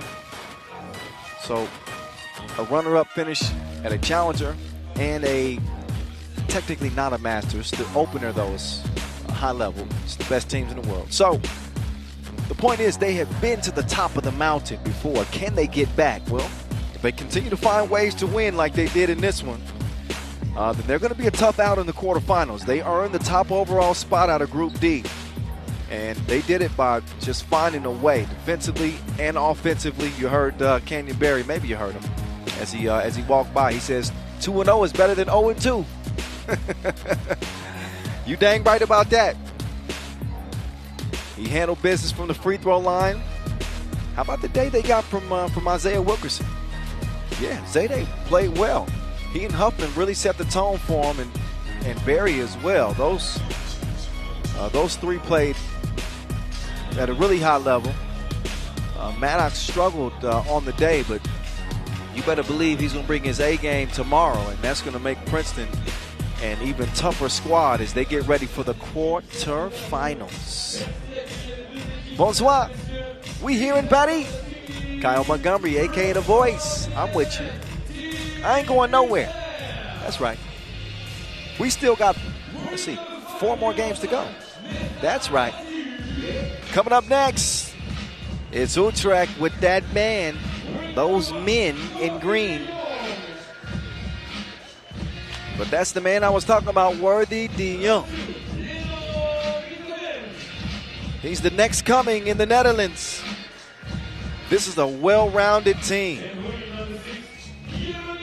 They just came off of a shocker, maybe the shock of the day. They topped Oob. There's something to be said for that. They make Oob go back to the hotel 1-1, tasting a L, which is something they don't do very often. A 19-18 win for Utrecht over Oob Huishan. They got an opportunity to take the top spot out of this group, Group A. But they'll be going up against the tough Serbs, another tough Serbian team in Danube, who also pushed Oob as well. Oob only beat Danube 21-19. So here they are. They're going to make this game physical. It's going to be tough. I'm not sure they've seen the type of athleticism that they bring from the guard position. So Danube is going to have to really be up for the challenge here in the ISO game. not only keeping up with Worthy, but you got to worry about Vanderlist down low. So Vufi, he's going to have his hands full. Marko Dugosia, Vuk Obrodinovic, and the Dragon, Bogdan Dragovic. I want to see if Bogdan Dragovic brings out. Y'all remember when he used to do the sham god? He would sham you out of your shoes. I'm going to see if he still got that in his bag. Let me not forget about the other members of Utrecht as well. Ronimus Vanderlist, Leno Vidovin, and Nesta Agassi. You're 8th seed here. Ranked 20th in the World Tour standings. If they win it, everybody will be shocked. It'll be like Vlad's face just then.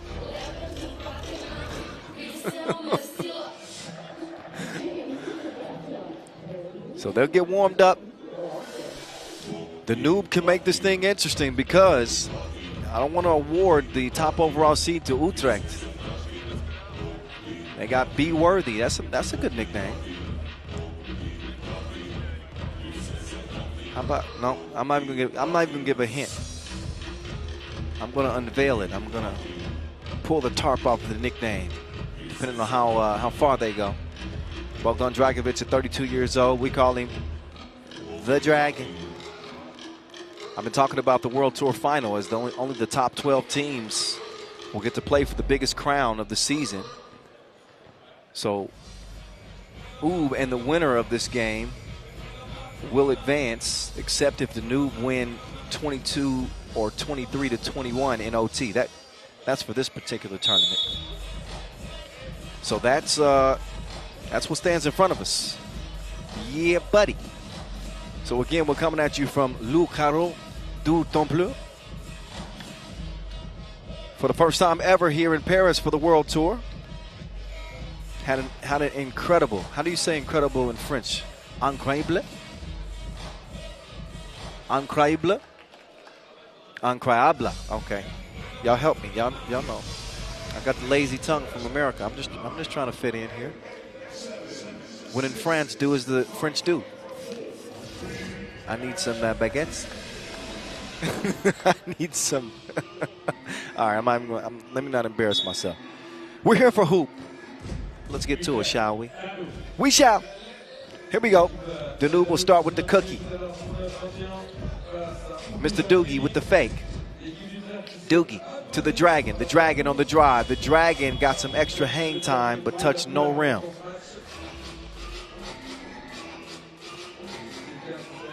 So the Skyscraper gives it over. Worthy air mails it. The Dragon has possession now. Quickly to Vufi, who lost it down to Dugo. See ya, but he got his lunch packed. Have a nice day at school. Worthy is everywhere. Not just the offensive prowess, it's the defense he brings to the table as well. Take another look. First, well, that's a foul. That's the foul. It was legitimate. Oh, Worthy, he did him so wrong. Save your tears for another day. 1-0 Utrecht. Now Vufi with a chance for some payback. Oh, he muscles that one up, but he misses it. Worthy will come away with the rebound over to Leno. It's the Leno show for this possession. He finishes with the scoop-de-doo. Utrecht with the early advantage as the Dragon will now attack. And he's going to put Worthy on the bucket list. Good score there from Bogdan. Vidovin. Uh-oh. There's some action away from the ball. And that's a foul on Danube. Number 2 on them.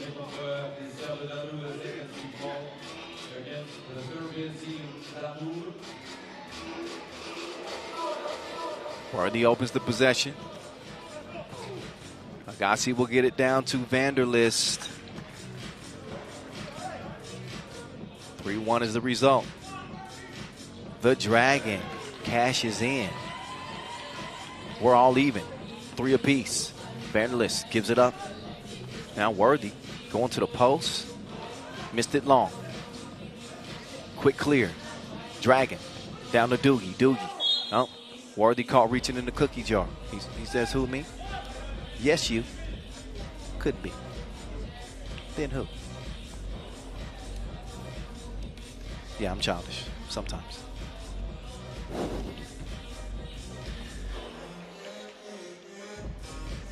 Doogie will shoot one here. That wasn't the process of the shot attempt. And he will not make it count at the line.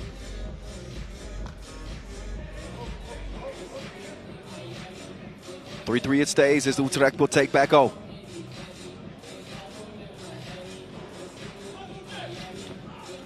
Leno to Van der List. He's checking his list and checking it twice. He's naughty and nice. Obradinovic had the range, but no service. Vidovin, he'll turn the corner. Goes to the spin move. Missed it. Look at that rebound attempt. Kept it alive, but doesn't result in a score. It's a double foul right there. That was Nesta Agassi flying in there. Take another look. Off the miss, Agassi just comes into your picture. Doing the wild thing. Double foul is called, and that. Who's down right there? Is that Duke Osia? Yeah, Doogie took a shot. All those limbs flailing around you. Not shocked. See some contact there. So Doogie, he's tough as nails. He's going to walk it off. He's got some little birdies flying around above his head right now. They get that man a rest. Dugacia, you better believe he's going to be ready for battle. He's going to shake it off. As he walks it off. And we get back to Avufi. So Obradinovic. The Dragon crossed court to Obradinovic. What a pass was that? Oh, look, I ain't rooting for any team, but that's one of those type of dimes you want to see finished off. That was ill. That'll put Vufi on the line.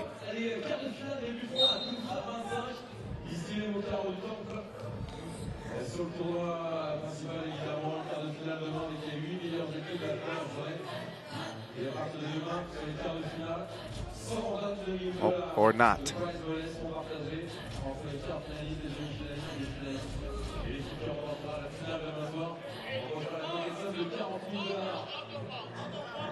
So out of bounds, no foul. Out of bounds. So they're getting things cleared up with the scores table. I don't think they attributed a foul. They're going to get the shot clock reset with 4.9 ticks left as Obradinovic will have it.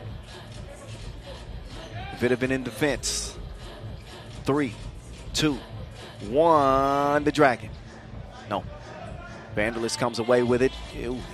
Tries to force it to Worthy, and Worthy said, chill out, bro. We ain't got to force nothing. Let's let things happen organically.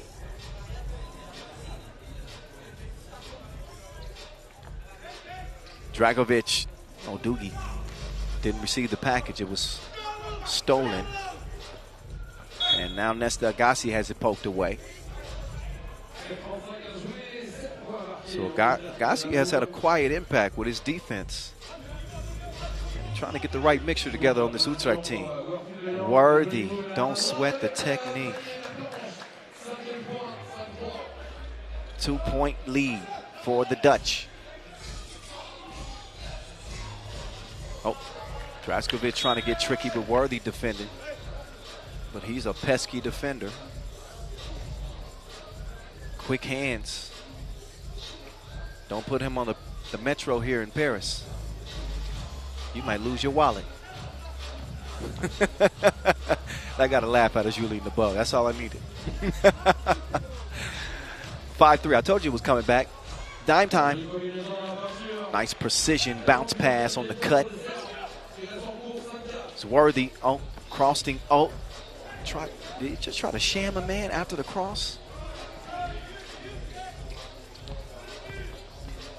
Obradinovic working on Vidovin. He has nothing. Neither does the Dragon. Leaves it short. Obradinovic has the Wilson again.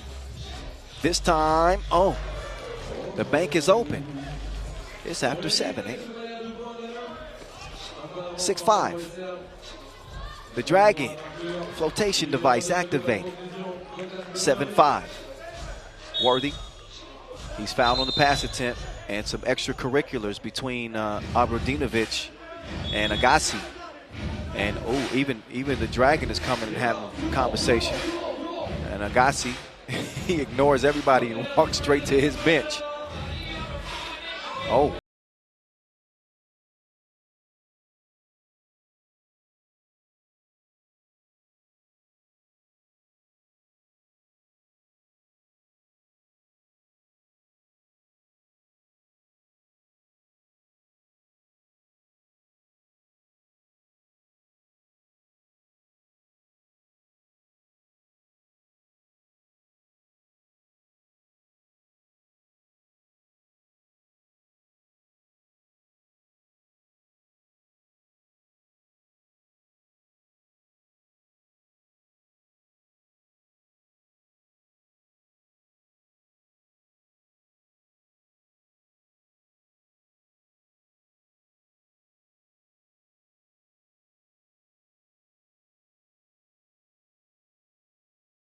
Parents aren't looking, and they turn around and they see the last kid to push the other kid, and it's the one that got caught pushing, the one that gets in trouble. But he pushed me first. I saw you. Take another look. This is what Danube had issue with, and remember the rebound also from Agassi that left Dugosia a little bit shook up. That's what's been brewing between both of these teams. We don't want this to turn into a Draymond Green, Jordan Poole thing. We don't want that. So cooler heads will prevail, and we will see what the ultimate decision is. Initially, it was a technical given to Utrecht, but they're going to look at this again. I think that they're looking at the entire sequence of how it went down, and I think either two technicals have to be issued here. Let's see what. That's exactly what's decided. See, sometimes I know what I'm talking about. So a technical on both teams, and I think that's fair. That's the just call. Good job from our officiating crew taking the time to look that over. And the assist from Marcos. There's a foul, quick one on Vufi. Vukovic trying to hold his own with that absolute monster, Vanderlist. He might be one of 2 7-footers that are playing the game still. We know about the giant for Lublin Lato. Adrian the Giant. Borutsti. Point is, he's rare. Vanderlist with the up fake, flips it behind the back to Worthy. Worthy, watch, oh no. He got his back almost broke. That man, he needs some milk. Now the Dragon, the floater is working. Serbian flags are starting to fly. 8-5, Danube. Another one of my predictions before the game, I said that this was going to be a physical contest. I knew that the Serbians would bring it. I didn't know the Dutch would match that physicality.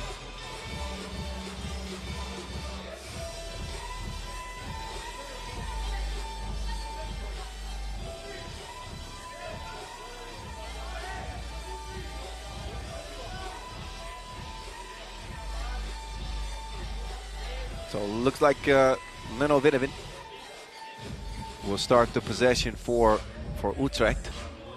They get the thumbs up from the scorers table.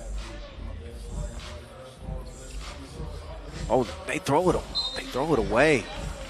That is not a good possession for Utrecht.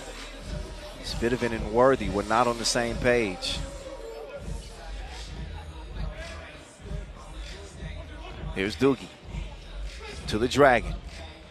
Dragon's pass is stolen, but he stays with it, gets the ball back. Obradinovic, nice behind the back wraparound setup. Vanderlist, run up and get done up. 9-7. Utrecht back in this thing. 5:25 to play. Not that they were out of it, but a 2-point contest. And now Nesta Agassi. He's back in. He ain't trying to make no new friends out here. He ain't supposed to. His friends wear green. Worthy staying active defensively. Got a hand on that to deflect it. Just a shade under 5 ticks to get a shot up. Obradovic, he's a difficult shot maker. I wouldn't be surprised if he takes this one. He turns around, puts it up, but can't put it down. Dugosia. He doesn't get that up in time. Shot clock violation. Ball back over to Green. As Utrecht will look to either tie or pull this game within 1.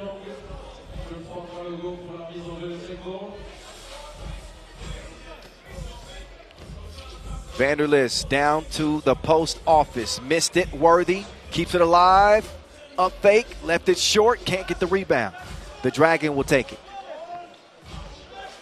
Oh, he gives it up. They like the mismatch down low. Oh, look at Worthy. That dude was floating like he stole fizzy Lipton drinks. Still stayed with those quick hands.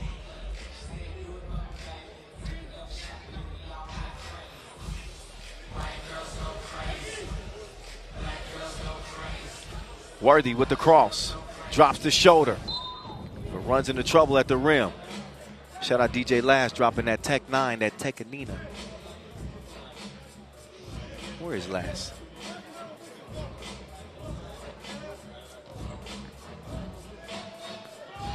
Two is released. Comes up Kevin Hart. Short. You heard that one before. I'm going to give it to you again. 9-7. Dugosia. Oh, yeah. Traveling. Took one extra step. I think he was expecting some contact that never came. So the ball back over to Utrecht. Vanderlis setting up shop. Nope. So Danube, they got a quickness advantage, I think, especially with Vanderlis defending on the perimeter.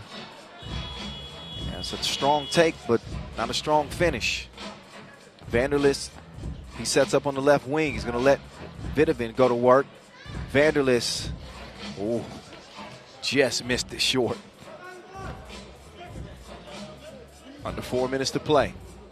Danube in the driver's seat. Obradovic trying to give him the business. But Utrecht is back in business after the miss. Vanderlis left alone and did not have the right measurements on the shot attempt. Neither did Agassi. Nobody home to defend the Dragon underneath. That'll lead to an easy score. Look at the defense here from Danube. This is what they play with a ton of heart. That could be a big 2 hit, but he missed it. That's the type of 2 that'll take a little bit of the air out of the sails of Utrecht. So they got to make good on this possession here with 3 minutes to play. Vanderlis, excusez-moi, but he doesn't knock the 2 down. So Utrecht in a little bit of a scoring drought here. They got to find a way to put the round thing in the round thing. Right now they trail it by 3. The Dragon put on the brakes, break him off some. 4-point lead for the Serbians. Vanderlis to Vidovin. Oh, Leno. No connection that time. Still searching. Oh, no hook. Comes back. Vanderlis misses a couple of shorties. So if Utrecht aren't careful, they told y'all what it was going to take for teams to qualify to day 2. So after that big win over UB, it does not solidify Utrecht's spot in the quarterfinals. Their first win was only by a single point, 19-18, and those are the type of things that could potentially come back and bite you in the event of a 3-way tie. And Danube only losing to UB by 2 earlier. So this is setting up to be maybe a photo finish.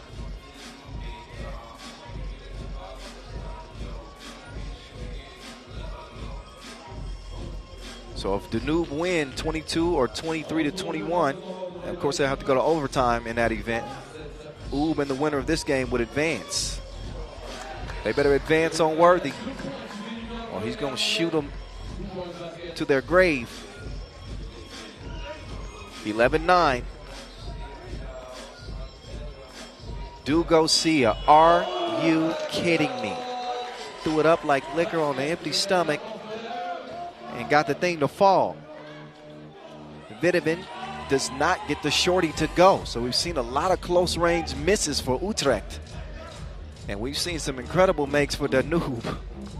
Dugosia with that last crazy one. Oh, he crossed him like his shoelaces. Watch your feet, 14-9. $1:44 left in a five-point lead for Danube. They want to challenge the out of bounds. So the scores table getting plenty of work in this one. Take another look at Marco Dugosia. He's got a four-leaf clover in his pocket or something. And then the dragon snaking his way to the rim and showing that great touch that we've seen him display over the years in 3x3. Danube came into this game confidently, as did Utrecht, coming off that win over Oob.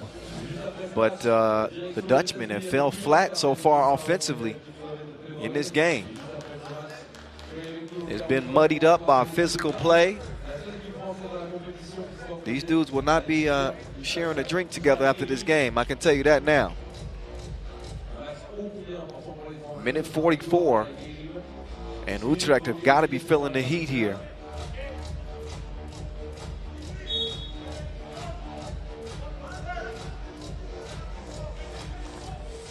So the decision is black ball. So Danube will have it. They win the challenge. The Dragon to Abrodinovic. Just missed it right. Worthy down to Vanderlist. They feel like they have an advantage here, but Vanderlist has got to make the layups. Vanderlist has had a tough game so far. No defense. Oh, not yet. He LeBron'd it. Defense turns to offense just like that. A perfect display of 3x3 from Worthy de Jong.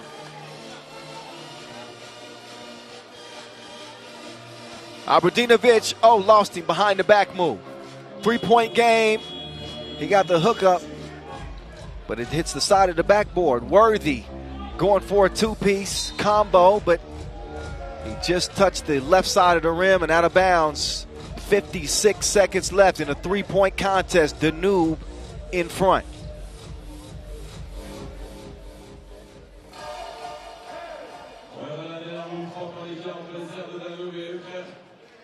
The Dragon. He thought about the two. Instead, he finds his comfort zone. That is his hot spot. 15 feet away from the rim. This dude is balling like Wilson. No shot from Worthy there. Leno is fouled on the rebound attempt. That is the 7th. That's the 7th on Danube. So 2 big free throws coming up for Leno.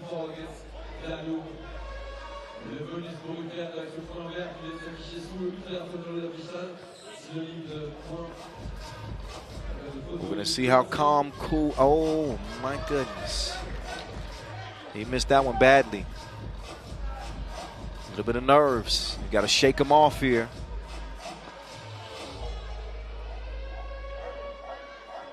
Leno is able to get the second one to go down.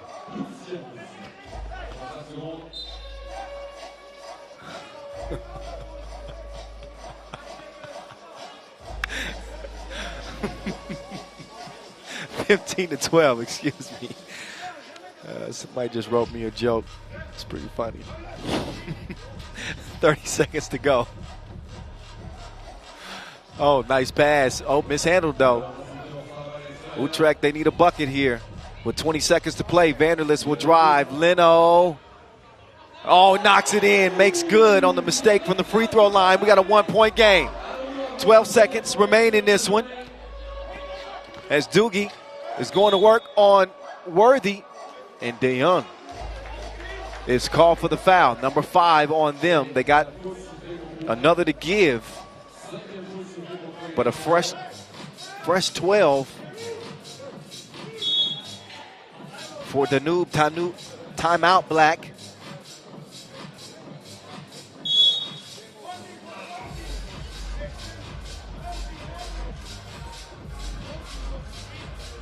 So a warning for Green, too. Take another look at the Vanderlist swish. He hasn't been bad from long range. It's been the close range shots that have been a problem. Leno with a clutch, too, from the corner. Got to give Utrecht a 14th point.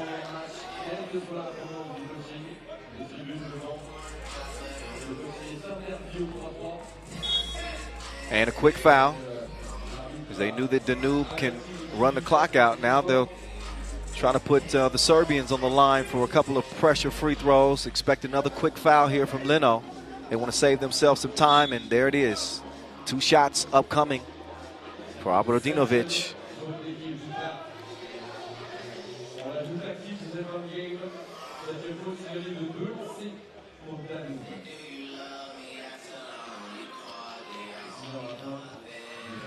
So Abrodinovic. The Dutch are at the mercy of his right wrist. He misses the first. So you saying there's a chance? I'm saying there's a chance. If he connects here, Utrecht could potentially tie with a 2. But that's if he connects. There's still 6 seconds left in this game, and Abrodinovic makes good on the second. Leno with the rebound. He'll get it to Worthy. Worthy gets a look from the corner. Worthy for 2 to tie! He got ice water running in his veins. That man is good under pressure like he works in a pit crew. What a shot from Worthy de Jong. I told you, it ain't over till it's over. A Maurice Lacroix buzzer beater. Hand in his face, it don't matter. Calm the chatter. We're going to OT.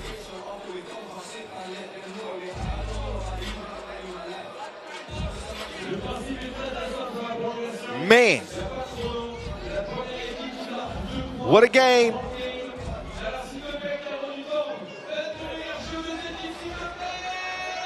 Utrecht will get possession here in OT. Whoever scores 2 points wins the game. Here we go. We're going to see if the Dutchmen are cardiac kids. Vanderlist gets it to go. Utrecht with game point, but Danube could win it with a 2. You know the Dragons' history. He'll give it up to Dugosia. Dugosia forces one up. Worthy with the rebound.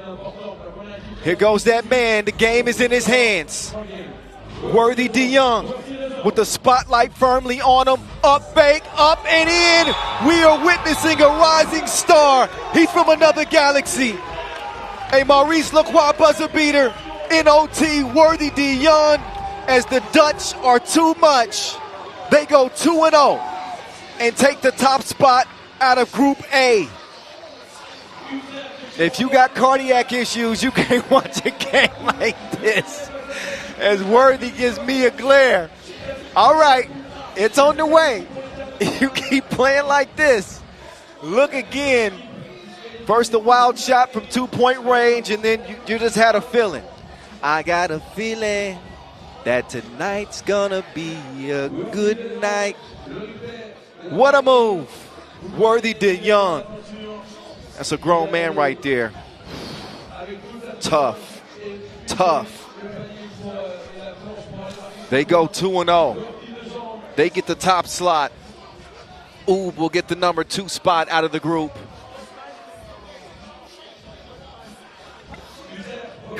Love to see it. That was like a shot of espresso here late in the day. If you were sleeping, that was a wake-up call indeed.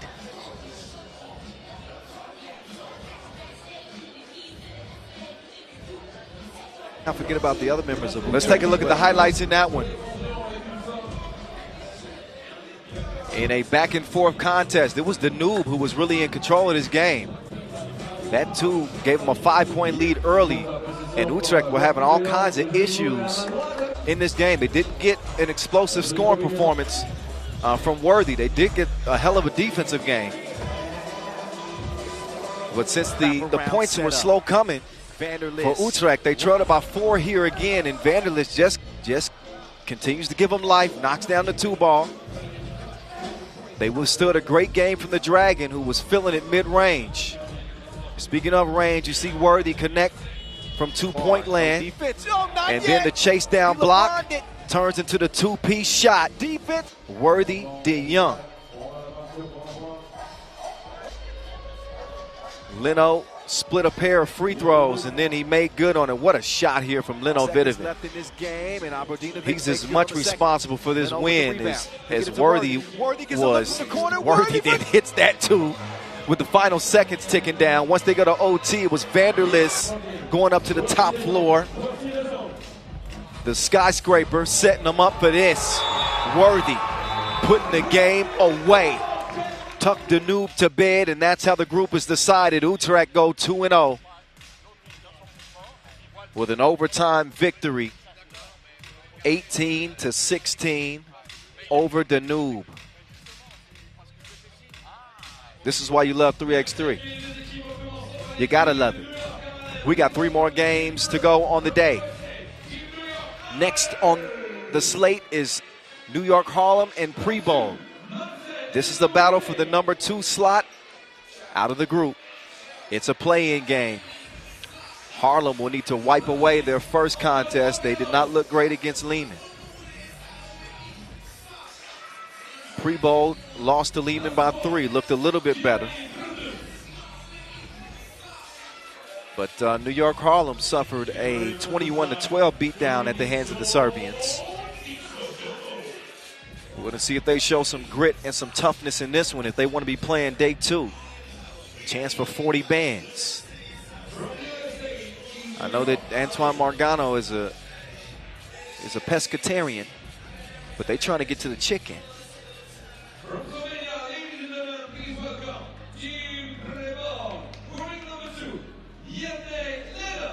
So you see New York Harlem with Margano, Disco Damo Jones, and Marcel Esenwune.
Playing under the spotlight here in Northeast Paris. It's time to put on a show. Disco Damo. Oh, they turn it over. First possession, not a great start. It's Margano then fouls. So New York Harlem still trying to get in step. Straight ball. He'll shoot the free throw. That's the only area that he's kind of struggled. As he misses it, they're going to let Damo go to work. And that's a black foul.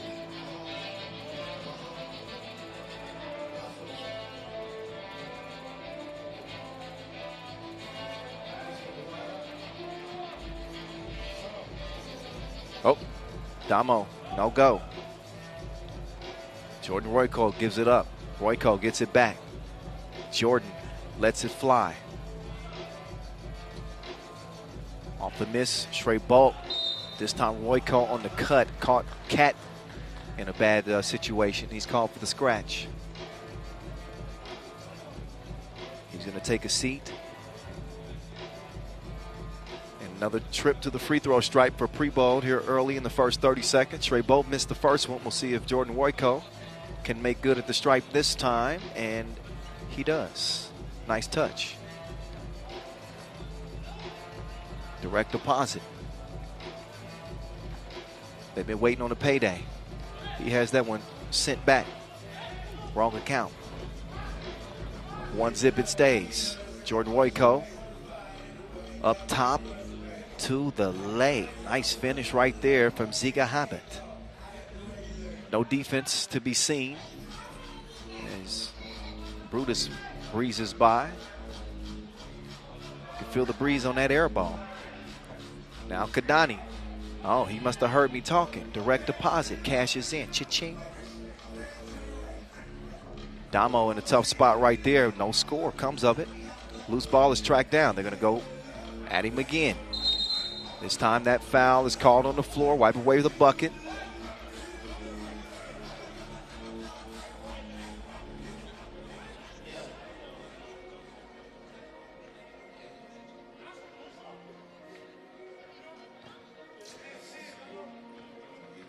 Straight ball.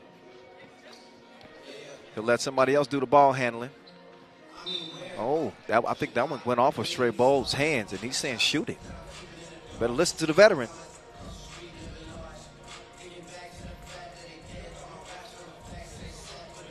Cat to the rack, but missed it.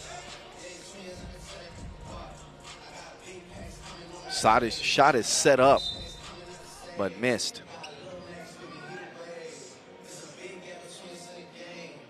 Soyez prêts dans quelques instants contre un premier temps porté. À 6h59, il y aura 30 secondes de pause. Et il y aura 3-2, New York Harlem. First appearance on the World Tour this year. They're hoping it's not a short one. Kadani's had the hot hand. He goes in reverse, then in drive. Missed it at the rim. Slow to close out. And that's going to cost you double. Taxed him. 4-3, Prebold. Esemune will check in, and Kadani will check out. Final game in Pool B.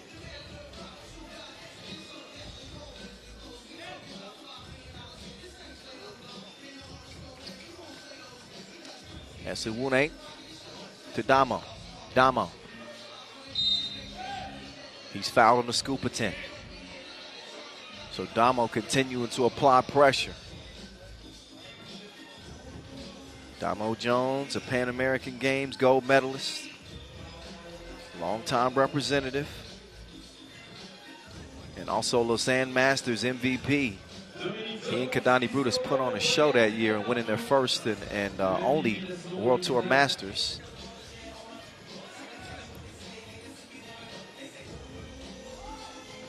And Esemune couldn't snag the rebound.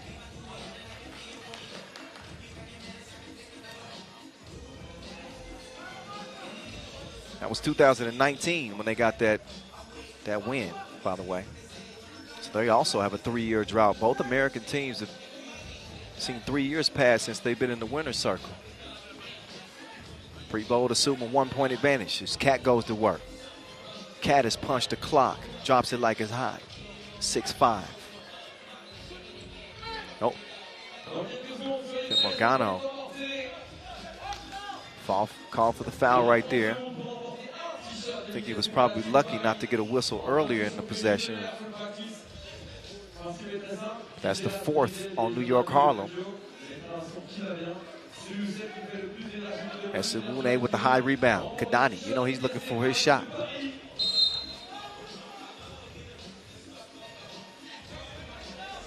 Esenwune lost a shoe.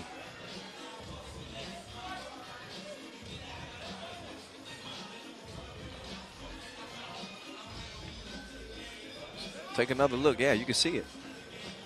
That's a hard pick. Tough drive. Margano is pushed in the back. He goes flying. I thought cats always land on their feet. 1 point advantage for New York Harlem. Margano with the handoff to Kadani. Kadani trying to work some, I was going to say some two-man game, but he goes ISO. Oh, what a score right there. Damo lets it fly. Not that time. Margano is down again as he's pushed to the ground. And TV timeout time. That was foul number 4 on Prebold. New York Harlem also have 4. And the crowd is getting into it. That's Vincent Royer. Whenever he says, Tumo, Tumo, clap your hands. It just ignites the crowd. They just immediately wake up.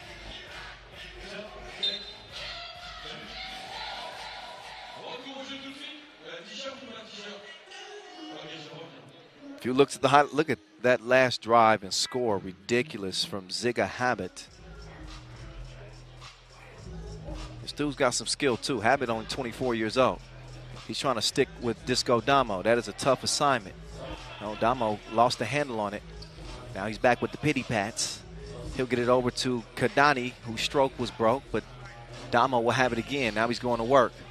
Who's he going to put on the operation table? Oh, he sold the play. Esenwune couldn't throw it down. Oh, and then Esenwune called for the foul, out of position and a little bit gassed. I wouldn't even look at Damo on my way over to the bench, huh? That's a glare I don't want. 6-6. Offensive foul.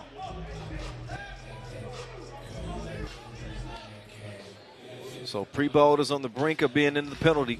6 fouls to go with 6 points. New York Harlem not far behind. They got 5 themselves. Damo Jones with the cookie in hand. Damo. Oh, the dime was ruined by some good defense. Foul on the 2-point attempt. Shooting foul. That'll put Jordan Royko up on the free throw line, shooting a couple. And no matter what happens on any defensive foul going forward, 2 free throws are going to be the results. Both teams are on the brink of being in the penalty.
Can't knock the hustle.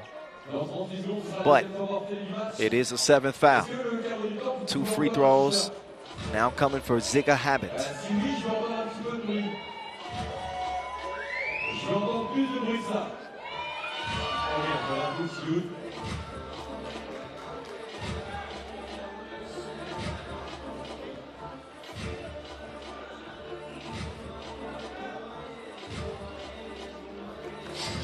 Cha-ching.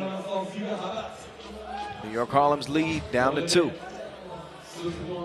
Damo will loft it to Esenwune. That pass is stolen.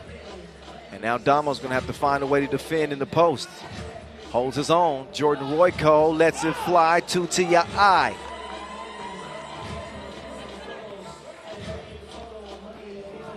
Now Damo, nobody to pass it to. Oh, deceptive crossover. Oh, Esenwune, the Minister of Defense, reestablishing his nickname. And Damo making it rain from deep, 14-12. Oh, straight ball, just a little too much protein on that attempt. It's cleaned up, though. There's Damo. Here's Damo, shifty with it. Oh, my goodness. He nutmegged that man. He left him in a trail of embarrassment. Oh, my Lord. Oh, I told you. 15-13. Oh, you got to love that. Give it to me again. Come on. Come on. There, here we go. Who says tricks are for kids? We didn't see the nutmeg. We didn't see the nutmeg. Come on. All right. We got to wait to the end of the game for that one. That was wrong on every level. But if that was wrong, I don't want to be right. That's Esenwune. The good contest. Oh, 2-piece. Looked like it was online. It was not. Kadani, he has it. He's all alone. Now he's got reservations for 2. 17-13, New York Harlem. The drive on the baseline, dropped off and laid in. Kadani now has the cookie. He's going to operate from the top of the key. Better yet, he's going to let Cat go to work. Cat, turnaround. Jay, bank. Good money. 18-14. From the corner. Nice strike right there from Jernij Leto. Now Cat's on the move. Kadani. Oh, he's got another direct deposit. Doubles up this time. 20-16. And a couple of free throws for Kadani Brutus. All they need is 1 to put them into the quarterfinals. So New York Harlem, they came alive here in the last couple of minutes. I think that Disco Damo nutmeg gave them all the energy they needed, the inspiration for Kadani Brutus to put the icing on the cake. A sweet performance for New York Harlem as they do away with Prebold. They are headed to the quarters, 21-16. They do it before the limit. And what turned out to be a wild contest. We got some mixtape material in this one, though. So New York Harlem survive and advance. It won't be a short stay in their first appearance this year, after all.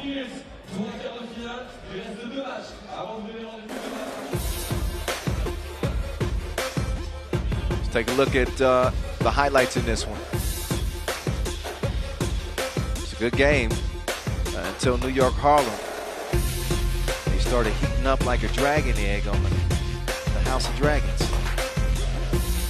Damo, we got 2 interesting free throw shooters. Damo's one who shoots it with one hand, and Canyon Berry's the other one who shoots the underhanded free throws. Keep your eyes peeled in the highlight. We're going to see if we get that Disco Damo nutmeg. Nice drop off to Esenwune. And here Now that's another one of his highlight plays, the crossover and the lay.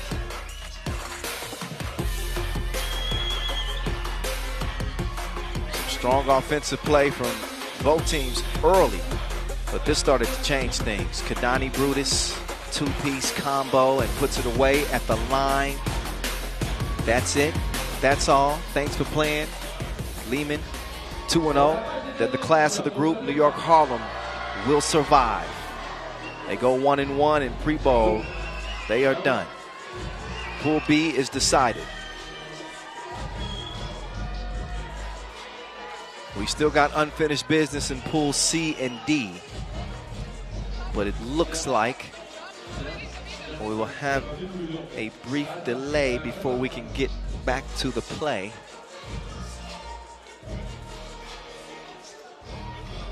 Now I don't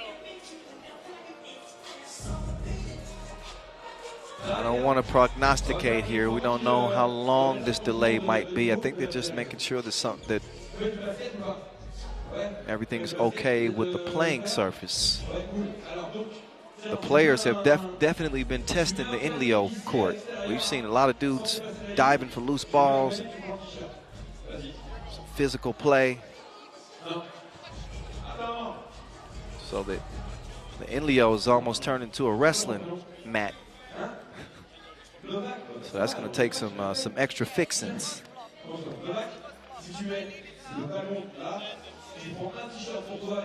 So expect us to get back underway here momentarily. Now, this will not be an extended delay like we saw earlier. Just a couple of quick fixes, and we will get back to the action from here in Paris. 2 more games remaining on the slate.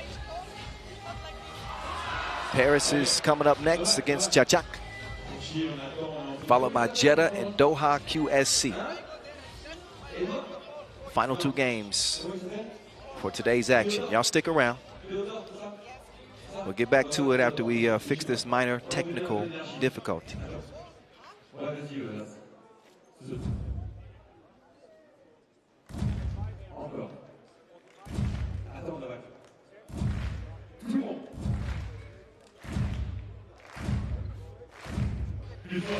So we'll have about a 7-minute delay before we get back to this one.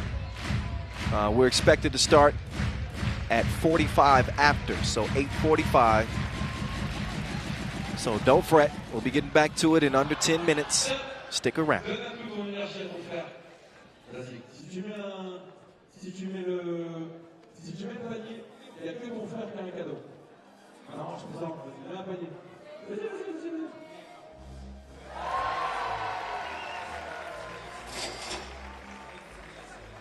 Ok, et comme un jeu est un jeu, et comme le deal est le deal, tu prends un t-shirt, et vous prenez surtout les applaudissements du carreau du temps. Salut les gars, vous voyez là-bas. Ok, j'ai besoin d'un shooter, il y a un vrai shooter. Qui c'est qui veut shooter? J'ai besoin d'un vrai shooter. Ok, bien, voilà.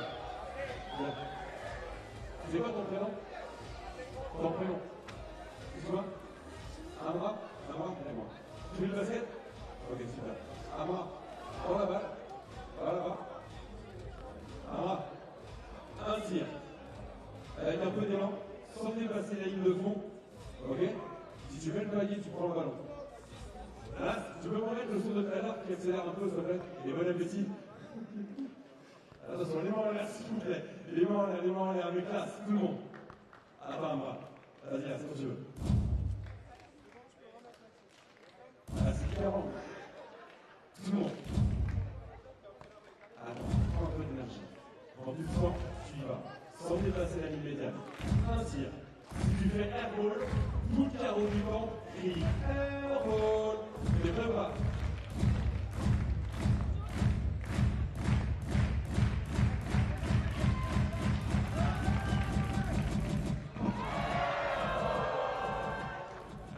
Désolé, t'as accepté les règles. Petit bruit pour Amra, s'il vous plaît. Merci beaucoup. Ballon ou pas ballon?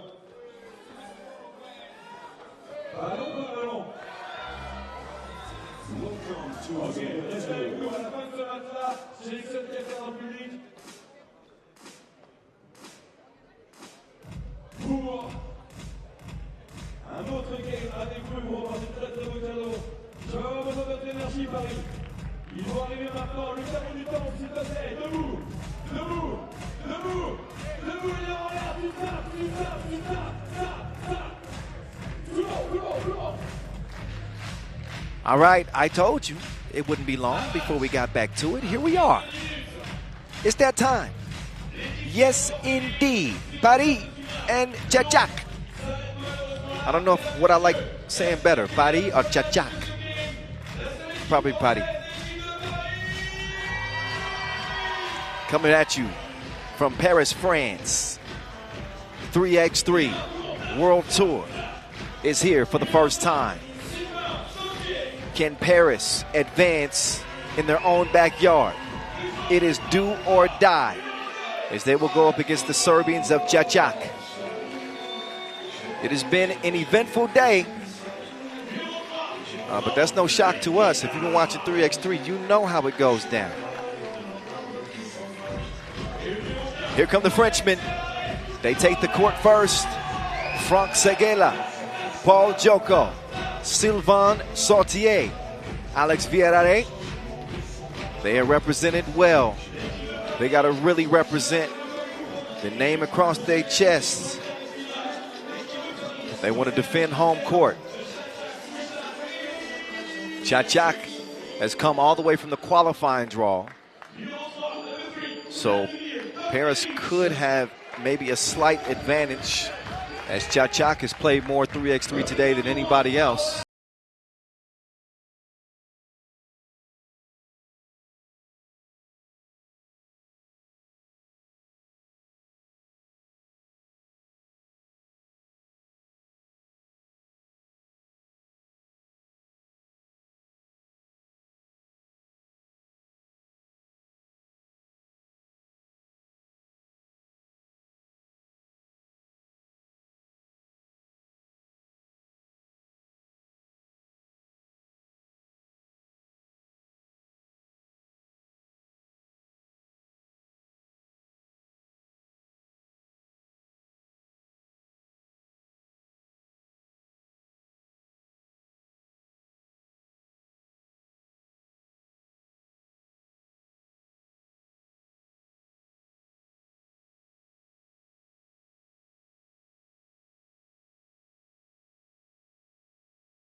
His numbers from Utrecht earlier.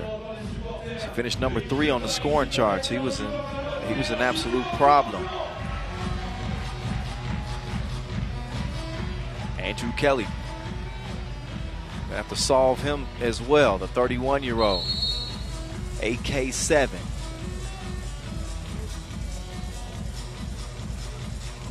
He's ready to let it rip.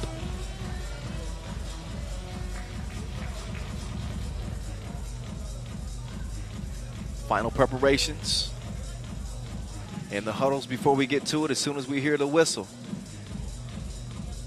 it's time to get going.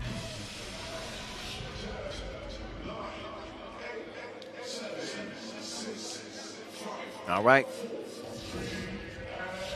Countdown is over. It's time to get it on. Here we go. Paris and Čačak. Pool C. Andrew Kelly. I like your cut, G. Just leave a little bit on the top. Meantime, that one's dropped from deep.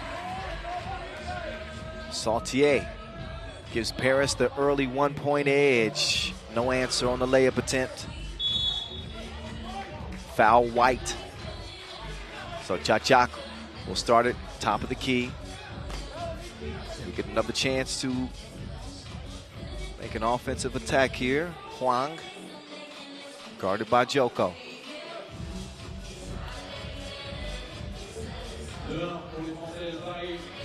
Pull up Jay. No way. And a whistle underneath.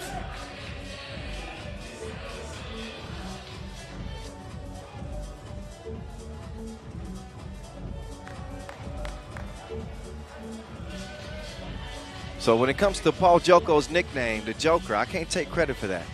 That comes from Lucas Nicot. He's doing the French broadcast right now. He can't see me, but if y'all know Lucas, let him know. I'm not going to take credit for that. I like. It's a great nickname. It's perfect. That one is credit to Lucas Nicot. Shout out to him. The young star rising broadcaster here in Paris. Oh, he blocked it with 2 hands. He was not having it. What a play from Sylvain Sautier.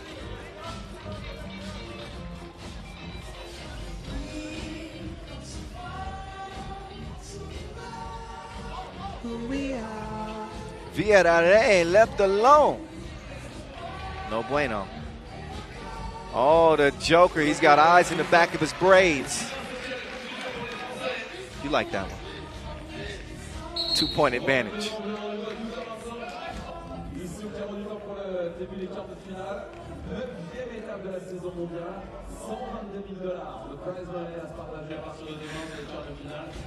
Paris with the early 2-point advantage. Nice cut. Great layup. Great finish, too. Djordjevic is getting his fingerprints on this game. Villarreal will drive. Seguela didn't have a great game, game 1, but he hit that one from a different zip code. 5-2. Oh, another. Oh, no, Villarreal gets called for the goaltend that time. I was going to say another outstanding block from the Frenchman. Sautier is in as we see Franck Seguela.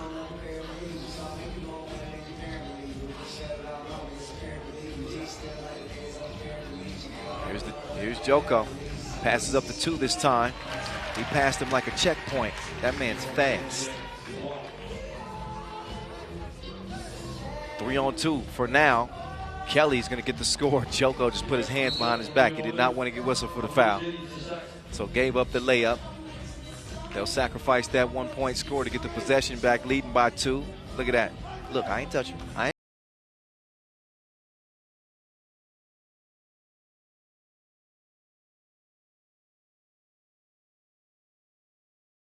The lay. Andrew Kelly's a little bit shaken up on the play as he will.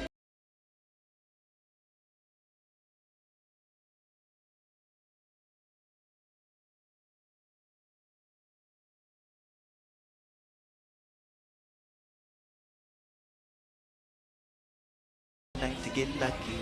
Huang. He's going to get it down low. Man, Sylvain got more blocks than New York City. I think he's got 3 already. I'm gonna give him 2 for 1 block. He had 2 hands on the ball, so that's not gonna count as 2 blocks in the stats, but for me, it's worth 2. 7-4, Paris.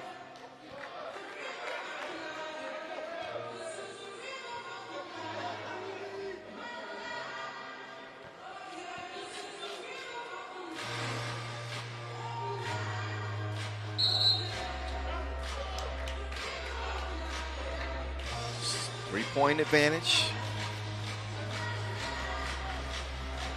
Paris is holding serve so far.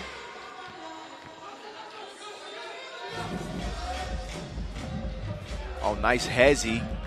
Man, he's balling right now. He's tough to stop on that drive. That's Djordjevic I'm speaking about. Seguela will give it up. And Villarreal couldn't lace that one. Seguela trying to horse shot. Desperation as he heads to the bench.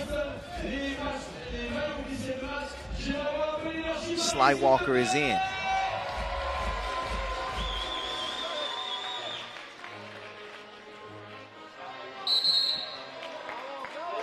Push, that's what's called.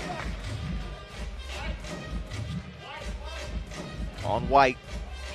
3rd foul on Paris.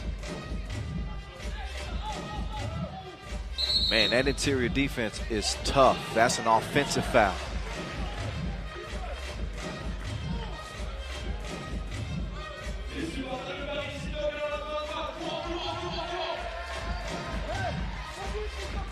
Here's the Joker on the drive. Whoa.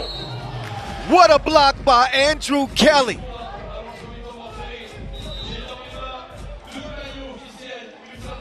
He was not in the mood for company.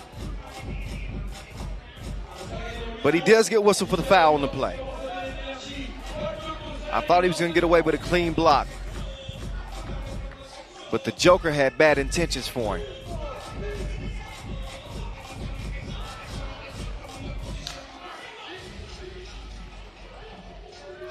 Huang, too long. Joker comes down with the rebound.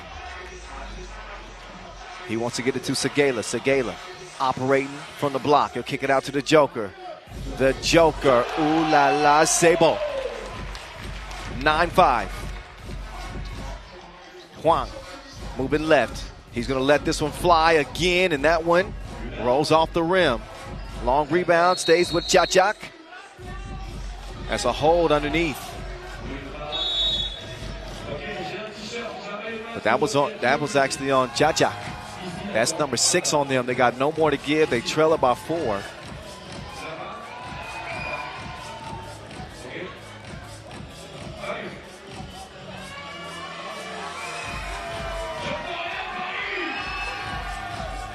But nice game so far. It's had a little bit of it all. Nice defensive plays. And, of course, some high-octane offense as well. See Sly Walker. He's pumped up. He was able to draw the offensive foul that I initially said gave Chachak 6, but I think that's actually 7. Technical foul is called from the bench. Andrew Kelly was barking at the officials. He's been kind of emotional in this contest. So that is going to put Funk Segala at the line. And Segala, he's going to get the friendly roll. Shows his appreciation to the rim. He should be thanking his wrist. 10-5, Bari. Villarreal. Villarreal to the rim. Oh, look at those moves. Getting lost, dazed, and confused. Segala. Had he hit that, that would have been crazy. But he didn't. 11-6. Villarreal gets some tough defense right here. He's got to protect that rock. Oh, too late. Yep. Sylvan had position. He's saying, it's not my fault. Give me the ball.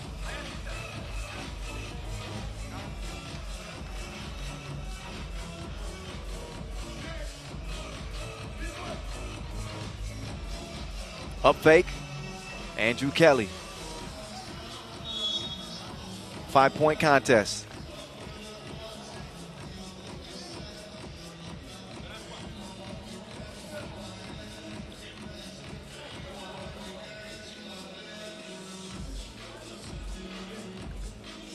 Here's Kelly. Shooting 1. Chachak still within striking distance. They trail it only by 4. Under 6 minutes to play. Villarreal has that pass broken up. Sly Walker ricochets off the iron. Oh, what a crossover. Gitsu slice like. He filleted that man. Joko with the drive. Good sportsmanship. 12-8. Djordjevic. Man, he's continuing to dissect this French defense. Djordjevic, he took a shot above the eye. He's gonna have a word with Paul Joko. And yeah, he's leaking from the right eye. He's gonna have to get some attention from the medical staff.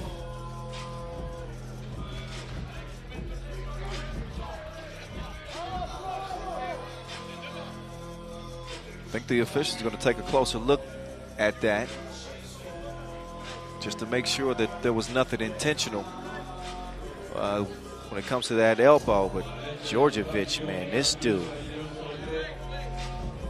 that crossover that he put on Villarreal, that was filth.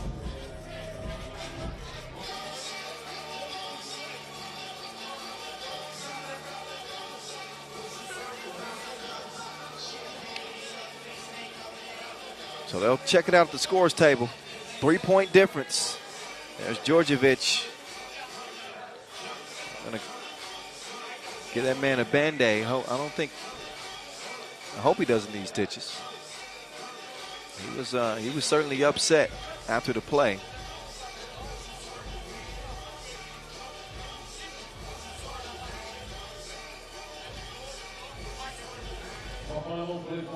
So we'll see what the decision that comes from our officials.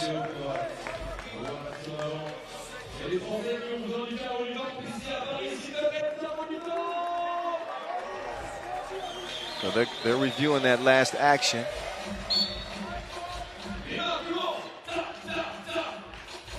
White ball.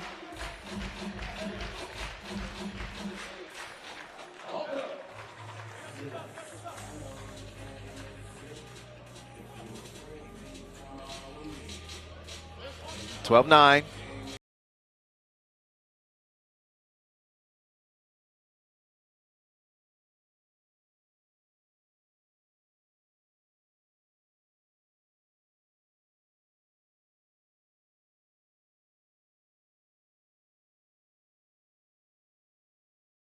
And twos.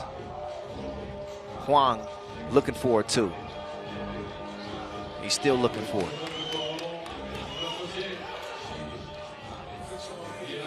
Here's Joko. Oh, thought about it. Oh, lost the handle on it. Huang starts some ball movement down to Kelly. Kelly explodes up for the score. Cha-cha down by 2. Oh, they're going to leave Joko. They're double daring him to shoot. They are not respecting the J. And, man, he had him in a figure 4. Sylvain hits the deck with Huang. Huang is up now.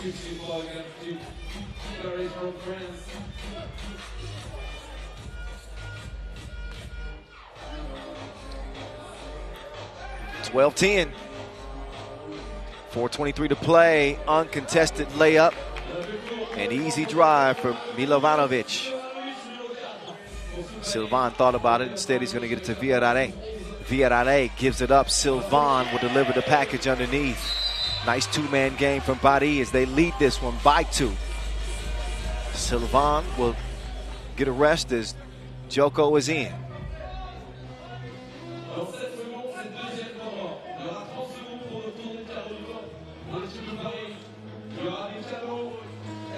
Milovanovic now driving. Milovanovic puts up the hook. Villarreal, he'll track down the loose ball, get it over to Joko quickly. The Joker. They've been daring him to shoot the 2. I think he's going to get a look over here. Instead, Villarreal, he chunks the deuces, and it's no good. So an interesting strategy here for Chachak. Oh, the layup is blown. Got to have those. Approaching 3:30 to play. They're sagging off with Joko. He's got to knock these down and force him to respect him. But so far, he's been building a brick house on his 2-point attempts. Trying to make up for it defensively. It's Kelly. He's got the Wilson. He makes his move on the baseline. And he finishes with the touch. Chachak is right back in this thing, down by 1. Here's Joker on the drive and the kick. Frank Sagela, they don't want to let him shoot. Oh, but Villarreal didn't forget to tip.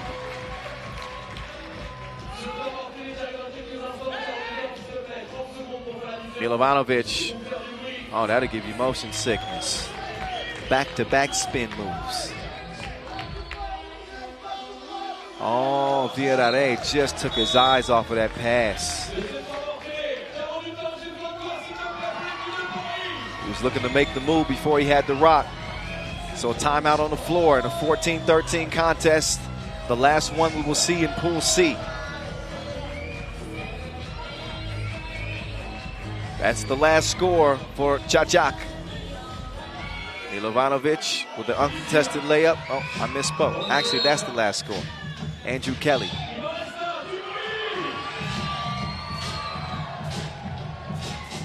Then Milovanovic with the moves.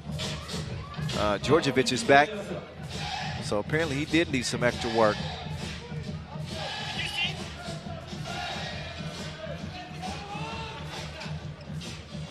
Kelly tries to sneak a pass in. It's taken away, but he takes it right back. Oh, the stolen property. Did he clear it? Yeah, guess he did. 14-14. This one's knotted. Segala now has it. He'll up fake. He's got two shooters. Sly Walker. Nothing but oxygen.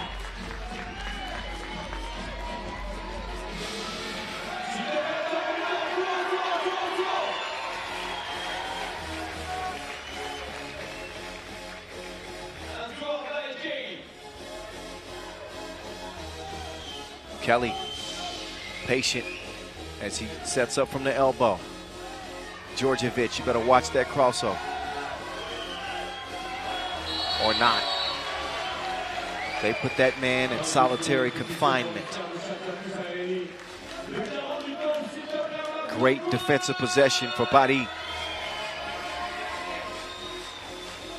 They got the crowd behind them here in their own backyard. This game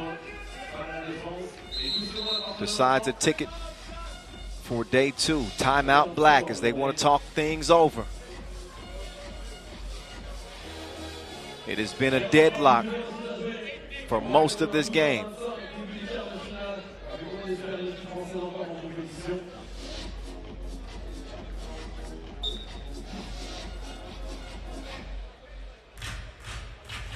I'm not certain they had a timeout there.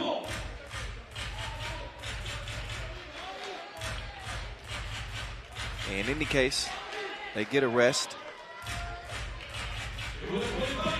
Both teams do. Guess it's not a bad thing. Joko.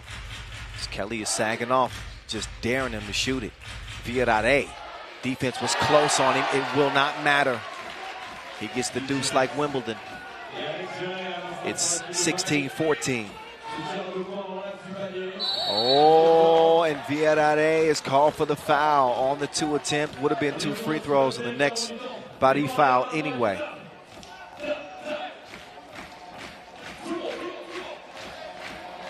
Uh-oh.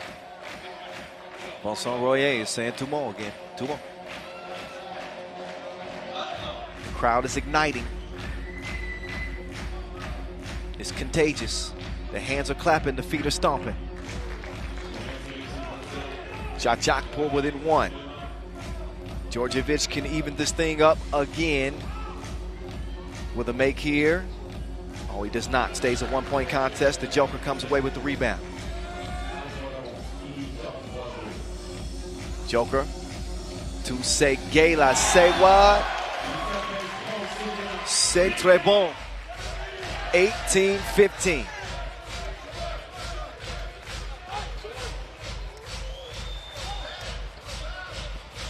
Step back. Ricochets off the iron. Joker Johnny on the spot. He's got the rock. Oh, he's being. They walk away from the Joker.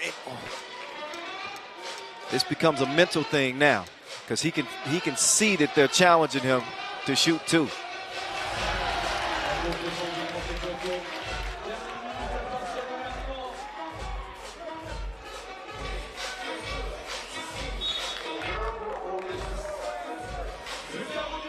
(18-15).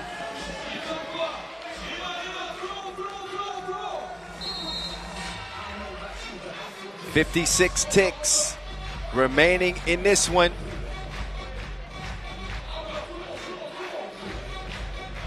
Paris is in front. Can they continue to hold this Serbian squad off? With shots like that, they will most certainly be able to do it. Frank Segala finding his touch from long range as well. Shot making is contagious. They hope some of it rubs off on Paul Joko. got to shoot that thing with confidence. Right now, his team is confident with a 3-point advantage. But Čečák ain't going nowhere. Rocks the rim. Djordjevic got a little lift, too. Viadare to Segela. It's broken up. Andrew Kelly with the long arms. Djordjevic from deep. Kelly gets the rebound. Out of bounds. Too black.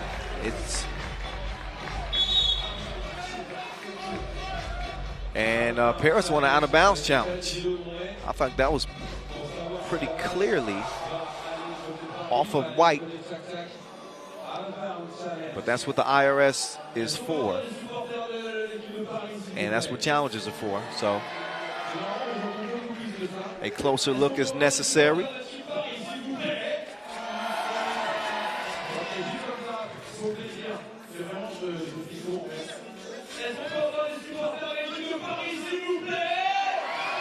So they're getting a good look at this one. 32 seconds left in the game that's only separated by possession. A 2-ball could even this thing up. Both teams in the penalty. So this one is going to be very testy the rest of the way.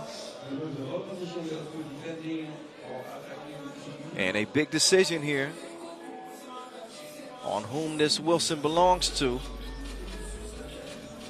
Both officials will take a good look at it, and we'll get a look at it as well. That's the Djordjevic miss. And what it's going to come down to is if that ball touched Andrew Kelly while he was out of bounds. So if that was tipped by Paris and if it landed on Kelly while he was out of bounds, that will be Paris ball. But it looks like the decision is in. That challenge is lost.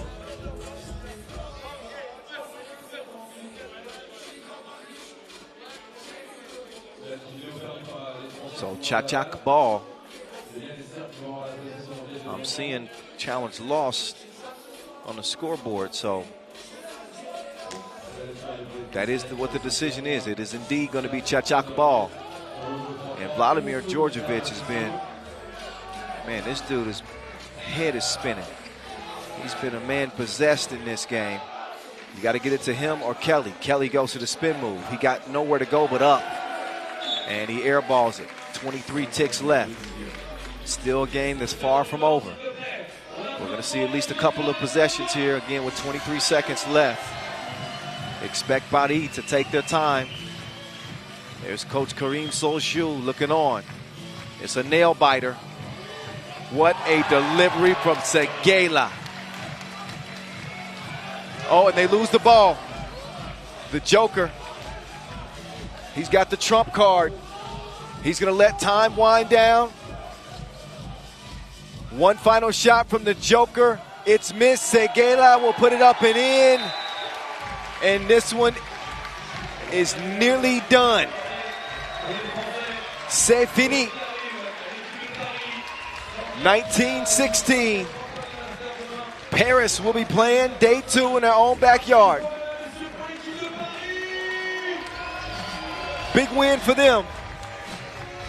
Got some great shooting from Alex Viadare.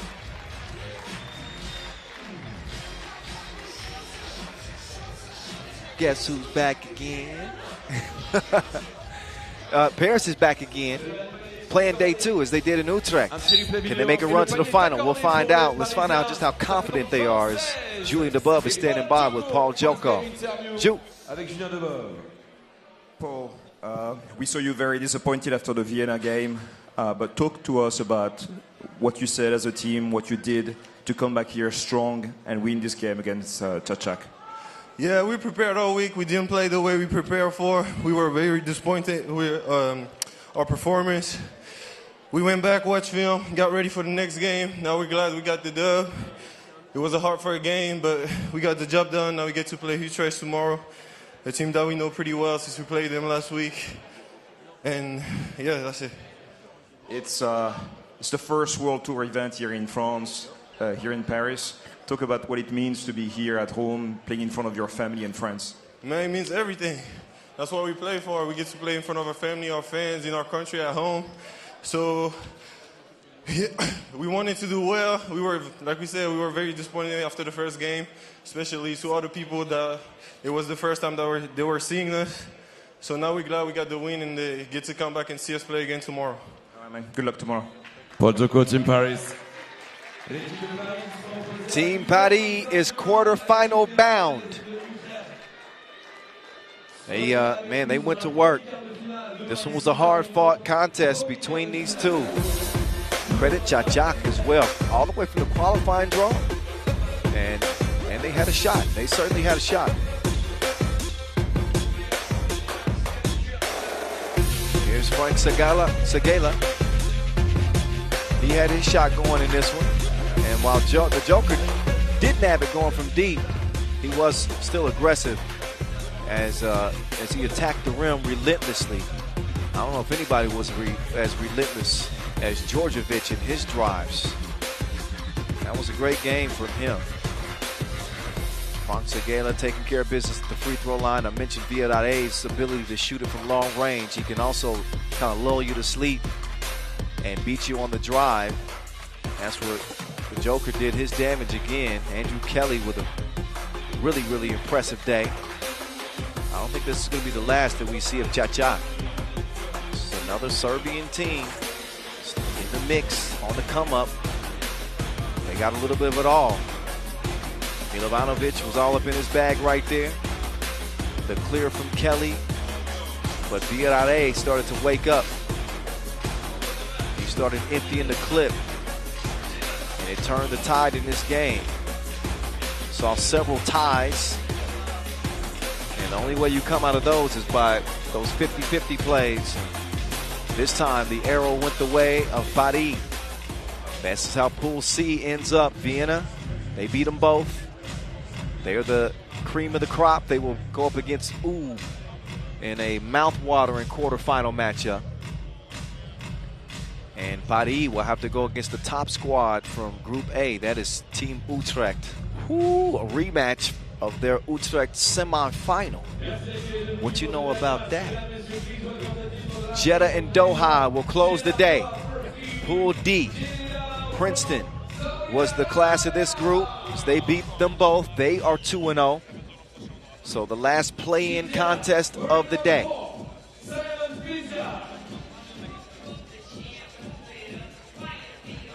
They come out with the most experienced player in 3x3. Nobody's played more than Simon Finsgaard. Been hooping 3x3 since 2012. He's a 10-year veteran. Now he's hooping with Jeddah. With a Serbian and two Lithuanians. Make my day, make my day. There they are. Nemanja Draskovic, Darius Tarvinius, Ovidius Veranauskas. Team Jeddah. 5 seed against the 12 seed Doha QSC. Forget about Doha QSC. They don't have the services of Mohamed Abdelkawi, as he is an emergency injury. An injury is preventing him from playing unless absolutely necessary. But Abdul Diop is good to go, as is Alaji Magasa and Dejan Janjic. Dejan Janjic, that dude was something special, even in a loss. It's a close loss earlier today. So they lost it by 3 to Princeton. So he and Damon Huffman got into an absolute shootout. Janjic with 13 points in that game. 8 highlights in that game.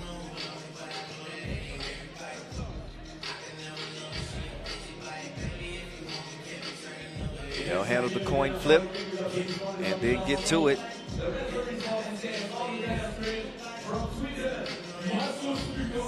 And Marcos Michalides and Yasmina Uris. They will officiate this final contest of the day.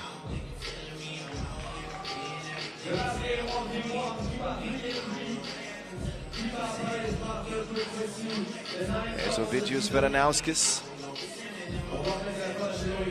Looks like he's focused and ready to go. Seaside. OV's ready to go OD. They need the best game from each of their four if they want to get a win here.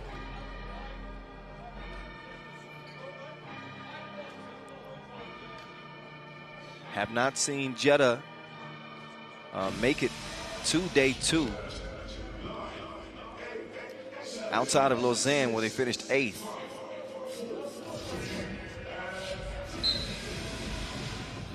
Let's get to it. Our last order of business here, day 1. Good defense as they stop the Draco drive. They got Janjic circled on the scouting report. Got to leave Diop open. He can't hit the mid-ranger.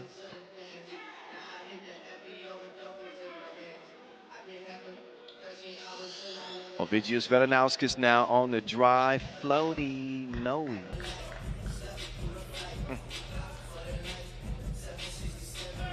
Janjic has it poked away, getting some tough defense there from Veranauskas.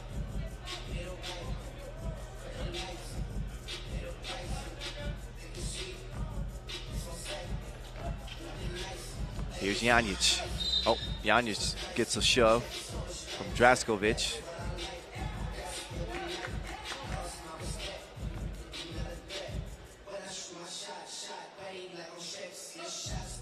Janjic now opens the possession.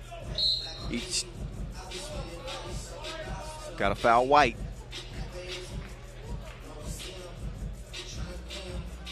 Doha with a slightly different team than we saw in Cebu. They bring 2 members back, Janjic and Diop. Janjic tries to whip the pass. It's deflected by the big toe of Finsgaard.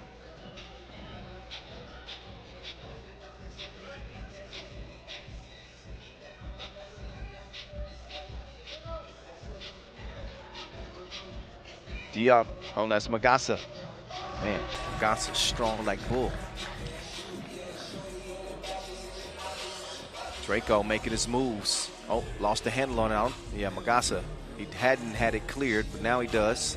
Janjic streaking left, hangs, splits 2 defenders, and finishes with the filet mignon. That was top quality. Draco, man, they left him wide open. He was knocking that down consistently last year. Diop saves it, but it goes to the enemy. Tarvidas drives and scores. First bucket for Jeddah.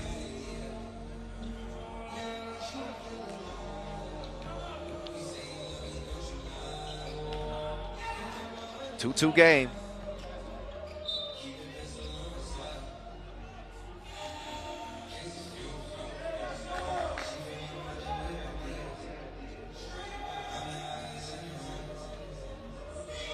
Diop, he's got it left wing. Janjic, oh, that's not a shot you want to give that man. That is not a shot you want to give that man. If he catches fire, he will set this whole place aflame, I'm telling you. He's got that type of offensive ability. Darius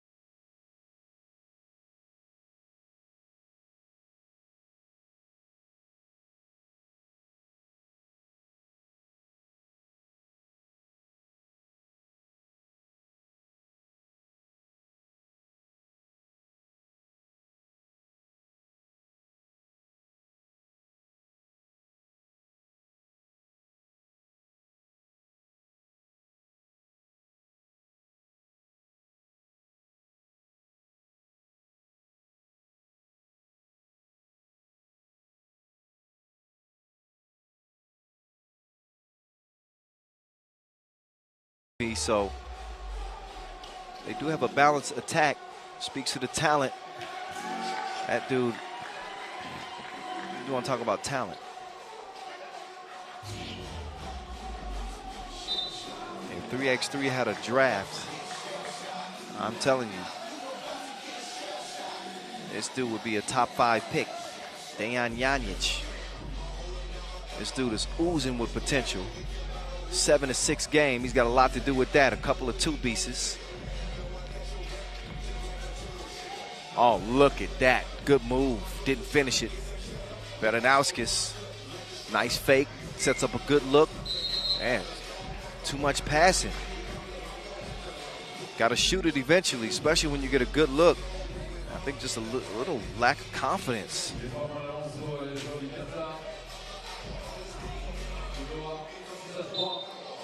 Stays a 3-point game. Finsgaard with the pesky defense to poke it away. Quarterfinals will be solidified and set once this one is done. Almost 3 minutes into the last game of the day. Magasa on his back. He got higher than the Eiffel on that smash. And that's an unsportsmanlike foul called on Diop. He didn't make a play on the ball. So a couple of free throws will come for Jeddah now. But you want to talk about going to the top floor to go and get that? Magasa make ya holla. Bang outs on the Sphinx's back. Where's your respect for a 3x3 vet?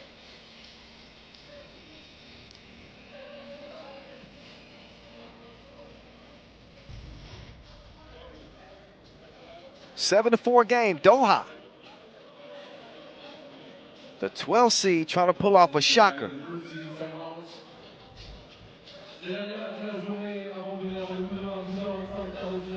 Dejan Janjic has been back in his bag. He's in his Louis bag right now. This dude is money.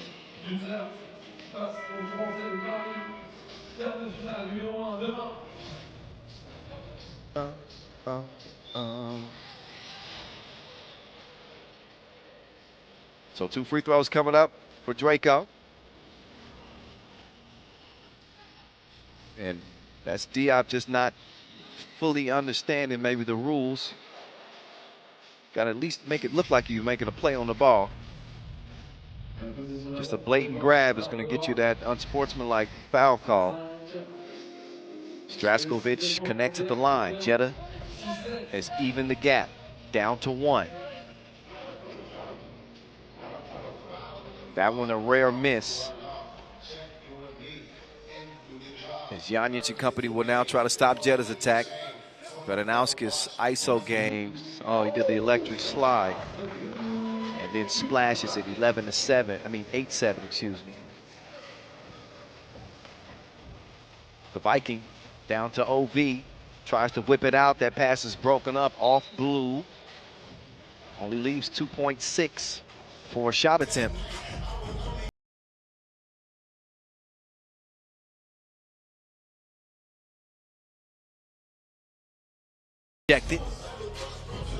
Diop from 12 feet. He likes lace. Oh, saved, but to the wrong team. Draskovic has it poked. Finsgaard got a great look, but the rim spit it out. Didn't like the taste of it. He'll try again, and that time make sure it touches nothing but nylon. Here comes that man, Dejan Janjic. This dude is hotter than Vagar's fire. 10-10.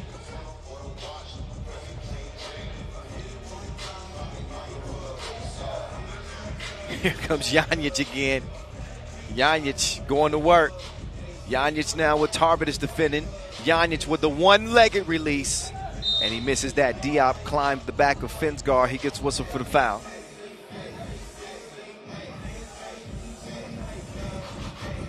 10-10.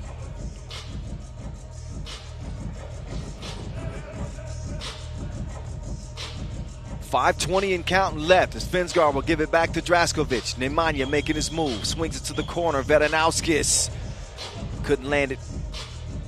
Diop now. He'll set up Dejan Janjic. Oh, another bang from Magasa. He's touching more iron than the PGA Tour. Up fake. Draskovic stripped up.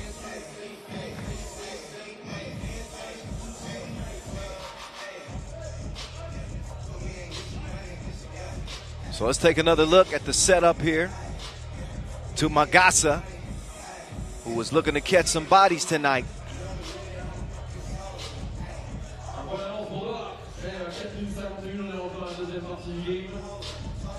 Draskovic looking to connect at the free throw line. And even things up. No, can't do it. Magasa will snatch the rebound. Out to DJ.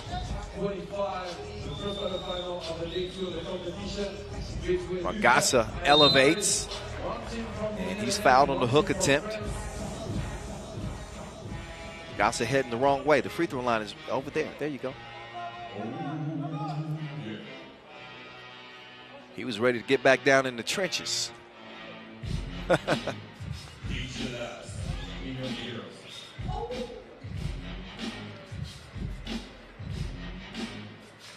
And Magasa with the stroke.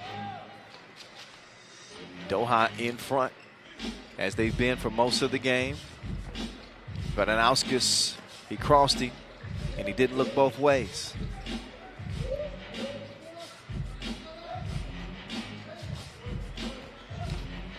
Here's DJ. Oh.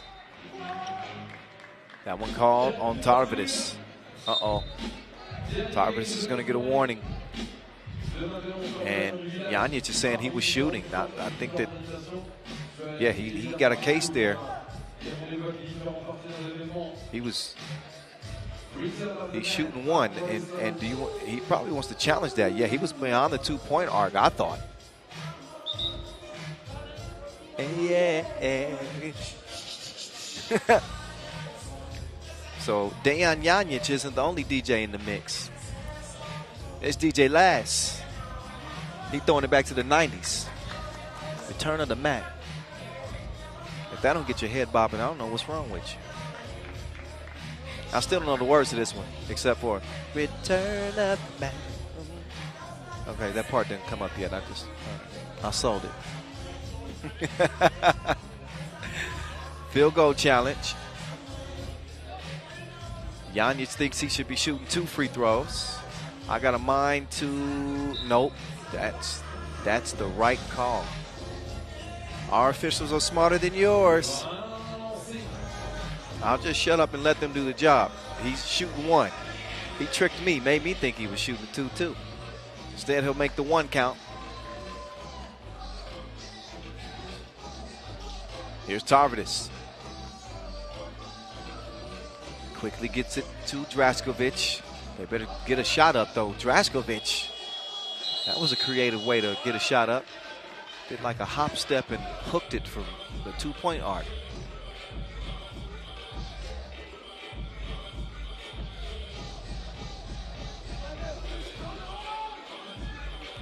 Diop. Here's DJ. Had it poked away. Draskovic. D'ing up. Magasa's been playing a great game. That was not a great shot. Baranowskis whips it to the Sphinx. Oh, nobody home. He was expecting Draskovic to cut. Instead, they'll take a timeout to try to sort out their differences. We will take a timeout, rather, a TV timeout. So both teams will have some discussions.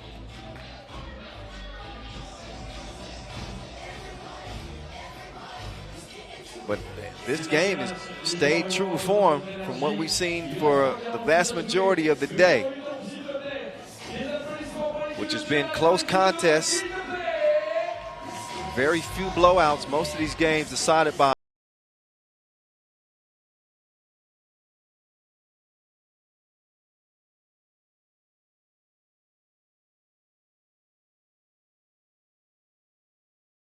overing that time. Diop. Still finds a way to get the rebound. He'll get it to Magassa. Magassa will not get it up in time. A shot clock violation.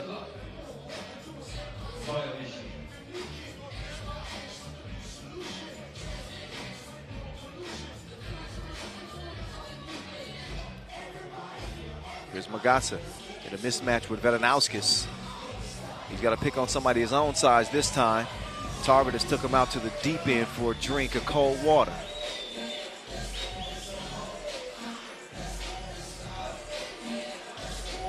Janjic with the move. Janjic missed the lay. And now we're missing a shot clock. Knocked some wires loose.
And Tarvidas, swish. 14-14. Here's Janjic. Can't land that one, although he's hit a couple of those today. They're going to leave Vedanauskis. Can Vedanauskis find his touch? The answer is no for now. Magassa now has it cleared. Janjic operating from the left wing. Magassa, he's going up to get there. Tarvidas just splashed one. Now Tarvidas to the hole. He's got it back. He's also got a shooter locked and loaded. Vedanauskis is navigating his way through traffic, but he blew the crib. They're going to leave Janjic wide open for target practice. He misses it. Rebound goes to Jeddah. Draskovic now, he's got the move. And he finishes at the rim, 15-15.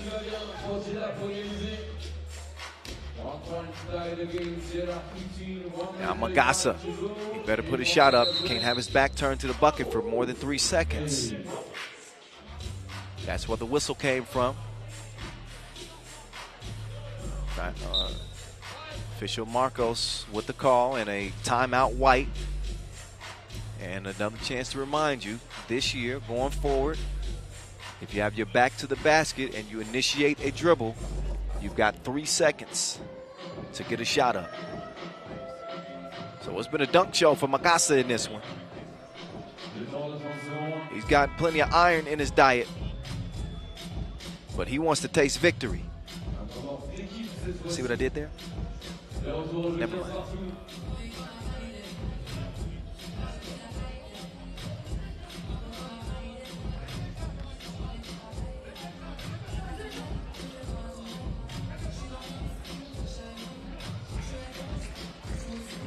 16-15 Jeddah. DJ didn't have the mix that time, but he will finish with the layup and even things back up. Neither team wants to stay in front, but Anauskas got in front and laid it up, scored it over Magasa. Janic to Diop. Diop, man, he is automatic. 15 feet and in. Got great touch. 17 apiece. 54 ticks remaining in this. And an out of bounds challenge. I think that was ruled off of Jeddah.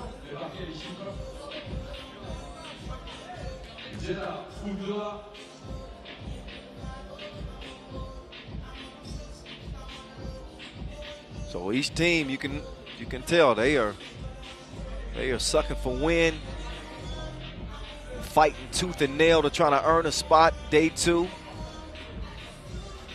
Doha, who did not come in with high expectations, at least from people on the outside. I know they had high expectations within their team, but when you come in as the 12 seed, anything you do is going to be a shock. So the decision is the challenge is lost.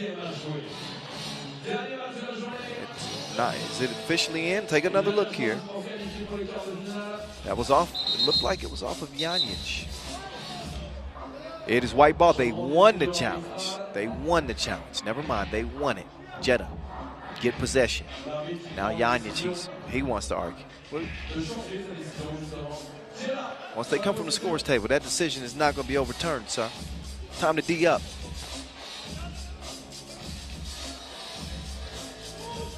Finsgar. Oh, man. They just had all kinds of issues in that possession. A shot clock violation.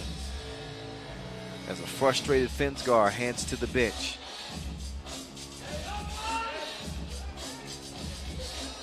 Janic to Diop. Talked about how automatic he is within 15 feet. Did not get the scoop. Janic can't get the layup. He's going to think about a 2. Now he's actually going to release the 2. And he comes up too short. Draskovic, he has it now. 25 seconds to go. Magasa trying to defend. We're locked at 17-17. High pressure. Action in front of us right now. Vedanauskis with a 2 ball that is too long. Rebound goes to Blue. 2 seconds separate the game clock and the shot clock. Dejan Janic with the clutch 2 release. Missed it. Tarvidis will clear. Tarvidis will go for the win. Tarvidis will hit it. A Maurice Lacroix buzzer beater from the Viking.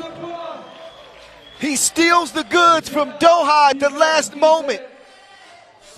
And he finds treasure.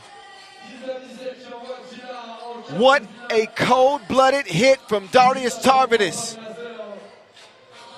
The Viking steals this one with one flick of the wrist. Look at that man's face over there. He's like, oh. Everybody's like, oh. C'est fini. Over with. Darius Tarvidis. What a shot. Let's get it over to Julian Above, who's standing by with Ovidius Vedanauskis after that very emotional win that will send Jeddah to the quarters. Ovidius, it's been a difficult season and a difficult game, but you get the win. Any point of life in the quarterfinals? Yeah, we made it, but you know, like you said, season is, I'm not gonna say that word, but it's crap. And you know, we watch game to the game, you know, and we try to win. So we'll see. We try some changes, but we'll see. We'll see. All right, Tarvidas, your teammate, once again shows that he hits big shots. Can you say 2 words about your teammate and friend? Good player. 2 words. 2 words. Okay, I said 2 words. Thank you very much. See you tomorrow. See you tomorrow. Julian Above asked for 2 words, and that's exactly what he got. Good player. Good player. I'll give you 2 more words. Great shot. Darius Tarvidis. with the shot that will secure a spot in the quarters for his team. Played with a lot of heart in this one. Looked like it was very likely going to go to overtime as these teams continue to just deadlock time and time again in this game. They were tied up. Got some highlights from Magasa. He was high flying in this one. Radanauskas, who was just out of breath. I think his post-game interview was just a result of a dude just being tired. He had no gas left. Not even to answer interview questions. There's another Magasa Yami as he put it down. And as this game continued to progress, you wondered who was going to find a way to make shots. You see Tarvidis sinking another one from long range, only to be answered by Diop. Clutch free throw. And Janjic doing a good job recognizing his teammates with the attention that he's drawn today. Diop with a really good game. Unfortunately for them, it's wasted thanks to that. The Viking lays waste to Doha with a game-winning shot. That's how Pool D was decided. Princeton beat them both. Jeddah is in. The quarterfinals are set.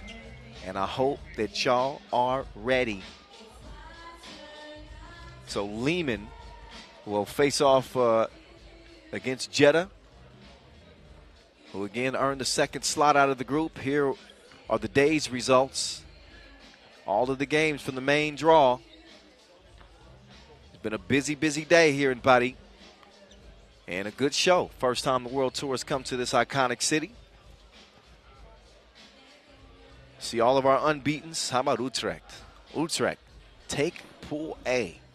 Liman, business as usual for them. They go 2-0, as does Princeton, as does Vienna. So 4 unbeatens as the quarters look like this. Utrecht and Paris in a rematch of that Utrecht semifinal. That one's going to be a good one. Princeton and New York Harlem as the American teams clash. Liman against Jeddah and Vienna against Ub as we'll get a look at the Stojacic brothers lacing them up. Quarterfinals begin tomorrow at 12:25 local time. We'll have a slam dunk competition and a 2-point shootout final as well. All on deck tomorrow. Again, we start 12:25 here local time, day 2 of the Paris Masters. We will see you then. Get some rest. It's going to get wild tomorrow. I'm the voice. We'll see you tomorrow.